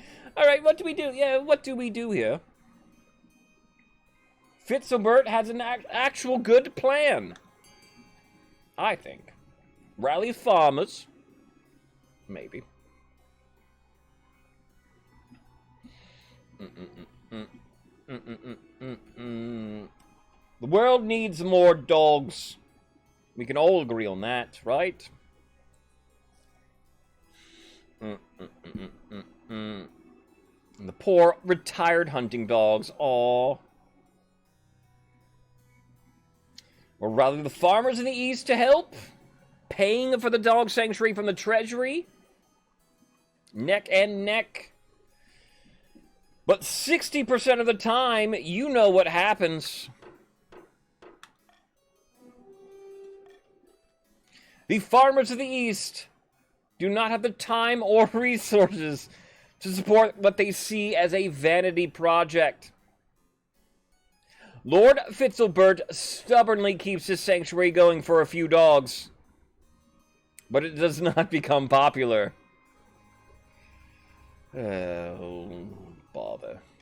At least he's occupied and out of your hair. Well, that's a good thing. Eligible options. I found 3 potential matches for you. 1 eligible young woman from each of the kingdom's 3 regions. Choose wisely. You'll be securing a powerful alliance. And a partner for life to have and to hold, don't forget. I remember how the trouble... Well, I don't remember, but I was told about the troubles that my father and my father had. Indeed, your majesty. Nothing seemingly happened there, Waper. The Chancellor leads you to the Great Hall, where they've arranged 3 portraits on easels. For now, each is covered by a cloth. Come on, I don't even get to meet anybody. There's no time for sentiment. You just need a match that fits your station and suits your political needs. They whisk away the cloth from the first portrait. This is Hilda, the firstborn daughter of the Northern Samatsuro clan. Apparently the other Northerners had nicknamed her Wind Speaker. Can't imagine why. I've heard she spends most of her time playing cards, making wagers with friends and hangers-on. People say she nurses a grudge, though.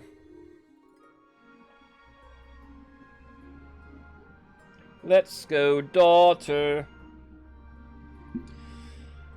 Nothing jumps out to me, frankly, about her. I'm not interested. Next. This is Desmonia, eldest daughter of the Eastern VFMX001 dynasty. Apparently they had a hell of a time getting her to smile for the portrait. She bought a controlling interest in a silver mine in the East and made a killing. Half the East are in love with her, apparently. The other half hate her. Eyes. She is an intriguing candidate.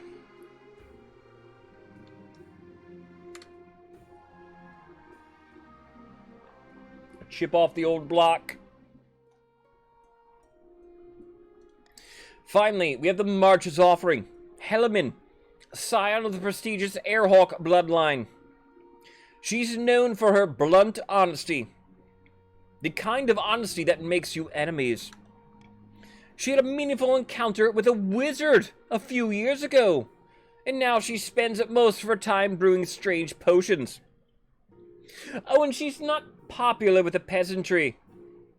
Something about her sets their teeth on edge. We had, of course, a Wizard's Apprentice last game that didn't work out. She sounds like a laugh, though. What do you think? Of course, by picking a candidate, you don't anger the other regions to gain a lifelong alliance. It doesn't say what wizard she was with. Which of them do you wish to marry? And me, Hoy here, I've been rolling randomly to pick our spouse here. If I was picking myself, I think I like Hilda, maybe. But 1, 2, 3, 4, or 5, 6. Who will be my wife? 3. It will be Desmondiana. Desdomina of the East. Excellent. I'll make the arrangements. Was that best case scenario? East was getting a little defiant. That will lower their defiance by 2. Raise the others' defiance by 1. Now 3 across the board. The assassin returns. Okay, yeah, we... Oh, baby, come on. We sent that assassin to kill the songstress.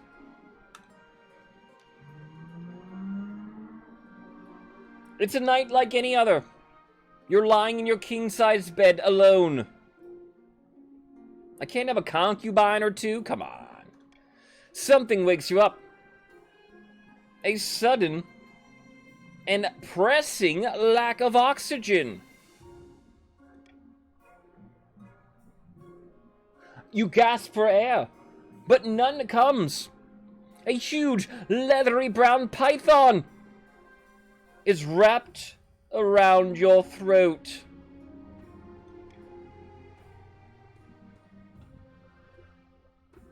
Okay. Something is definitely up here. Wrestle yourself free of the snake, call for your honor guard, or reach under your pillow for your hidden dagger.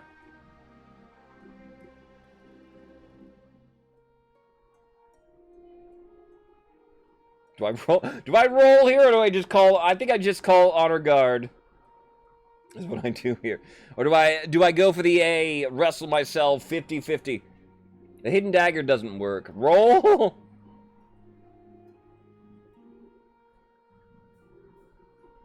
Why is the Order of Viper turning the pythons? Moon, don't worry about it.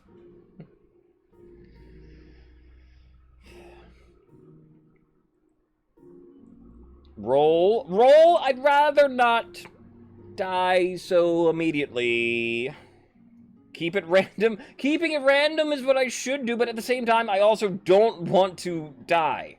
All right? It's good. As fun as random is, you know, it's my goal as a king, as a monarch, is never to win everybody if you're newer.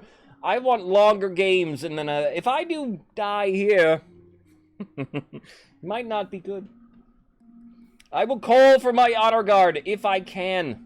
Luck is luck. Your honor guard posts themselves outside your door every night. You try to call to them, but all you can do is quietly wheeze. Your vision is going black. You don't have much time left. Oh, and we can't even call the honor guard. All right, I didn't even know that. I thought we could here. Okay.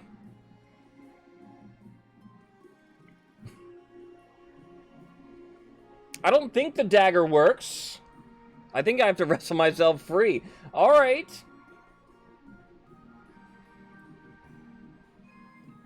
Your monarch is crossing his fingers then. I will wrestle myself free of the snake. And Lady Frost, maybe I should have, because I did know this could lead to death, but I thought I could call the honor guard.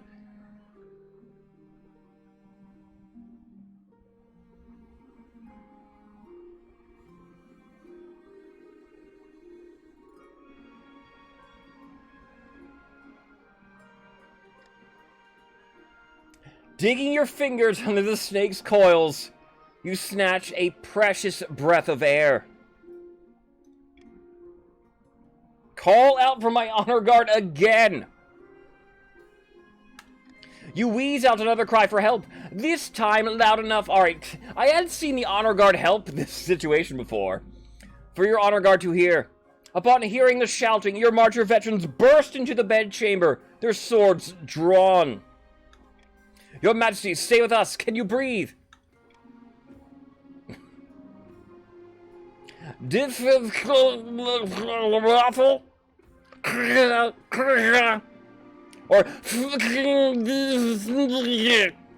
Or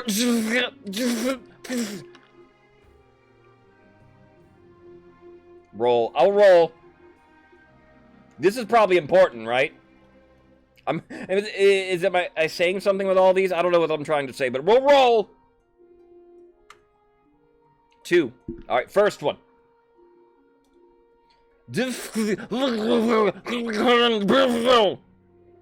I'm asking a question here, too.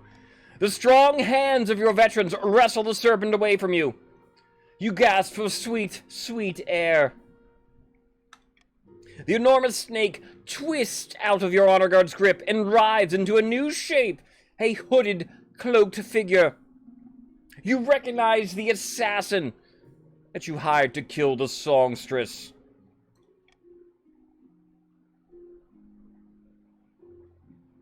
You! The songstress sends her regards. Your honor guard and the assassin engage. Somehow, the lone killer downs several of them in an instant. Though they received only superficial cuts, they're already convulsing, foam dripping from their lips. Eventually, the assassin is cut down, but not before your marcher veterans have been utterly decimated. The few survivors die within hours, also foaming. A close one. Your Majesty, are you all right? No, I am absolutely not. Calm down, Your Majesty. The danger has passed. I mean, that was our assassin. Indeed, the songstress turned her own assassin against us. We underestimated her. Luckily, her magic must have muddled the assassin's judgment. Otherwise, he'd just simply stabbed you in your sleep, rather than strangling you in his serpent shape. True. Perspective, Spy Master. I should be dead. I'm sure the Viper's children will give you back your money. This is a terrible breach of professional ethics. In the meantime, I'll investigate this troublesome bard. So, there is honor among the assassins, huh? I get my money back for the assassin. The Spy Master will investigate further. And that's why I saved that event for last, too, you might have noticed. Hiding from the church. In a tiny village far to the east, 2 counts meet in a derelict tavern. No one dares even glance in their direction. Another priest left my estate today, says Goober. He said there was no sense preaching to the truly lost. I've heard the same across the east. We are no longer trapped under the church's thumb. Now we must not falter. If the king grows proud, we can offer him the ultimate reward, immortality. For the next stage of your scheme counts. You must raise authority to 5 or more in 4 seasons. Alright. New votes. Anyone we want to see here? I don't like Stop the Count at all. I won't pick that. We did swing votes last time. Why don't we get reverse voting here?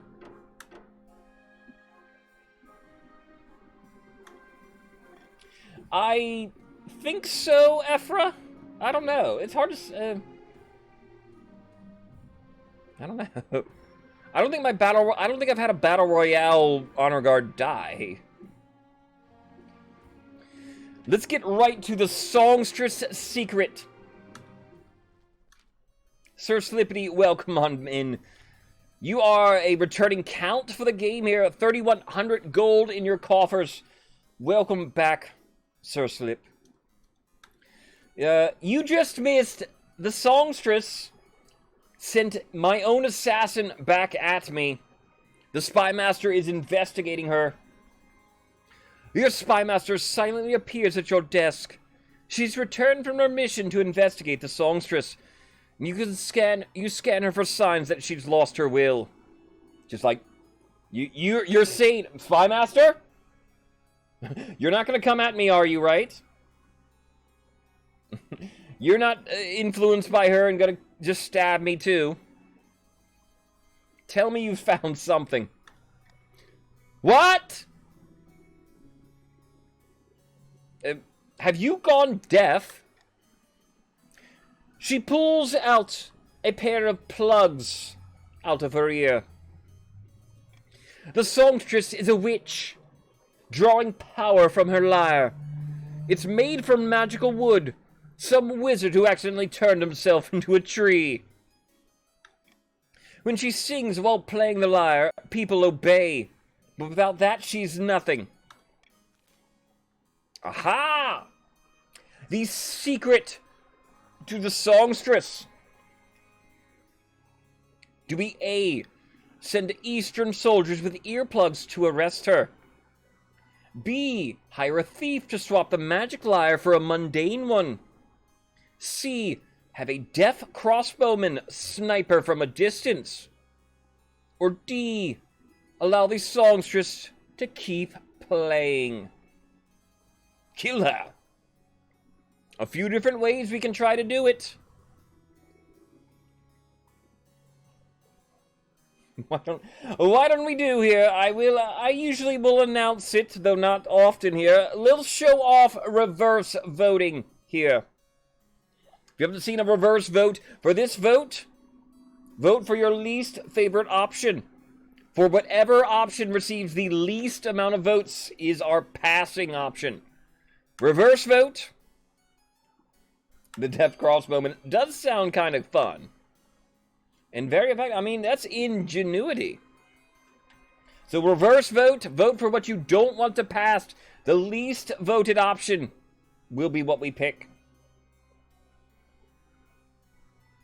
Reverse, reverse. So right now that would be A. It's a 90% roll. People don't want D, huh? It's tied currently between A and B.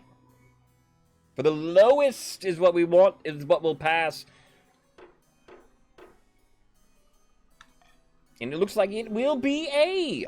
We'll send in the Eastern soldiers with earplugs to arrest her. Practical. As the songstress' next performance, she walks out and plucks her lyre. When her soldiers burst on stage, she smiles and sings at them to kneel. Imagine that. But the soldiers just laugh and point at their plugged ears. They snatch her lyre and smash it underfoot. Rock and roll! Yeah, smash that guitar! She's dragged off to the dungeons, kicking and screaming. That's so punk rock of her. Thank you for freeing me of the witch's clutches. Your Grace, for a while there my mind was not its own. Combo, did you learn a lesson? Alright? Don't be a simp. Okay?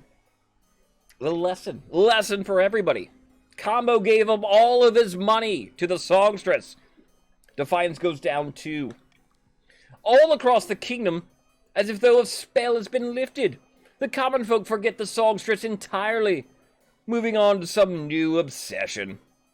Stability goes up in the kingdom. There is famine, though, in the march. Hello, your majesty. I've travelled all the way from the march to beg you do something about the price of grain. I can't afford to feed my family. A day of backbreaking work isn't enough to buy a day's worth of bread. Stability goes down too. Ouch. She's right, says Maidenless. The grain price in the March is beyond all control. Greedy merchants rake in profit, while the common folk starve.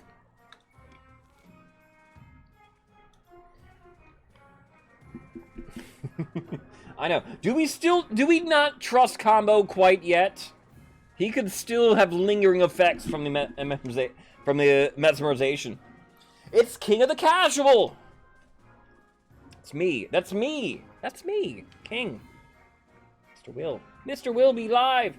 How are you doing, sir? Do we A, put a cap on the price of grain? B, subsidize grain, ensure it's sold for half of its worth? C, import grain from the East, distribute it for free? Or D, the market will correct itself in due time? Mr. William, be live. Are you playing Stream Raiders today? Yeah, that was funny. I joined... Will apparently was streaming Stream Raiders yesterday, but he went into there, and he definitely was not streaming Stream Raiders. I have no idea. What was that game? You were playing something else called Stream Raiders, you said. Maybe. I have no idea what it was. But see, you can easily set it up to play that in chess, right, sir? I could play Stream Raiders myself. I've thought about playing it today just to show you. What do we do? There's rising price of grain in the March. Mr. William, if you want to play, of course, you know how to play a Barons Chiefs Counts game. Our first game, I won. And this second game, I managed to avoid an assassin somehow. I'm a little surprised the assassin didn't kill me. It probably should have. Papa the Second should be dead. Live every moment as if it was your last is what Papa needs to do now. This, William, and everyone else joining me, is my Battle of the Bees League. All last week, all this week, all of the nations are competing to see who is the very best, like no nation ever was before. The top 3 contenders will compete on my next Praise the Ninth event, the winner of which is what I will assemble a costume for Halloween. So if you think I'll look good in purple, in blue, in red, in yellow or green, the other nations, help them win, especially on next Monday's stream. Price, a cap on the price of grain, sounds good. 70% roll.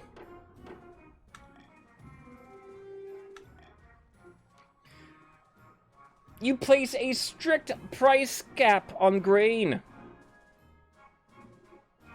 However, wily merchants start using the grain to brew alcohol to avoid losing money and get around your orders. As VD plays Stream Raiders while she's doing King of the Castle, I think I've seen some other people do it too. I play Stream Raiders as like a viewer with other people. I've never done it as a streamer though, so I don't know too much how to do it. And that's a fail. Yeah, that's a fail. As a result, the supply of grain goes from hardly any to almost none. The peasants are worse off than ever. Starvation grips the march. Stream Raiders is a fun little game where I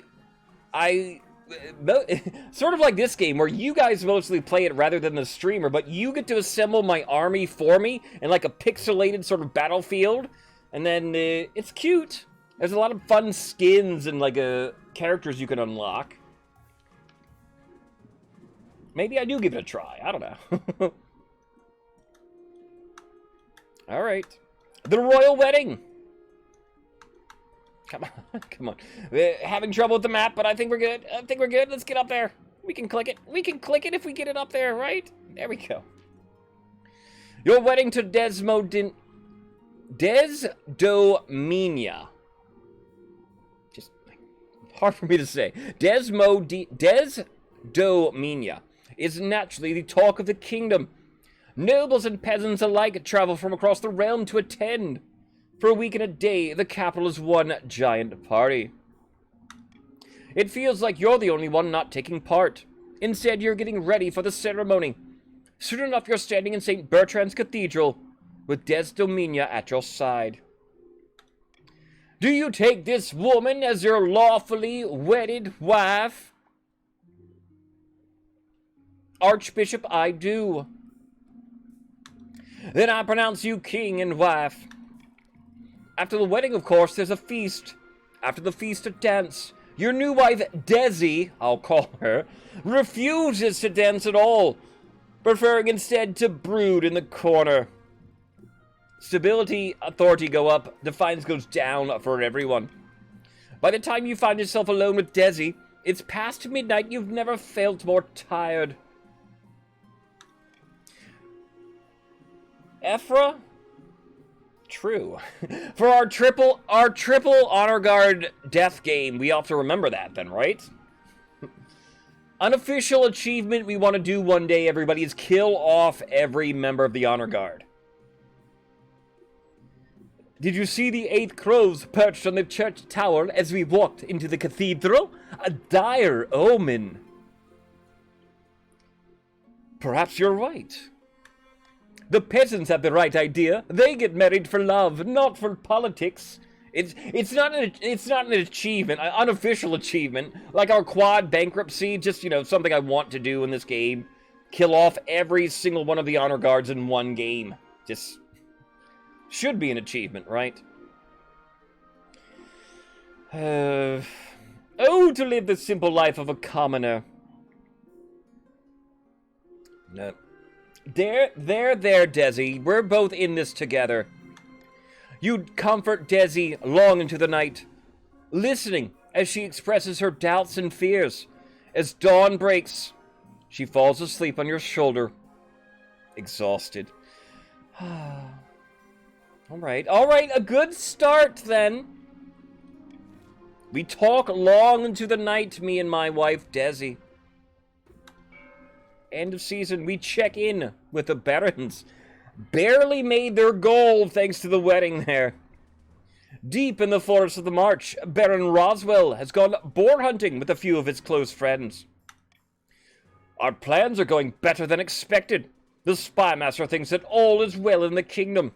And while the cat's away, the mice shall play. You managed to do that in party mode? Awesome. We've killed off 2 before, but never all 3. Cats are best for getting rid of mice. You're better with a terrier. I think you missed the point of my analogy. Never mind. Our next step is to replace the Palace Watch with our own agents. I guess that is a problem with that, Ephra. Should be easy enough. If the king can't pay them, the watch will look for money elsewhere. For the next stage of your scheme, Barons, you must lower the treasury 1,500 or less in 2 seasons. Barons, we sit at 4,000. Northern sagas tell of Oddheld's horn, once gifted to mortals by the honey-blooded prince himself, then lost to the snows of time, never to be found again. Until now. I have it! Oddheld has spoken! Last night, during the storm, I beseeched the drunken vessel himself, and lo, did lightning strike the earth far to the north. That is where we will find the horn.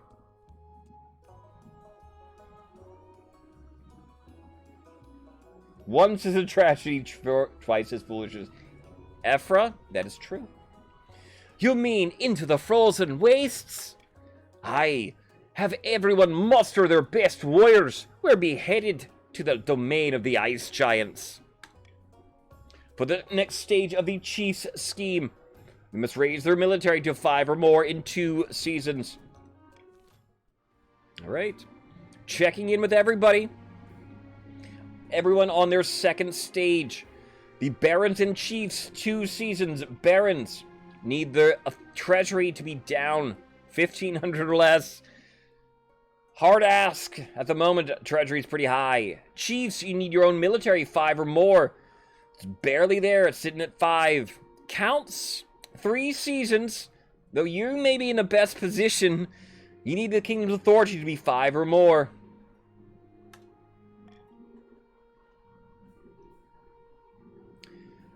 There, we'll go new honor guard first. The deaths of your honor guard in the line of duty was a tragedy, Your Majesty, but we don't have time to mourn. We must replace them at once. The king needs protection. What are my options? Each region offers a selection of elite guards, the chiefs with their most famous warrior heroes, the counts with knights of the Order of the Drowned Rose, and the barons offer a squad of battle-hardened veteran soldiers. Of course, since your previous honor guard were martyr veterans who will never live to collect their pensions, the barons refuse to send, any more of their hard-bitten soldiers to die in your service. Barons, they served me well. I apologize then. I hope things will be right between us. I would pick them again if I could. They were awesome. Let's learn about what we have left, the Northern Warriors. They are bearded oafs with axes and no manners. They'll get drunk and cause trouble in the palace. No discipline at all. I can't guarantee they won't run off on some random quest. But they're honorable, and in a fight, unbeatable. The Eastern Knights. The Order of the Drowned Rose are highly respectable. They'll understand palace etiquette, but it's been years since they fought in actual battle. They mostly write poems these days. The Foreign Mercenaries? I suggest a band of fearsome fighters from the Tatterlands called the Battle-Bitten Brethren. They specialize in bodyguard work, but they're costly, and hiring foreigners will betray a lack of confidence in our kingdom's fighters. I've made my decision. I await your verdict with bated breath, Your Majesty.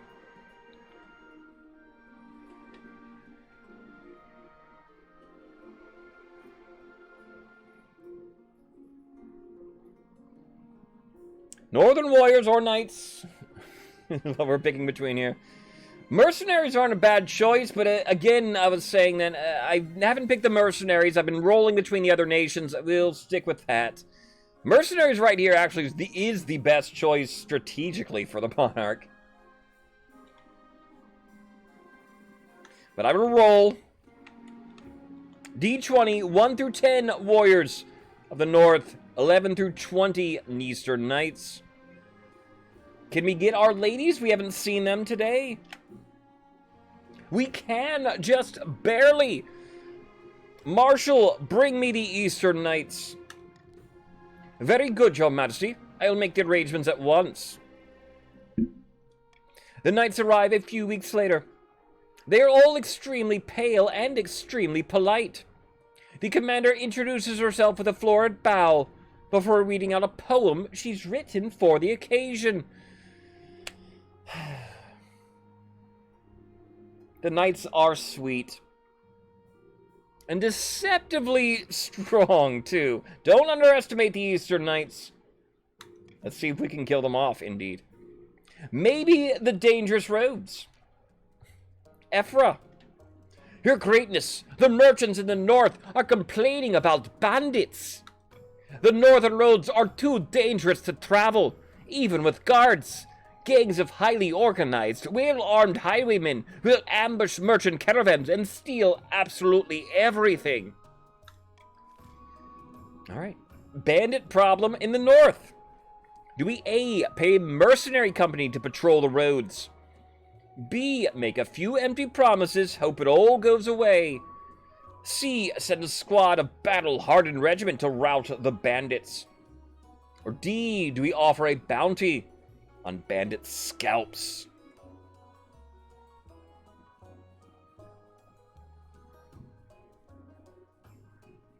A reverse vote. That's what I'm considering here, Ephra. A reverse vote, only warning. Reverse. Second.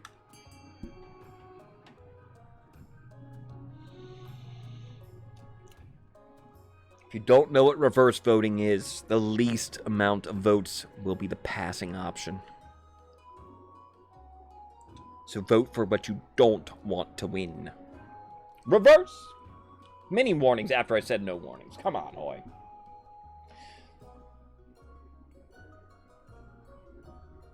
Afraid to vote? Where's the vote? Where's the voting council? Only 2 chieftains? There's the least amount of chieftains.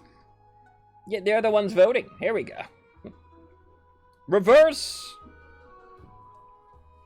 At the moment means it's a tie between those 3. B and C. B, then. We'll make a few empty promises and just hope that the bandit problem goes away. A few weeks later, you hear word from the north. The bandit problem is worse. The outlaws are ever more daring. Merchants are too afraid to send their goods outside city walls. Trade will go down 2 for the chiefs. Defiance goes up 1. There are food riots in the march. Almost 20 seconds for you.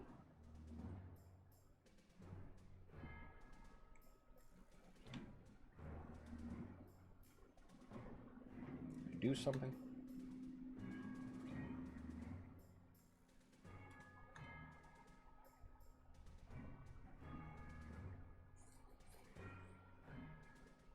Also counts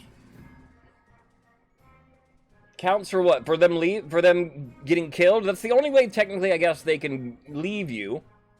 Because they can't be killed in any of the battles, I don't think. I don't believe there's a secret way to kill them off. One sec. Doing behind the scenes stuff. Seeing if I can fix the lag. I don't know if it is.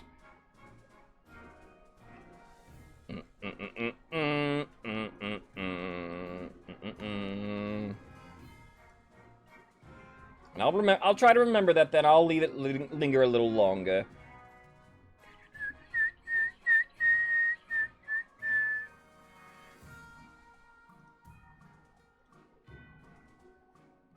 Meme Drogon II comes to me.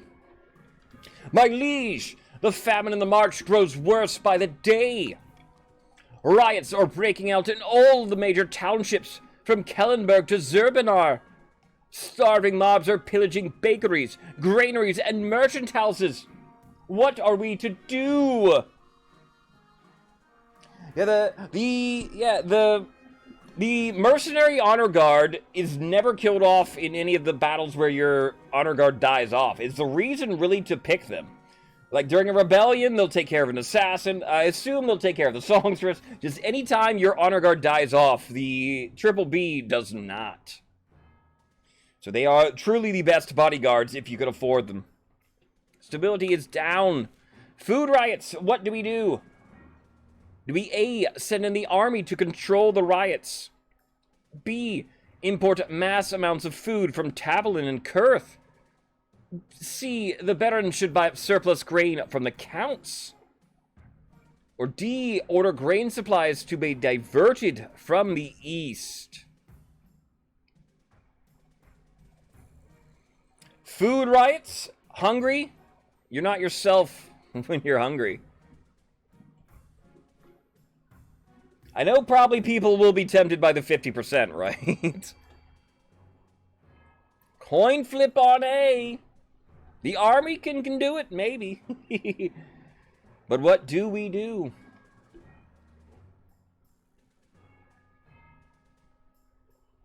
I think lag goes on, I think, as I continue to stream, like, longer and longer sometimes. Like, the latency will go further and further.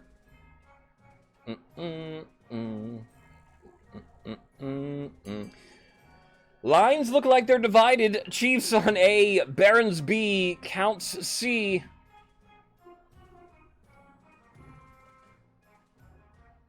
It's tied currently. Anybody out there? There goes one more chief for A.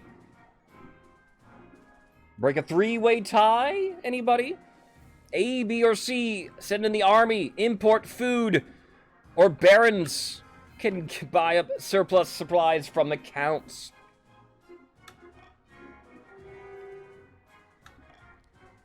Backed into a corner, the barons are forced to pay steeply for the grain surplus from the east.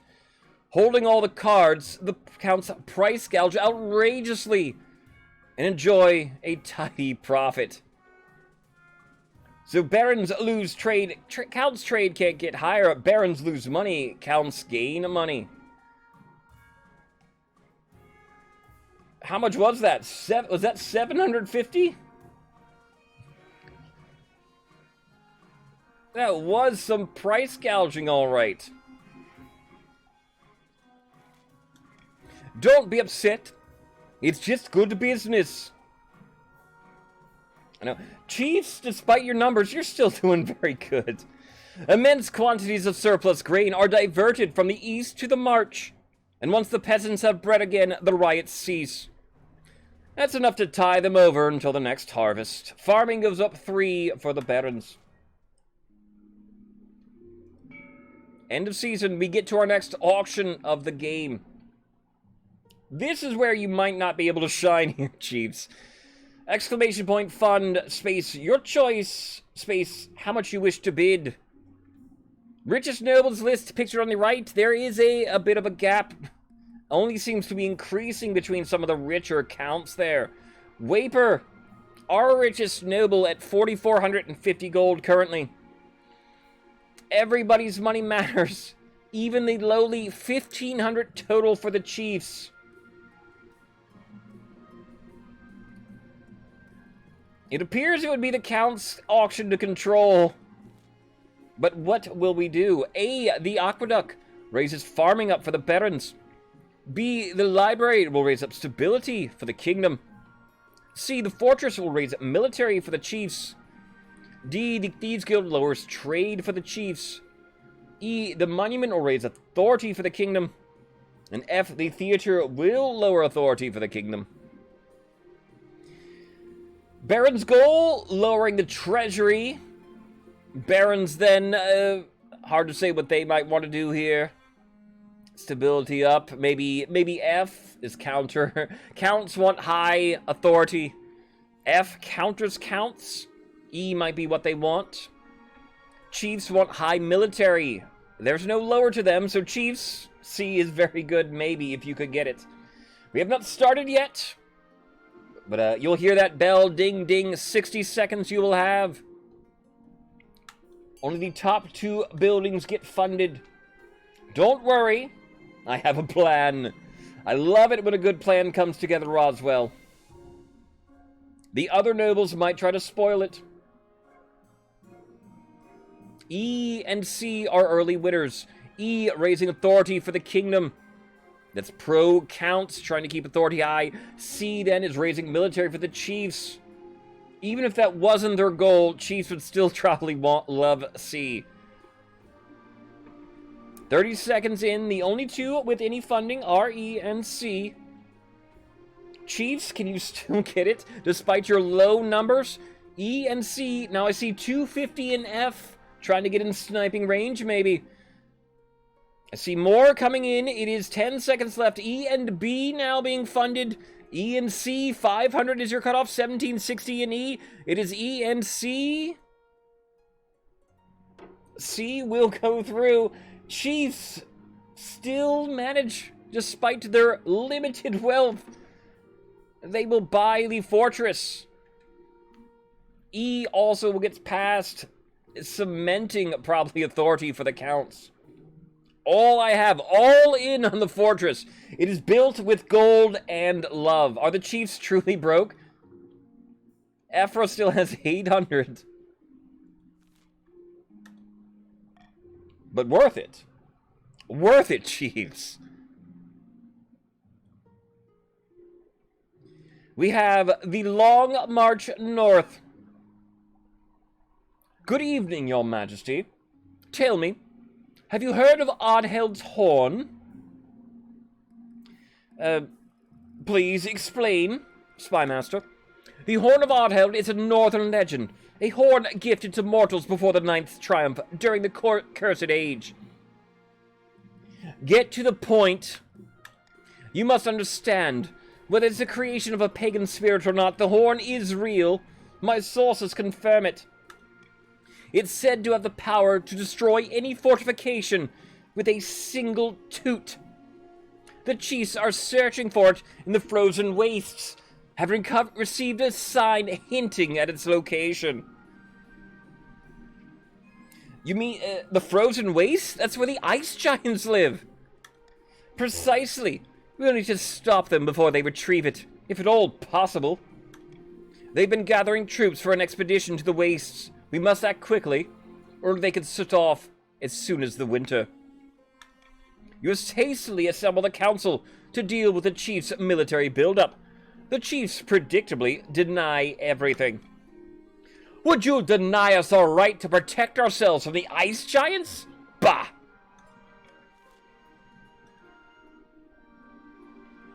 Do we A. Forbid the northern armies from entering the frozen waste? B. Ban all public mention of Oddheld's Horn? Or C. Do we allow the chiefs to continue building up their forces? What do we do about the chiefs' vote? They are about to enter their stage 3. Golden anything? Chiefs, I know you want pity gold, but I can't do it without the proper whispering.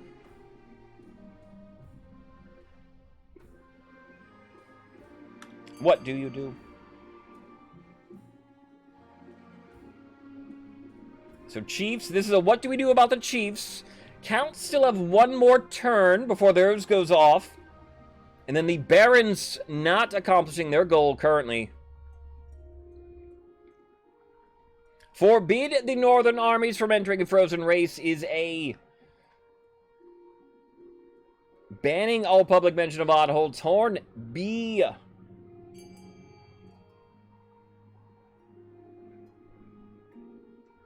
Nobody banned words. I have banned words. We're not allowed to say this, okay?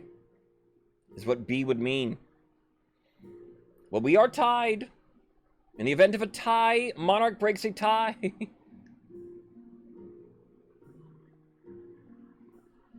Anybody last second voters? There's one. We will forbid the northern armies from entering the frozen wastes. You think a piece of paper will stop us? Ha! You don't know what a northern chief is made of. Defiance goes up 2. Although your decree discourages a few law-abiding northern warriors from joining the expedition, you cannot stop them by law alone. The military gold go down 1 for the chiefs. Authority goes down 1. Overrun by bandits.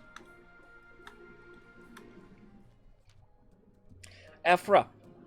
Every day, more bandits attack our roads in the north. We are overrun with scoundrels and outlaws. I've looked into this, Your Majesty. A leader of sorts has emerged from among the rabble. For now, the lawless scum do his bidding. Spymaster, thank you. He calls himself the Gallows Man because he's given the noose twice and survived both times. He's a vicious fellow. His bandits have been known to slaughter penniless pilgrims for sport. The local villagers are all terrified of him. That's why they don't turn him in, and let his gang hide amongst them when the sheriff comes knocking. Who cares who he is? We need to kill him and teach the others a lesson. Right? Do we A. Place a hefty bounty on the Gallows Man head? B. Send a spy to join the bandits, find the location of their hideout? Do we C. Tempt one of the bandits to rat out the leader? Or D. We've wasted enough resources on this, time to move on? I know, if he can't be killed by, hanging, let's just chop it. That's what I say. How do we deal with the infamous bandit leader Gallows Man?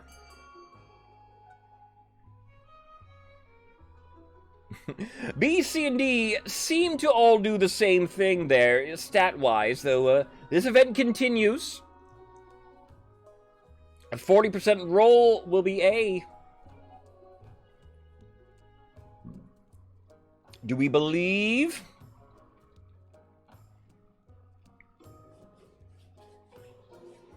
Will the bounty work?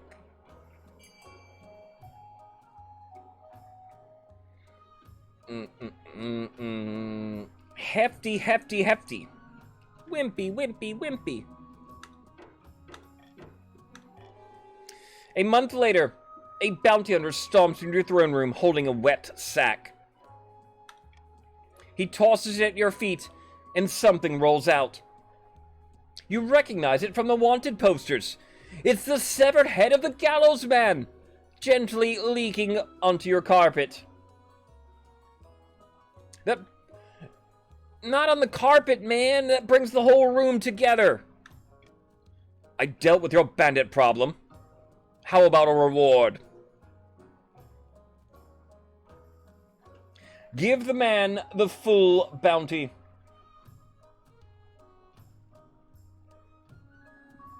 Your character... Meme, you are still in the game still. If you're returning here after being away, yeah, you're still a Baron. If you're switching from like computer or phone or anything, your character remains in the game while you if you ever go away. But you can continue right on back in, hopefully here, Baron Meme. You have 50 gold now. Roswell. Ooh. All right. Roswell utilizing a special channel point redemption I have, where he is telling me exactly what to do. And Roswell, I offered a bounty. What kind of king would I be if I denied this bounty hunter then? Afterwards. So, Samacero, we will not roll the dice. I would have rolled the dice here, but no. He has definitely earned his money.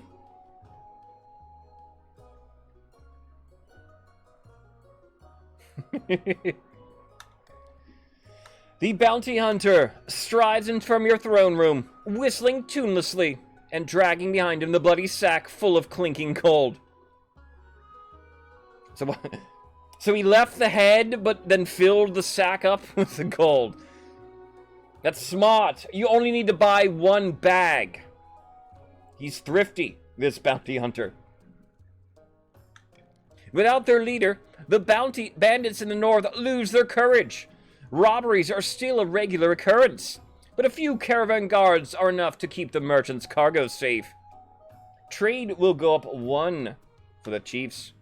The common folk are grateful for you for freeing them from the gallows men threats and violence.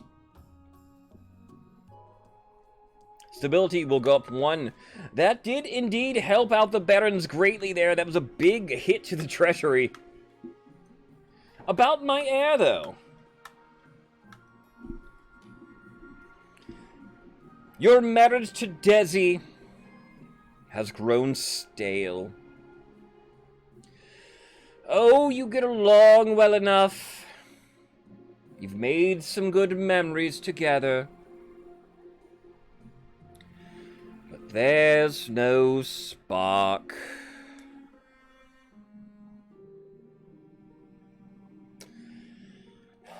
She cares more about maximizing her profits than your happiness. But spark or no spark, you will still need an heir.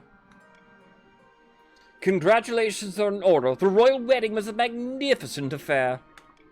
But something's still missing. You need an heir. You need someone young whose loyalty's assured. A child of your own would do the trick, even if they're a bastard, or the youngest of your many cousins. Since we are not getting along too well, Papa and Mama will not have a child together. I will seek elsewhere. Either I'm pretty sure I've got a bastard child lying around, I'll make my youngest cousin my heir, or I plan to adopt a lowborn child from the orphanage. 1, 2, 3, 4, 5, 6. We will get a 2. And I think Papa the Second, he's definitely got a bastard child lying around somewhere. The church won't be happy, but they're just as keen to avoid a civil war as we are. They'll legitimize the bastard without much fuss. I will meet with the Archbishop tomorrow. End of season, we check in with the Barons. Blackmail and bribery. Somewhere in the march, Baron Roswell Gaming sits at a banquet, gnawing on a greasy chicken leg. They and their fellow plotters discuss their schemes between mouthfuls. The Palace Watch won't accept my bribes. The Treasury's won't accept your bribes? You just bribed me. The Treasury's practically overflowing. They don't need our money. And I suppose they went straight to the Spy Master to blab about it. Damn our luck. Is this the end? He did not leave my mother matingless. They had a rough marriage. It's hard being king and supporting your family. Speak ill of Papa again. The best investments are never profitable to begin with. We will bide our time and strike again when the king least expects it. The Baron's aim: lower the treasury 1,500 or less. You just had a big dip there. The chiefs, maidenless. Thank you for kissing the ring. That makes it feel better, maidenless. Appreciate it here. It is a green ring today. The Patricians' ring. They are leaders in our Battle of the Bees. They were our winners yesterday. Maidenless, thank you, sir. All right. And so we wear the Patricians' ring today. The ultimate winner from today's game, I'll wear their ring tomorrow. Samacerto. Thank you for praising the 9th. Unbeknownst to the rest of the kingdom, however, a great battle has taken place in the frozen wastes. Chief Samacero II staggers home to his clan hall, where Jorah is waiting. It is done. The ice giants have been defeated at great cost. Behold, the Horn of Odheld. As he brandishes the horn, the room goes silent. A crooked old ram's horn by the looks of it, but as big as a person's head and inlaid with gold ancient runes of power. By each and every god! This horn has the power to collapse buildings, cause earthquakes, even destroy mountains. We must assemble the other chiefs at once to decide how it will be used. Chiefs? North Strong, how do you win the game? A, do you threaten to destroy the kingdom's food supplies? Do you B, sneak into the capital and collapse the palace onto the monarch's head? Ephra immediately voted B, wants to toot the castle down. Marrow agrees? I think that's it then. We have had only 3 chiefs for the whole game, everybody. But at the same time, they are the first to advance to their third stage. Chieftains. Good luck. A bit too sneaky for my liking, but it'll get the job done. We'd best make sure security is lax enough for us to sneak in. I'm sure we can convince the king to relax a few restrictions here and there. For the good of the realm, of course. For the good of the realm. For the final stage of your scheme, chiefs must lower authority to 5 or less. Alright. We get to our next tax season of the game. 3 ways the monarch may tax you, the nobles here. Cruel taxing will raise your defiance.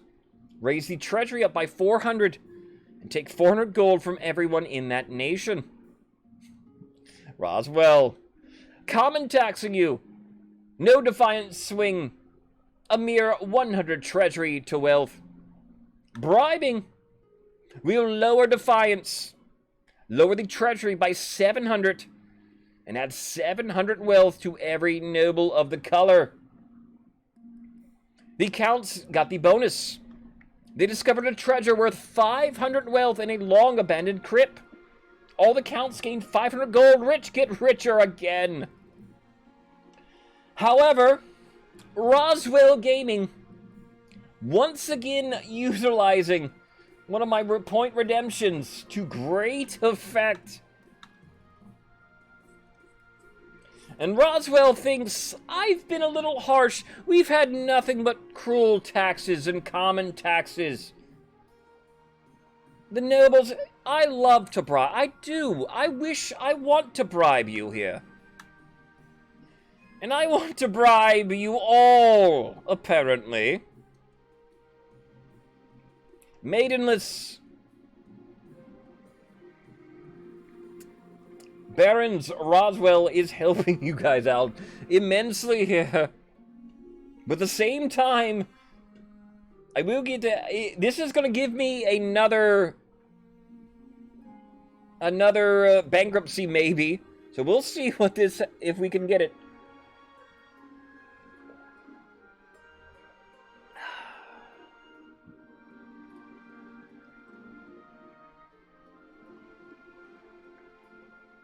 You don't always get bankruptcy, though, is a thing. We'll see. And it does. We do get it. We also have, though, prying eyes. Gooberfish, your grace, you are, of course, the greatest king of this century. Oh, it's true. It's damn true. Exactly. Indeed. I'm sure that all will kneel before you. But your power could be even greater. Death comes for us all. But what if it didn't have to?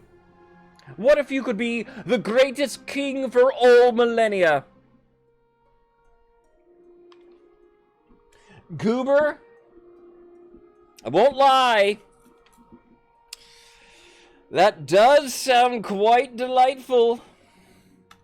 How delightful, your majesty. I think we may be of one mind. I believe you are strong enough to take the opportunities that I hold. I can arrange more meetings so that we may discuss this matter further. The door bursts open. Aha! So she got to you first, no matter. The counts have agents everywhere. They've been building up your strength. But there's something more sinister afoot. Their ultimate aim is to recruit you into a cult of immortal blood drinkers. What a tale! All we want is to help our king.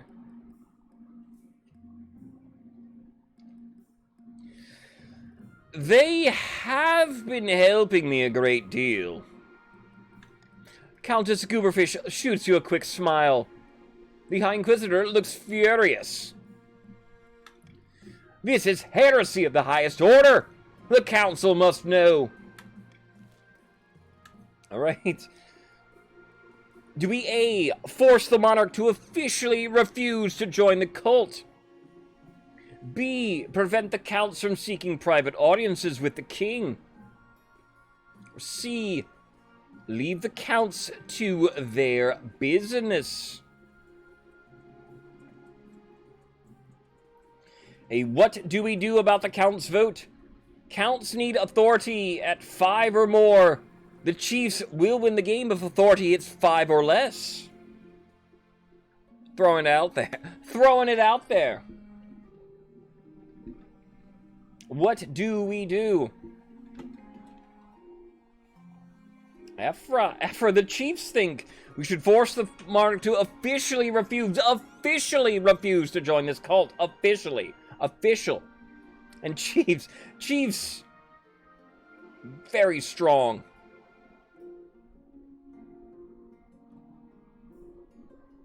Will it be enough? It will not, it appears. You're 3 votes! Chiefs, you're doing great. You tried. That would have helped you as much as it helped them. Probably more so. Somehow, you schedule becomes chock full of nobles demanding your attention. Your Majesty, icy hailstorms from the north have been so fierce that they're breaking windows in the longhouses. There will be a glass shortage next year. Never mind that. What about the Baron's armor, eh? The blacksmiths can hardly keep up with demand. More and more visits take up your time. Some important, many decidedly not. You have no chance to speak to the counts at all. The count's stat goal will not be evaluated until the end of next season. We have a mysterious ship next. We'll go that one next, and then bankruptcy. Mero, Your Highness, a shipwreck has appeared on the edge of my estate. It's not even from the north. Its name is the Gloria. It bears a Marcher flag. That vessel went missing a few months back. We feared she was lost at sea. Well, she's been found on land, right on top of my favorite picnic spot. My common folk discovered only one survivor on board, a Marcher sailor. He claims to remember nothing of what happened. We're not contesting over the ship. My head's killing me. Has been ever since I woke up. What happened to you? I swear I didn't do anything. Last I remember we were sailing along Marcher waters, then nothing. This poor soul needs looking after. We must care for him in one of our monasteries. No, we must interrogate him further. I must know why this ship is on my land. Alright. A shipwreck. A mysterious shipwreck.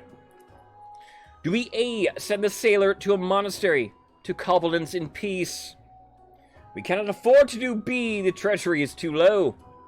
C, the chief should hire adventurers to investigate the wreck. Or D, do we leave the sailor to recover alone, and the wreck to molder away?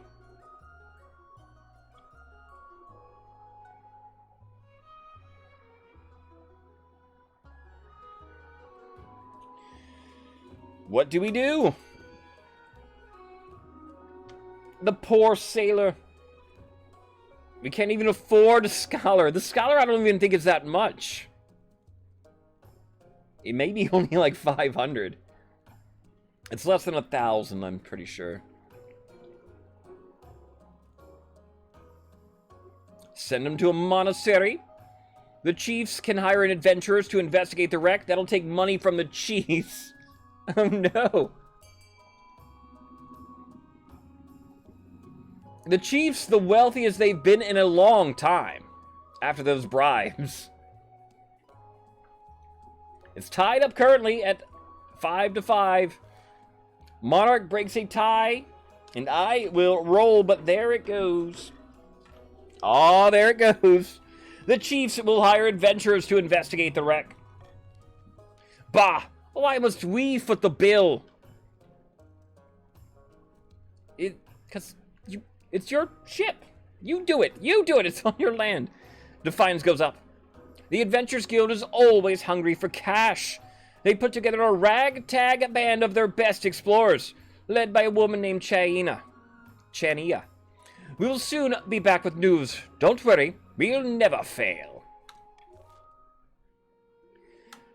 Bankruptcy looms. Oh dear. This bankruptcy looms. An infamous event. You only get it when you go under 1,000 gold. The treasury is almost empty, Your Highness. I know that, Treasurer. What do you suggest that we do? Apart from raising taxes, we have precious few options. You could get a bank loan, or sell off the crown jewels. Perhaps crack open some of your predecessors' tombs. Most were buried with piles of gold, so I've heard. Alright. 4 options when you pick bankruptcy here. I own the Royal Mint, don't I? Make more coins. Take a hefty loan from Salvant and Gaul Bank. Sell off some royal jewelry to wealthier nobles. Or is it time to crack open some tombs? This is a very crucial roll. I will roll a d20 to determine what I do. 1 through 5, mint. 6 through 10, loan. 11 through 15, sell off jewelry. Or 16 through 20, we will tomb it. May the 9th guide my dice.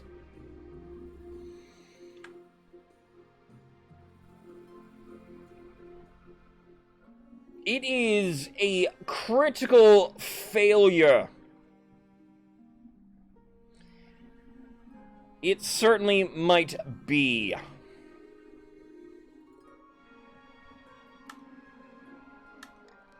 The Royal Mint begins churning out new coins, allowing you to pay off several old debts. 10,000 gold is added to the treasury. And nothing bad happens, right? Nothing bad happened. Nothing bad can happen from selling off, from just printing money, right? This is only good things for the kingdom. Roswell, yeah, sorry then. You tried.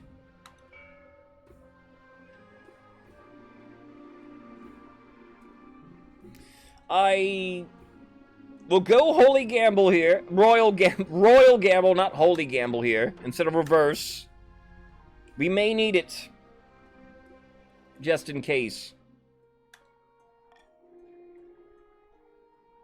I know it looks like we have a lot, but... The adventurers return. Mero. Chania and her band of adventurers have returned from the wreck of the Gloria, Your Majesty, but they bring back bad news. Typical. We can only remember fragments, Your Majesty, like a half-forgotten nightmare.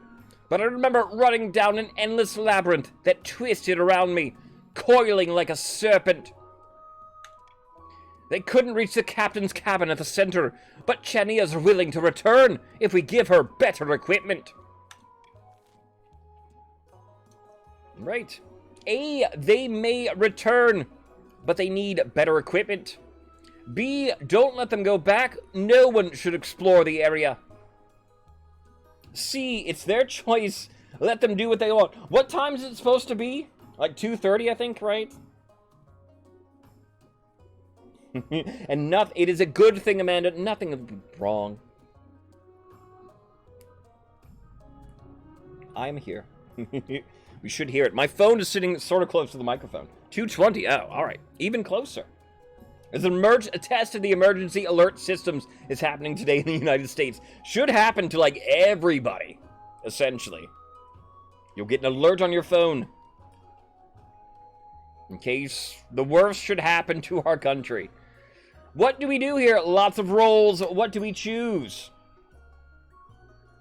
A, we let the adventurers return, but they need better equipment. B, don't let them go back. No one should explore this area. Or C, it's their choice. Let the mercenaries do what they want.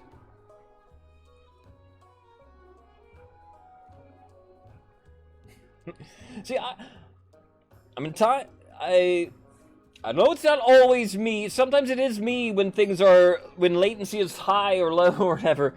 But when I started that vote, Chiefs voted immediately. So if you're delayed, refresh maybe here. People are still voting quickly when they can. The Chiefs are very united. They think we need better equipment. I think I agree here. Let's get them some guns. They solve everything. Ask the barons. Mero acquires better quality compasses and map-making materials for Chania and her zealous adventurers. They rush off to the wreck at once. Defiance will go down for the North. The chiefs tell anyone who will listen that the adventurers are sure to come back in one piece. They'll come back. They're going to make it. 70% succeeded. They're going to come back. Right? Right? Silver discovered. Samastero. Excellent news from the North, Your Highness. Prospectors have discovered deposits of silver on my land. Mining will begin. Wait! Wait, says Combo Lurker. Count Combo Lurker waves an ancient parchment. The silver belongs to me. The deposit is on our side of the border. and this scroll proves it. This could get nasty, Your Majesty. The border between the North and the East has always been highly contested.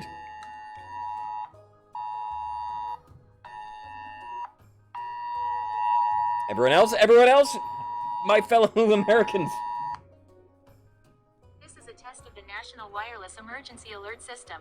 The purpose is to maintain and improve alert and warning capabilities at the federal, state, local, tribal and territorial levels and to evaluate the nation's public alert and warning capabilities. No action is required by the public. No need to panic.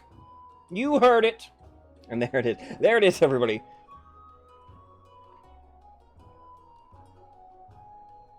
No need to panic. You're part. Crystal. I'm sorry. You're not one of the chosen ones. Alright? You're gonna be left behind when the end of the earth happens.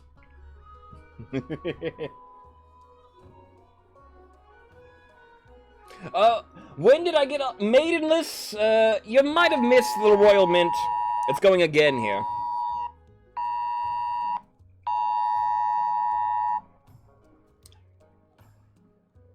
Now it's giving me one in Spanish. I don't think it's going to say it, though. Estás es duro pueblo de Silvestre Nación de Letra y Mercia de la Mercia Residencia. El proyecto, el militar, el mayor, la capacidad de letra de la vencia, el nivel federal, estará local, tribal y territorial, el nivel de capacidades de la letra y reverencia pública de la nación. No se crea una gran caución por parte del político. Okay.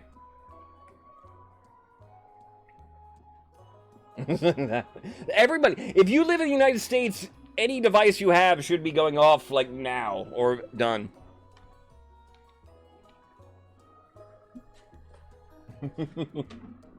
That translates to vote A. I think that's what I said there. Vote A. What should we go for? Chiefs.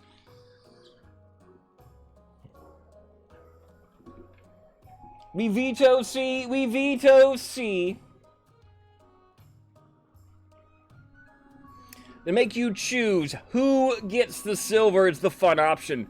The North owns the silver, they claimed it first. Or the East is entitled to the land. They have some piece of paper saying so.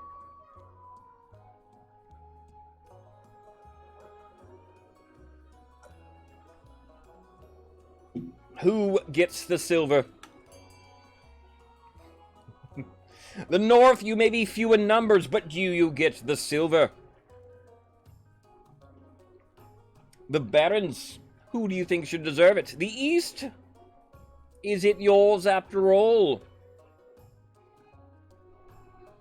The money, yes, if you missed it, we had to print some money. We were having financial problems. They're solved now. It appears, yes, it appears the Barons are joining the side of the North.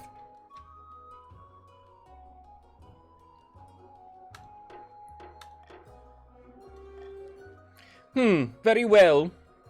Very well, Your Grace. Defiance goes down for the Chiefs, up for the Counts. That wasn't ominous at all. A helping hand. Desi, my wife, Desi. Papa, I have something I wanted to ask of you. Desi, I don't have long. Please be quick about this. As you surely know, I run a very successful lumber company back home in the East. But the current laws are a little restrictive for my trade. Lots of tariffs and regulations, you know how it is. Wait a minute? For what? I was hoping you could push for some changes in the council. Eliminate some of the more cumbersome quality standards for Eastern lumber, perhaps.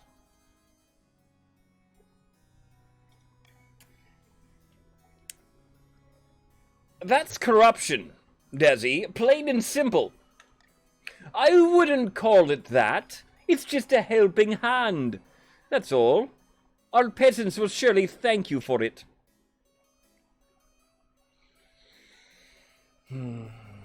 Fine. I'll assemble the council. Oh, most pleasing, I'll see you there. All right. Do we A, relax quality standards on only Eastern lumber? B, relax quality standards on all lumber in the kingdom? Or do we C, do nothing and like it?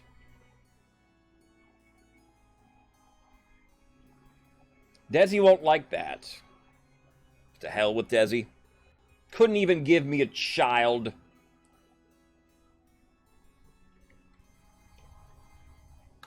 Starting the boat.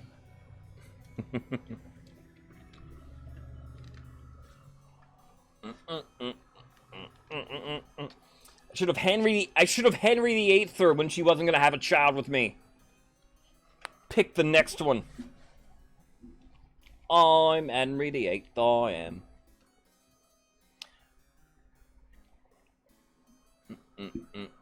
Relax quality standards on all lumber is B. Only Eastern lumber is A.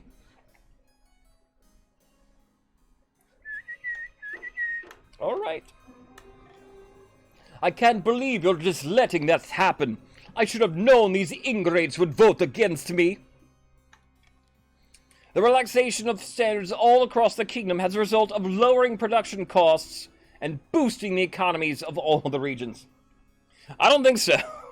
My phone feels alright. It hasn't rung again. Prime Day's coming up too, by the way. I don't use Amazon Prime. My mother does. Everybody's mother does, right? They love Prime. Oh, well, oh. I'm getting another one. It's doing the Spanish one again.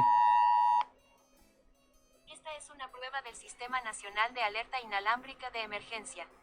El propósito es mantener y mejorar las capacidades de alerta y advertencia a nivel federal, estatal, local, tribal y territorial y evaluar las capacidades de alerta y advertencia pública de la nación. No se requiere ninguna acción por parte del público.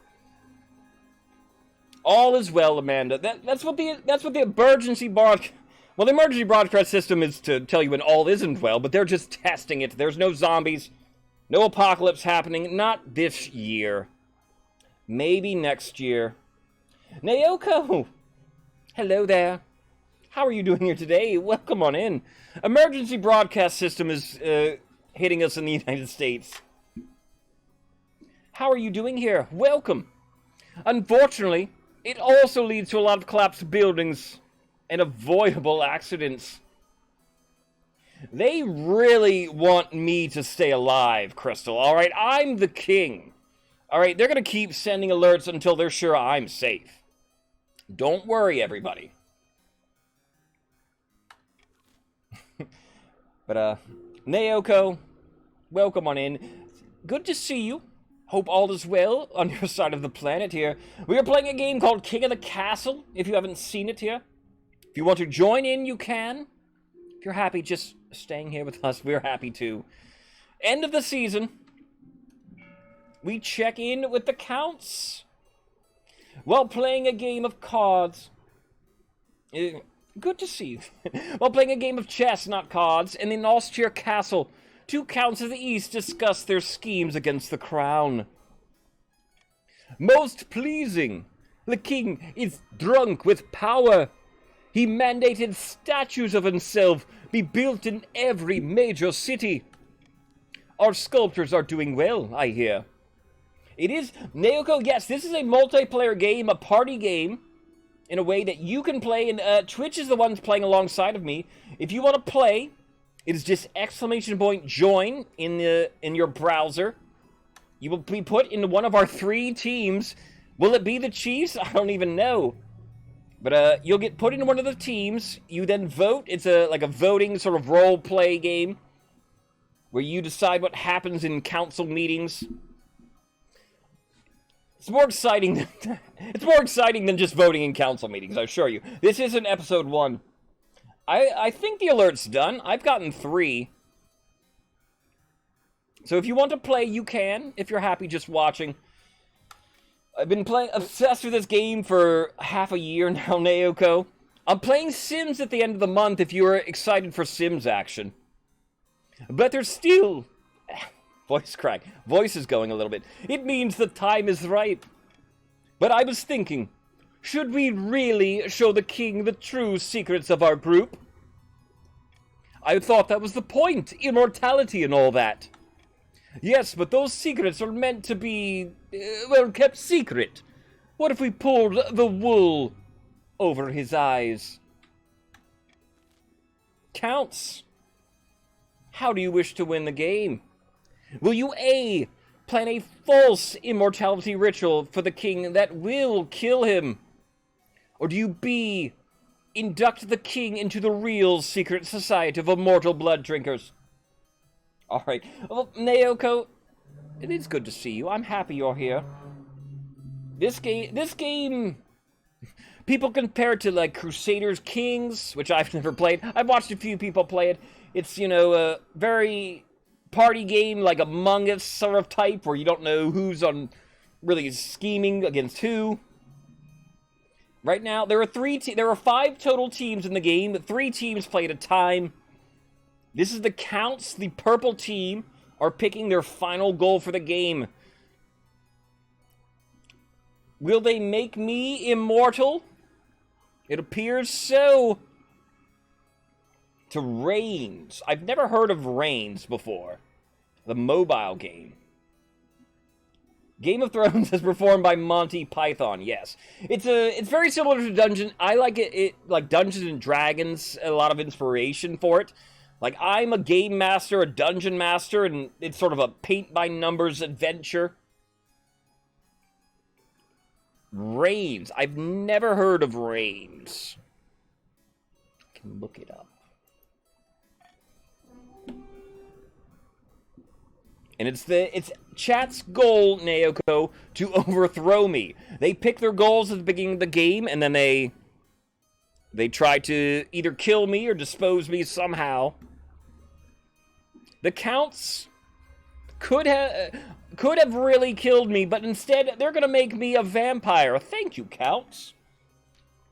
Very well, we must prepare for the ritual.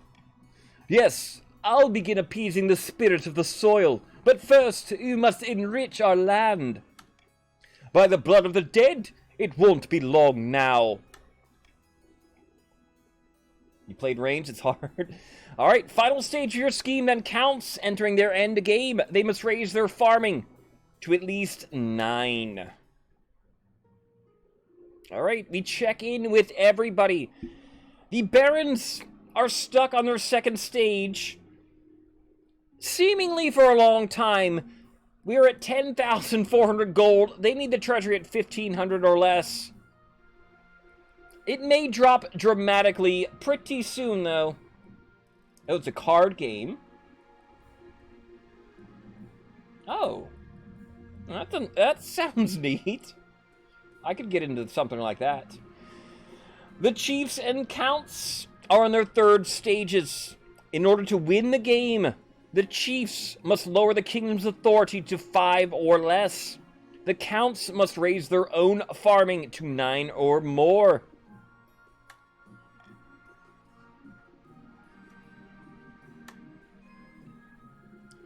A body is unearthed. Uh-oh. That's usually not good. Chief Marrow has his servants bring a stretcher to the council hall. Chenier and her adventurers return from the wreck of the Gloria, Your Highness. And, what happened? They'd reached the hold of the shipwreck and found this. The other nobles recoil in horror. It's a corpse that almost looks human, encrusted all over with ice crystals embedded in its flesh. Despite the heat of the lamps, the crystals remain solid and glittering. We think this was once a wizard, could be the source of the wreck's teleportation and associated memory problems. Marrow, don't think only of your wallet. I know the chiefs are poor, but come on. We don't know what this thing is. We must handle this carefully, Your Highness. We don't know what we'll do with the remains. Can a wizard's body be destroyed at all? Alright. Do we A, pay Chief Marrow to return the body to the ocean? B, build a funeral pyre and burn the body? C, stow the body back on the wreck and keep it secret? Or do we D, put the body on display in a northern museum? Alright, Naoko, that is how you join on in then. Welcome on in. Amanda, you feel human, alright? It is only human to be scared. Don't worry about it. See, nothing worked out. Everything worked out. And I'm glad you were here, Amanda. We are all good. America is safe and will be safe. Naoko, then, you have joined into the Chieftains. Voting hasn't begun yet. You'll hear a ding ding when I start the vote. The Chieftains have been behind on players the whole game, but the Chiefs are strong of heart. What do we do here then? You'll hear the ding ding. You have 30 seconds. I talked over the ding ding. It is fine. Now it's fine. And see, this is the crux of the game, is these votes. The nobles, there's also auctions, is why you need money for the game to buy things at auction. And then, yeah, it's just a lot of fun. Roleplay-wise, people can really get into the roleplay. This week, and like all this week, we're competing, is what I'm doing. The factions fighting amongst themselves, whichever winningest faction is, I'm going to dress as for Halloween. So that'll be fun. And here we go then. It appears we will put a body on display in a northern museum. Is our winning choice? I need some tea or something. We will put the body on display. You have the body placed in a museum in the largest city in the north. Visitors flock to pore over the preserved corpse, bringing in a great deal of money to the region. Well, it depends on who wins. All 5 of these factions, you can see the fashion that a lot of the people have. The barons are hunters. A lot of them have sort of a simplistic. They have a lot of swords and cloaks. The furs as well for the barons. Chiefs are the Vikings, sort of the northern people. So you see plaid. They have animal carcasses. I probably won't wear an animal anything, everybody. Maybe I will. I don't like furs. I wouldn't, at the very least, I wouldn't get a real one. The counts themselves are vampires, essentially. They dress very fashionable. The other 2 regions, the yellow team are the grandees. They're sort of the Christian, holier-than-thou, pious people. And then the patricians are capitalists. They wear green. They are the green team. They wear masks, is their biggest accessory. But the staff report ghostly laughter and feeling cold to their bones, even in the middle of summer. There's a steady turnover. Those who remain carry protective charms during their shifts. Okay, so the wizard's body brings in a lot of trade, but it's making the people uneasy. Faith can't get any lower. We have mining news now in the east. Chief Samatsero, Your Greatness, you may recall the silver deposits between the north and the east. Our miners followed a rich vein and broke into a series of small caverns lined with smooth silver. What's more, there are tunnels leading to the surface. The surface of the East, Your Majesty. The mine is ours, as I always said. I refer once again to the official documents.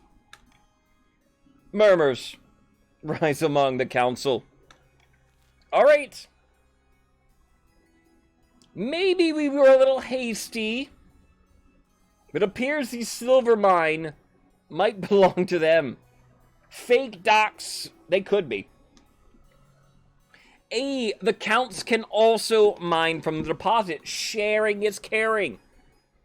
B, these official documents must be investigated. Or C, the decision has already been made. Leave this alone. And see, Naoko, this game is a negotiation between the factions. Do you want to screw over somebody? Do you want to help them? Do you make alliances? It does sound a little sus. Maybe you investigate. A means that the counts are purple, and the mine, we originally gave the mine to the blue team, to the chiefs. The decision has already been made. C means we just let the chiefs continue. Which appears to be most of the votes going that way.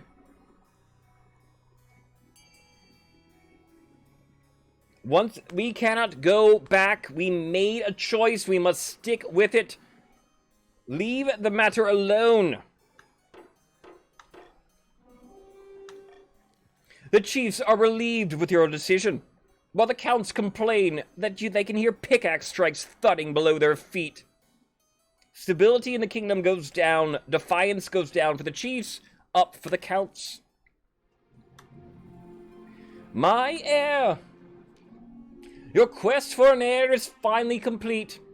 You stand before the council, holding a small child in your arms. Should I die, I am portraying King Papa II. My father, this is our second game of the day. I won the first game. Should I die, I ask that my crown be passed down to. The council hall is filled with nervous silence. My legitimized, natural-born son. The assembled nobles break out into polite applause. By designating an heir, you've cemented stability of the entire kingdom. Stability will go up. Though the common folk may lose some faith in the church, seeing their king's extramarital adventures being forgiven so easily. Faith goes down for the kingdom. That is my bastard child, is is the new one. Your Greatness! May I be the first to congratulate you on legitimizing your son. What is his name? Naoko. And see, you appear, if you are a noble, you can appear in the events. If you don't own the game, you'll be randomized as to your appearance. If you do, you can pick what you look like. Naoko, bald is beautiful, alright. You look stunning. And this here, Naoko, I introduce you to Papa III. Thank the gods, Your Majesty. I'm sure little Papa III will grow up to be a chip off the old block. You're a black man. Yeah, you're also... You are still beautiful. Congratulations on finding an heir. Now you just need to fulfill your ambition to win the game. Expect a visit from the Spy Master soon. Alright, end of season. We get to our auction. Another way the nobles can play in this game is during the auction. You will type !fund, space your choice, space how much you wish to bid. Like this. Fund X350. Richest nobles are all pictured on the right. We see a lot of counts. Those greedy, greedy counts accumulating money. Everybody's money, though, matters. Only the top 2 funded buildings get created. Let's review everything we have. A, the Deer Park will lower farming down for the barons. B, the prison will lower stability for the kingdom. C, the theater lowers authority for the kingdom. D, the Thieves Guild will lower trade for the chiefs. E, the aqueduct will raise farming up for the counts. And F, the fortress will raise military for the counts. So, alright. Barons are worried about the treasury, so during an auction they may seemingly not have much to go for. Though they can block or possibly, up their own stats in some way. They really can't, though. Barons, I don't know what you do. The chiefs want low authority, so chiefs are looking at C. If authority is 5 or less, chiefs hit their win condition. The counts, meanwhile, want farming. They want E. So counts need 9 farming. The hot ticket items then are C and E. 60 seconds. Only the top 2 buildings are created. The last 10 seconds, I always recommend getting in your funding just in case. Because of delays and everything. Maybe even more, since some people say that they're really delayed sometimes. C is our only thing being built at the moment, and a lot going into it. Chiefs, are you going all in? E also being funded as well. C and D now. C at 3,100. Now E jumps back up to 1,100. D has 1,000 though in it. Is that a blocker bet? Maybe that's what the barons are trying to do for their blocker. C and D, we're 20 seconds left to go. C at 3,550. D now at 1,950. There's only 1,100 in E. C and D currently being funded. There's 10 seconds left now. 1,950 your cutoff for D. There's only 1,100 in E. C, 3,550. There's 100 in A somehow. It's now C and E oversleeps D. It will be C and D. Chiefs and counts both get what they wanted. Ephra. Chiefs. You still have some money left, but not much at all. You're 1 authority away. Counts, Gooberfish, biggest contributor. You are now 1 farming away.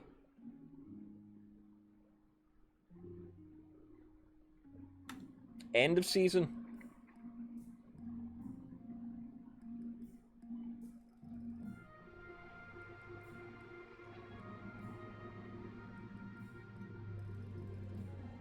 Planning here.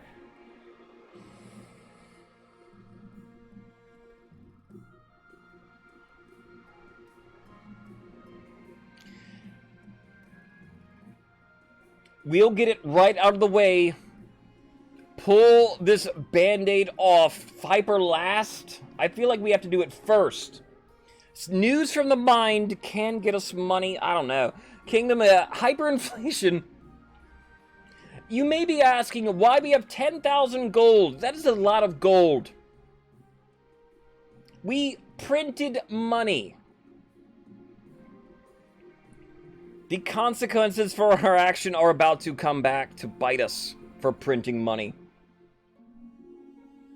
Marrow says last. We'll go for it last then. Sure, why not? News from the mind first. Actually, hold on. Strategically, do I have to pick hyper? I think I do pick hyperinflation first, though. We'll go. We have to. Pull the band-aid off. Only this is a very large band-aid, and it's gonna sting. As you ordered, Your Majesty, the Royal Mint has churned out thousands of new coins using cheap gold-like metals. The treasury is technically replenished. I sense a but coming. But it's also devaluing the currency across the kingdom. A loaf of bread now costs 100 times what it used to. Inflation exists even in our kingdom. Something must be done. If this gets worse, our currency will be useless. Trade goes down for everybody. And, yeah, now we have this vote. What do we do? A, there's nothing wrong with this. Let it continue. B, adopt an entirely new currency and declare the old one illegitimate. C, adopt a foreign currency instead.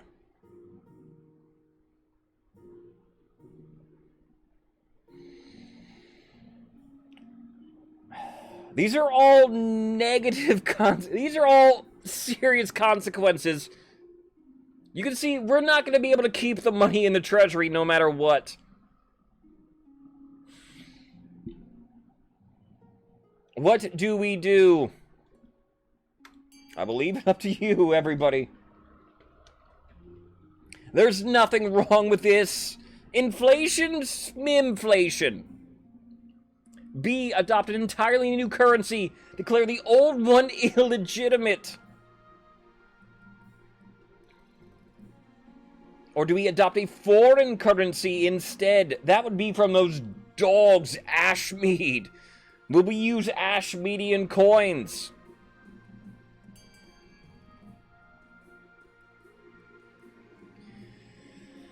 This...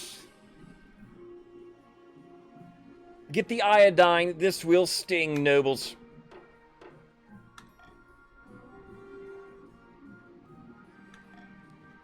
Predictably enough, absolutely everyone, from the lowest peasant to the highest noble, is outraged to find that their money is suddenly worthless.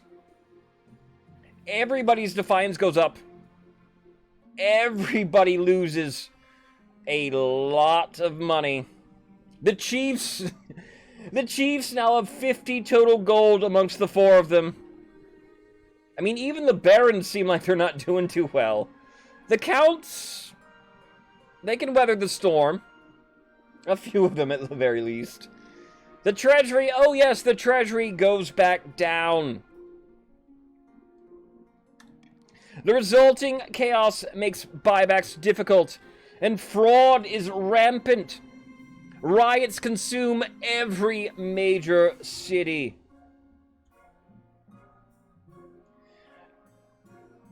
This is not good as well. Stability reaches 0.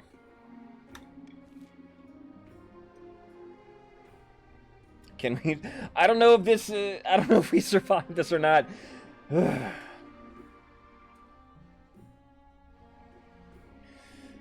The reason that is worrisome is because if the stability, authority, or treasury of the kingdom is at 0 at the end of the turn, it is not good.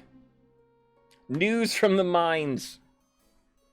But maybe we can possibly save the kingdom if we can raise stability here.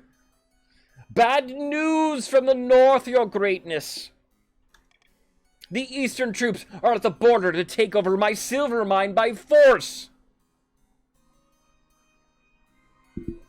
Counts, we already decided to give it to the chiefs. Let me at them, your majesty. We can't have this kind of infighting over such a soft metal. Yeah, I don't think this... Yeah. A, do we send soldiers to defend the mines? Do we B, officially reprimand the East? Or do we C, order peace talks between Count Combo Lurker and Chief Samatsuro II? Golden C. Marrow, are you mad? You might be. I don't know if we can save the kingdom.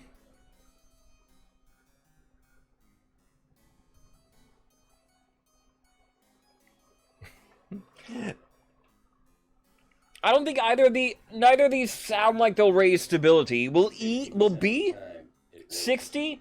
I think the 60 might be our best chance. Maybe that'll raise stability 1. Who knows?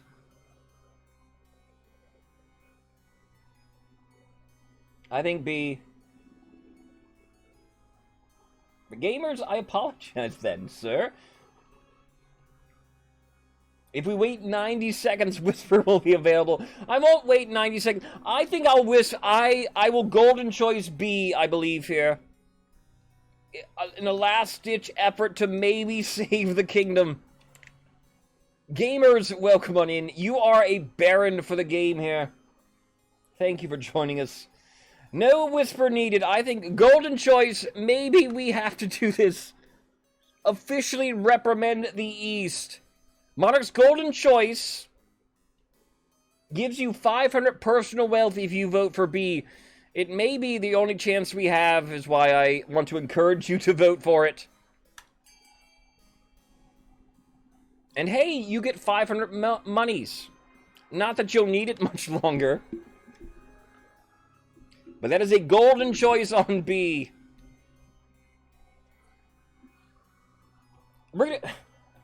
I just jinxed it with the thought in my head, but we're still going to fail the roll even, aren't we? We can't even hit the 60. I lost all faith. No, no, the kingdom's a tavern.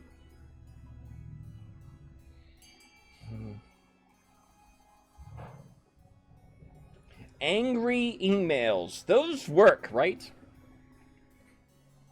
Gamers, I'm sorry, then Twitch is being stupid. One last 60% roll. Let's see if it works.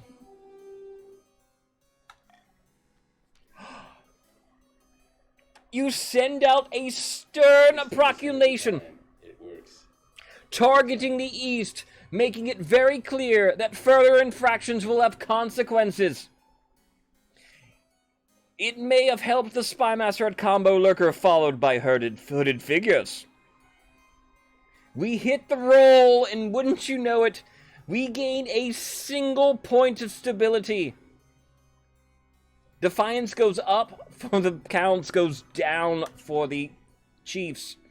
The mining site is attacked no more.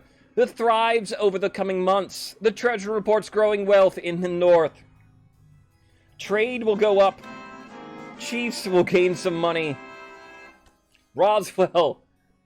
Chiefs, you gained 500 gold for voting at Golden Choice, then you gained 150 gold here. Nice. All right. Your ambition. At the start of your reign, you said you wanted to be a conqueror. But so far, you've not convinced anyone.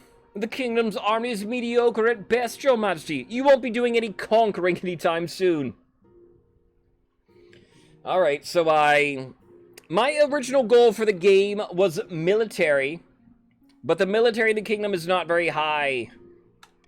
Your current ambition isn't working out for you. If you want to stop the nobles from overthrowing you, you need to pivot, change your image. My advice would be to infiltrate each region with loyal spies, defeat their schemes with schemes of their own. But your other advisors have other ideas. Your Majesty, if you would help us spread the zeal of the Ninth God, the Church will lend our full support. With the backing of the Church, the nobles won't dare move against you. The common folk are a sleeping giant, even the nobles are afraid to wake. If you become beloved by the peasants, the nobles won't dare overthrow you for fear of revolution. Bees? Maybe, Reaper. Don't listen to the rest of these fools. Have you heard of the Scepter of Sages? It's a lost artifact, forged by Queen Alma the Wise.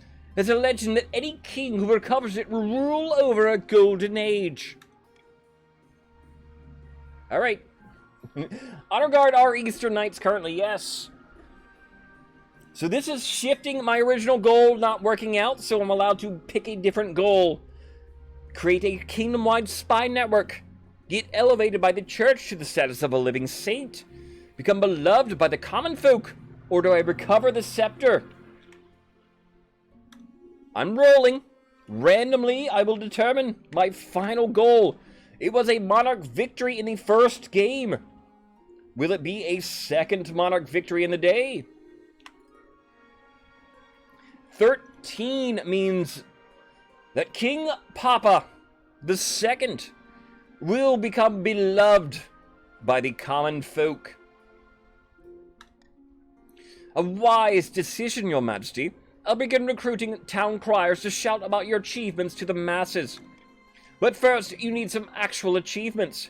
Your priority is to raise the kingdom's stability and overall farming as much as you can. And of course, there can't be open rebellion among the nobles. End of season. We check in with the barons. Luck is with us, my friend.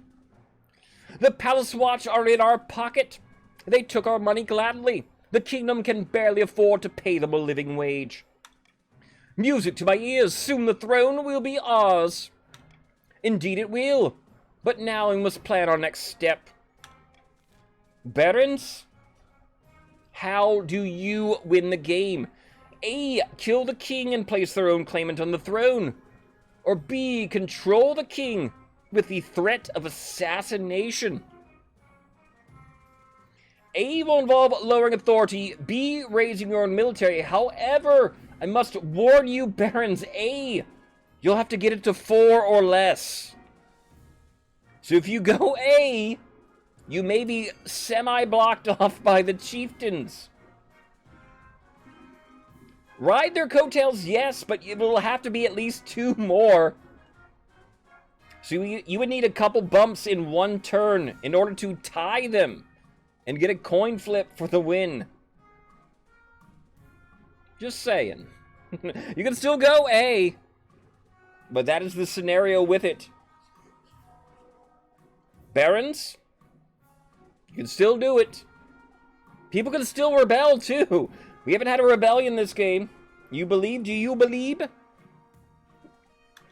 Alright, barons, good luck. Over the next few months, you'll have our troops infiltrate the capital disguised as beggars. At my signal, they'll gather and storm the palace in the dead of night.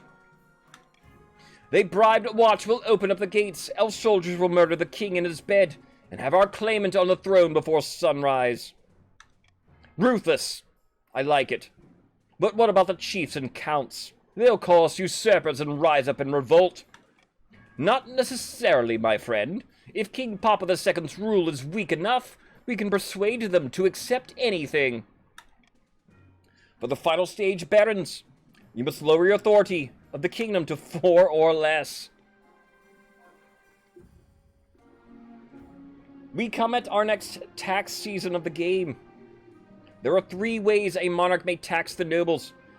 Cruel taxing you raises defiance up, raises the treasury by 400 gold, and takes 400 wealth away from every noble in that color. Common taxing, no defiance swing, a mere 100 treasury to wealth. Bribing you lowers defiance, lowers the treasury by 700, and adds 700 wealth to every noble in the color. Chiefs, would you believe it? Get the bonus. All the chieftains make 500 gold. They discovered an ancient treasure hoard frozen in ice. Everyone else only 200 gold. I have been a common all around. However, desperate times are calling for desperate measures here. I have to at least cruel tax one nation to get above 1,000 gold. It might be counts. Strategically, that's the best one. They have the most money. Their defiance is already high. But wait! Sir Slippity Slap has a solution to my problems. And is utilizing a special channel point redemption to tell me exactly what to do. Slippity thinks cruel taxing the chiefs and the barons is the way to go. Bribe the counts, or just or just that? All right. Merciless is our buddy Slippity. The rich will get richer.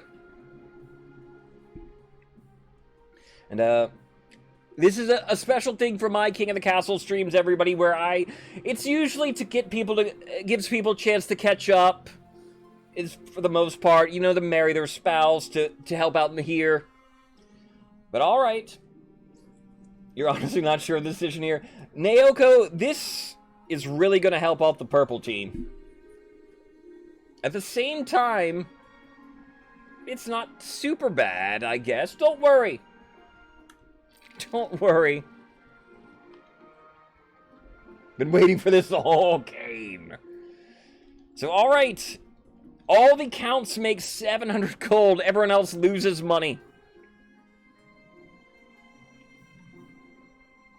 Chiefs, all under 1,000. The barons aren't even that rich anymore.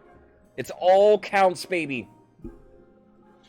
On the verge of rebellion are the counts now. If the counts want to stop doing like their main goal for the game and just march on the capital, they can by typing !rebel. We have sigils and stone first here. Naoko will come to me. Your Greatness, unfortunately there have been some strange things happening at the newly built theater. But I'd rather keep it quiet for now. The other nobles can be so judgmental. I don't want people to think I don't have a grip on my theater. Naoko, I'm gonna need some more details. Odd symbols are being painted on the bricks of the theater. No one knows where they're coming from. But those who look at them for too long grow restless and feverish, must flee.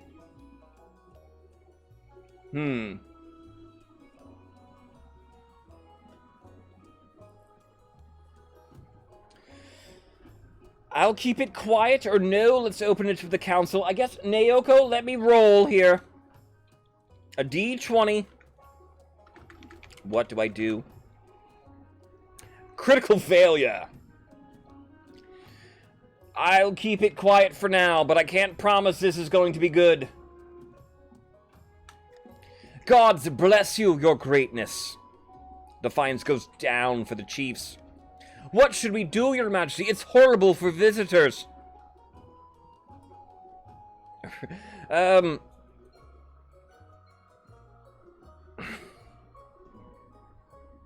Just paint over them.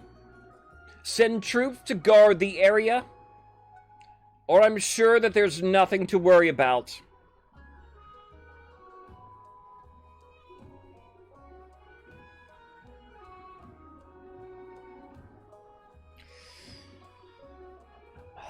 Alright, we'll roll a d6. One of these chiefs love, don't they? I'm a little worried.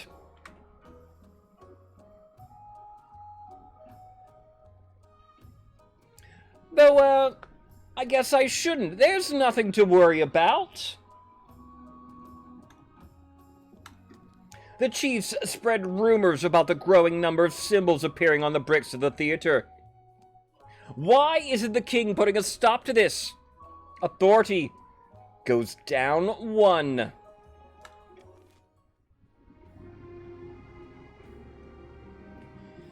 Nothing is wrong. Absolutely nothing is wrong in the kingdom. There's only an angry mob outside the palace. One morning, as you make your way to the council hall, a mob of furious peasants surround your carriage. They pelt the window with rotten fruit and loudly blame you for everything wrong with the kingdom.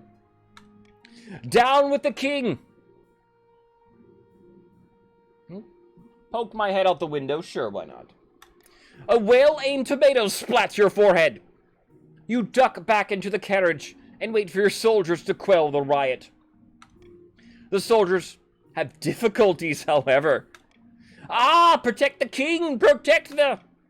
His words are cut off as he's dragged from his horse and beaten into a fine paste. The growing mob surrounds your stagecoach and begins rocking it back and forth. Your Majesty, make a break for it before they tip the carriage over. We'll stay here and hold them off. Thank you, my knight. The knights raise their shields and form a ring around you, sheltering you as you scuttle to safety. Whoop, whoop, whoop, whoop, whoop. Stones rain down like hail, but that makes it back to the palace unharmed. This doesn't kill them, but if they're not here, something additional bad happens to the monarch. Call a meeting. This is an outrage, your highness. First riots and looting in the capital, now attacks upon your person. Our realm is on the verge of collapse. People are afraid. The rule of law has broken down. Peasants are demanding higher wages and more rights. Vallacy, welcome on back. Vallacy, you are a returning count here. 100 gold into your coffers.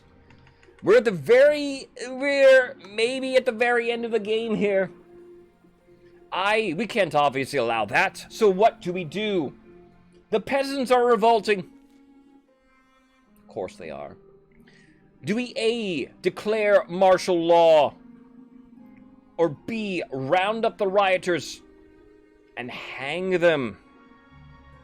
We cannot afford to do C, the treasury is too low. We cannot even give them what they want.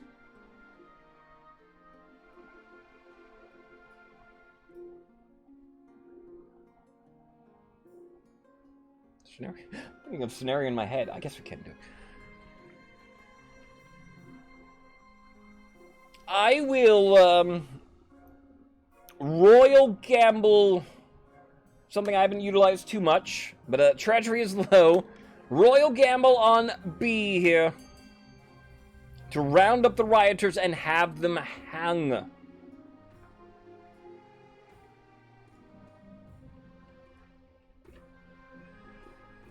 %70 roll.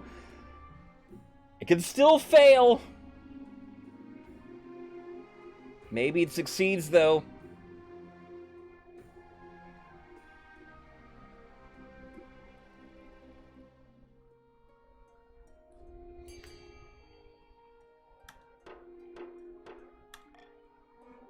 Gambling on the Gamba.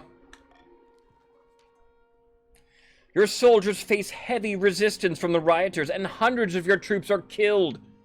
Others desert to avoid fighting their own fellow citizens. Treasury goes up, military goes down for everyone. But the result is inevitable. Hundreds of peasant corpses hanging from gibbets, left to rot along the King's Road is a dire warning. The riots die down. The common folk are terrified, but there are fewer peasants to work the field. Farming goes down for everybody. That's bad for the counts, losing a farming.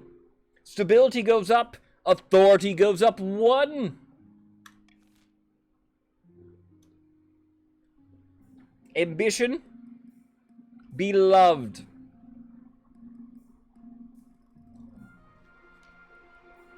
Your Majesty, the common folk are swayed as easily as a dandelion in a gale. I'm confident that we can make them adore you. This will be the biggest public relations campaign the kingdom has ever seen. You'll tour the kingdom giving speeches. Town criers will declaim your great deeds from every corner. How much impact can town criers really have? A group of town criers file into the room, wearing bright red coats and each holding a very large bell.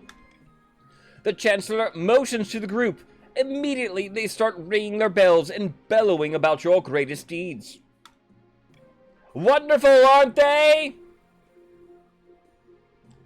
What are they saying? The Chancellor signals frantically. The town criers quiet down. A few days later, the Chancellor's helping prepare for your first big speech. This is my 5th one this week. I know. Did you think being a beloved public figure was easy?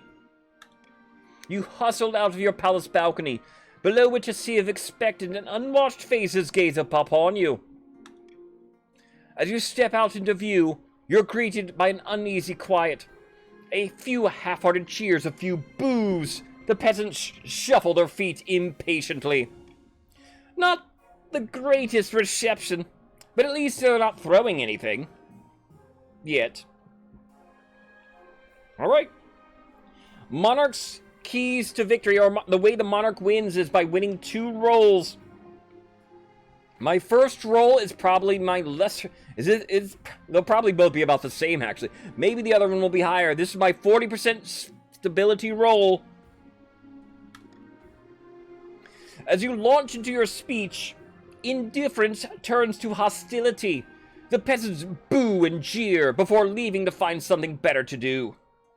When you wrap up, you're speaking to an empty square. Another tomato, indeed. Oh dear. Better luck next time, Your Majesty. The more of these speeches you give, the better you'll be received. To improve your chances of victory, focus on improving the kingdom's stability and farming as much as possible in 2 seasons. The challenges will decrease in difficulty with each failed attempt. Alright. So 2 seasons, I will get another attempt to win. And every time I fail, it'll improve the rolls just automatically. On the verge of rebellion are the Counts still. I don't know if they do. If we could find a way to get authority higher, I would recommend Counts do that, but I don't know. End of season. Another law. Keeping what we have is good, though. In order to rebel, your defiance has to be high, 7 or more at the moment. Counts the only ones who can rebel.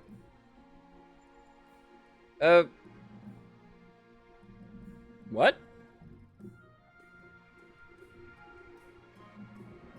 I know, what? What's happening? Only 1 event.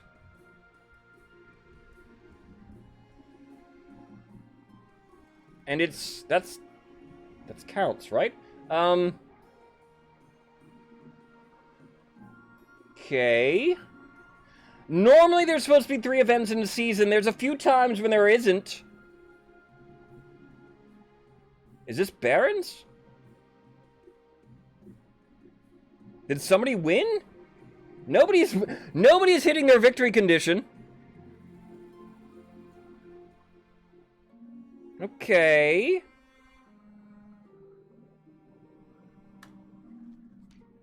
A rude awakening. Marley, we have a cursed... We have a cursed save file here, or a cursed game. They did not hit their win condition.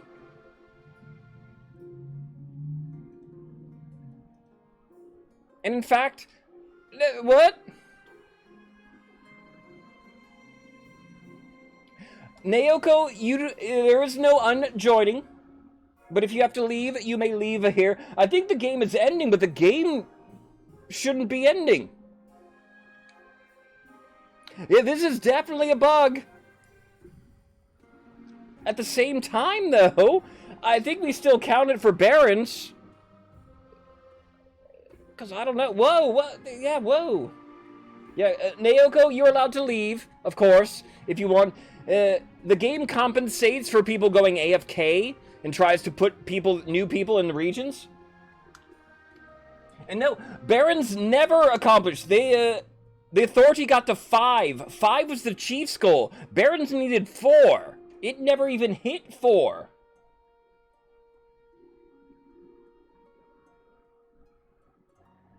Yeah, this should not be Baron's victory at all. Marley, how are you doing? Marley, is Kaji on yet? I've been trying to go a little slow to try to get... Is Kaji on? No, it's not. Marley, no. Baron's goal was to lower authority to 4 or less. Was their goal. Is what it told us it was.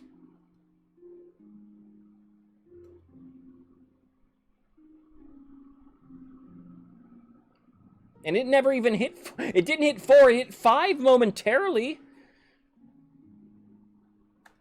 Alright. Naoko, thank you then. Have a good day. I thank you for coming in. Good to see you. Alright, Barons GG? Yeah, this is a Barons win. When whoever's winning, it'll take away your goal from the thing here. But alright, good evening. At first, it's a night like any other. After a pleasant evening by the fire with your wife, you retreat to bed. Your sleep is dreamless. A sweet oblivion. Papa the Second, wake up, I hear something. My wife, Desi. It's well past midnight when your wife wakes you. You hear a scuffle somewhere on the lower floors of the palace. Some shouting. Quickly silenced. I knew this day would come. Ephra. Ephra, thank you here. A strange ending to the game, but I think we do count this as Baron somehow. Let's go investigate. As you're putting your boots on, one of your Eastern Knights bursts into the bedchamber, her armor battered. She's wheezing oddly. Her grip trembles on her blood-soaked sword. My girl! Treachery! Marcher troops are storming the palace. The palace watch let them in. This really can't be happening. Truly. A win is a win, Barons. Before the knight can utter another word, a soldier in a marcher uniform kicks open the door and shoves a sword into her back. A figure you recognize follows the soldiers into the room. It's Baron Roswell Gaming. I should have known. Lady Frost, we're not entirely sure how you won, but it probably shouldn't be a Baron victory, but we're gonna count it, damn it. Too late, Your Majesty. This is my palace now. Chiefs, you played a great game, Chiefs. Oh gosh, you almost took it. The whole game, your loyalty impressed everybody. Roswell, I truly don't understand what's going on. Come now, there's no need to play the fool. We all know that I'll kill you, and then Victoria will become queen.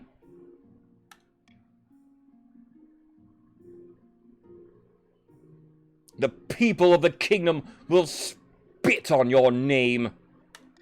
Sorry, Your Grace, but the peasants care more about their turnip crops than about which noble sitting on the throne. They'll barely notice that you're gone. I suppose this is the end, then. Kill me and have done with it. What? No. I won't kill you. I just need to kill your husband. So if you could stand aside for a moment. With a sigh, Desi bows her head and stands aside. Oh, dang. A last-second betrayal by my wife. Oh, that hurts. Wow. I don't even want to live anymore. What the hell? Desi! Desi!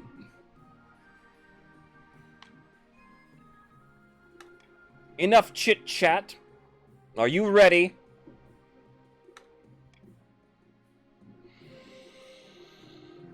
Roswell, I think that's why it's very, very appropriate that you're here. Chaos, welcome on in. Chaos, you're coming for the very end of the game. You've witnessed my wife's betrayal. However, Chaos, you are joining the winning side, it would appear. Face my dignity with death. Grab for the dagger you keep under your pillow. Or make a dash for the window. Yeah, Marley and anybody that... yeah. The game was not the Barons to win here, but we'll count it for them. I will grab for my dagger.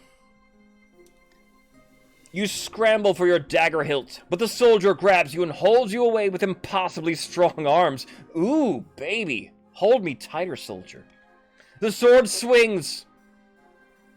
Blood splatters the ceiling. With that, your reign finally comes to an end. Boom! Cut down. GG's to everybody. But somehow, the Barons are victorious. Holy shnikes, was not predicting that when we were at 10,000 gold. Fixed rigged game. Indeed. GG's to everybody, but Barons, alright, good game. The Barons hacked off King Papa II's head and placed it on a spike above the palace gates. The peasants appreciated this. Always nice to see the old traditions upheld. The chiefs abandoned their hopes for Oddheld's Horn, which passed into legend once more, a treasure fit only for seducing adventures into the frozen waste, where ice giants or hypothermia await them. With their plans in tatters, the counts retreated to their castles to brood. Their olive branch was rejected. Hello there, General Kenobi. Their secret of eternity that they had guarded for aeons. They would not be so kind again. After killing the king, the Barons also made sure to butcher all of his supporters. Weeks into Queen Victoria's reign, servants were still trying to get the stains out of the palace carpets. The common folk whispered that a reign born in blood would also end in it. Barons, after a poor showing in the first week, GG's today. King Papa II be usurped. Israel! I'm doing very well. How are you doing here today? We just had a very confusing ending to the game. But GG's Barons. Desi, the betrayer, is my spouse. Richest noble ends up being Sir Slippity. Many rich counts. Okay. Alright. Under the weather. I hope you feel better, Israel. Hello there, though. Good to have you at the very end here. Thank you for joining us. Thank you, everybody, for joining us. A win is a win. Do not question it. Kaji, you are not on. At least I don't see you on.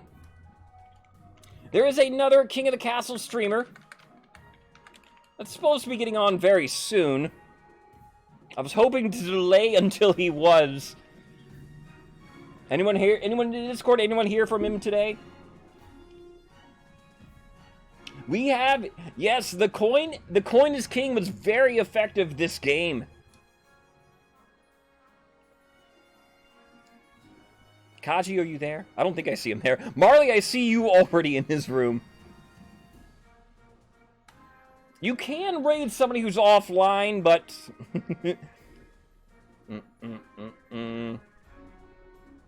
Is he getting on soon? I would love to raid it. If you do not know, Mr. Kaji, he is starting his new dynasty today. He's delayed. He is delayed. Ah. There is nobody else stringing King of the Castle at the moment either. Not that I see. But he is starting his new dynasty today, and I was looking forward to playing in it. Or at least getting my team. I don't know if I'll be able to play today, but I wanted to pick my team.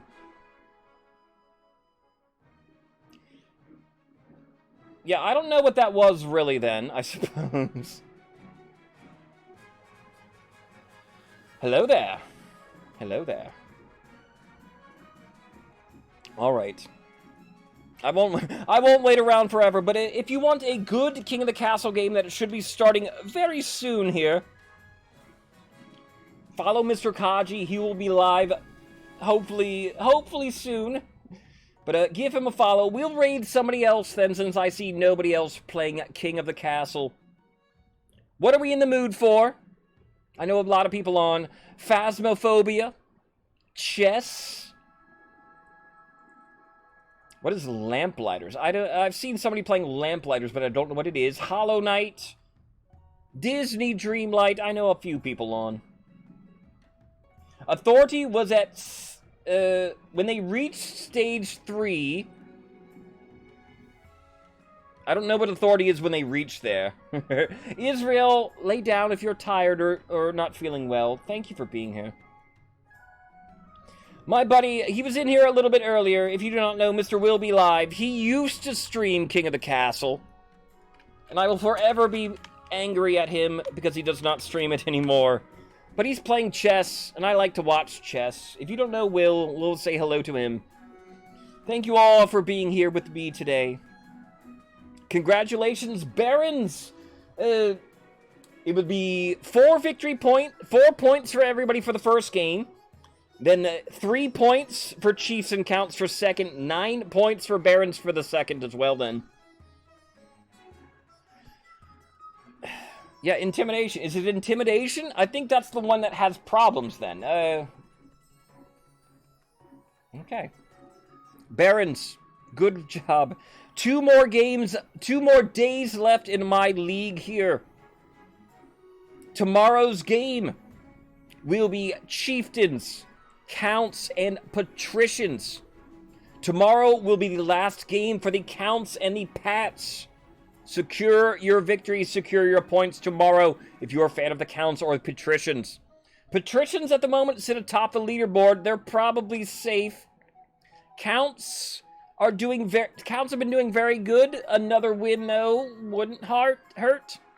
Friday's game is then Barons, Chiefs, and Grandees' last game for all of them. Remember, you are better than you were yesterday. Think of how awesome you will all be tomorrow. Fuzzy Pickles, be good.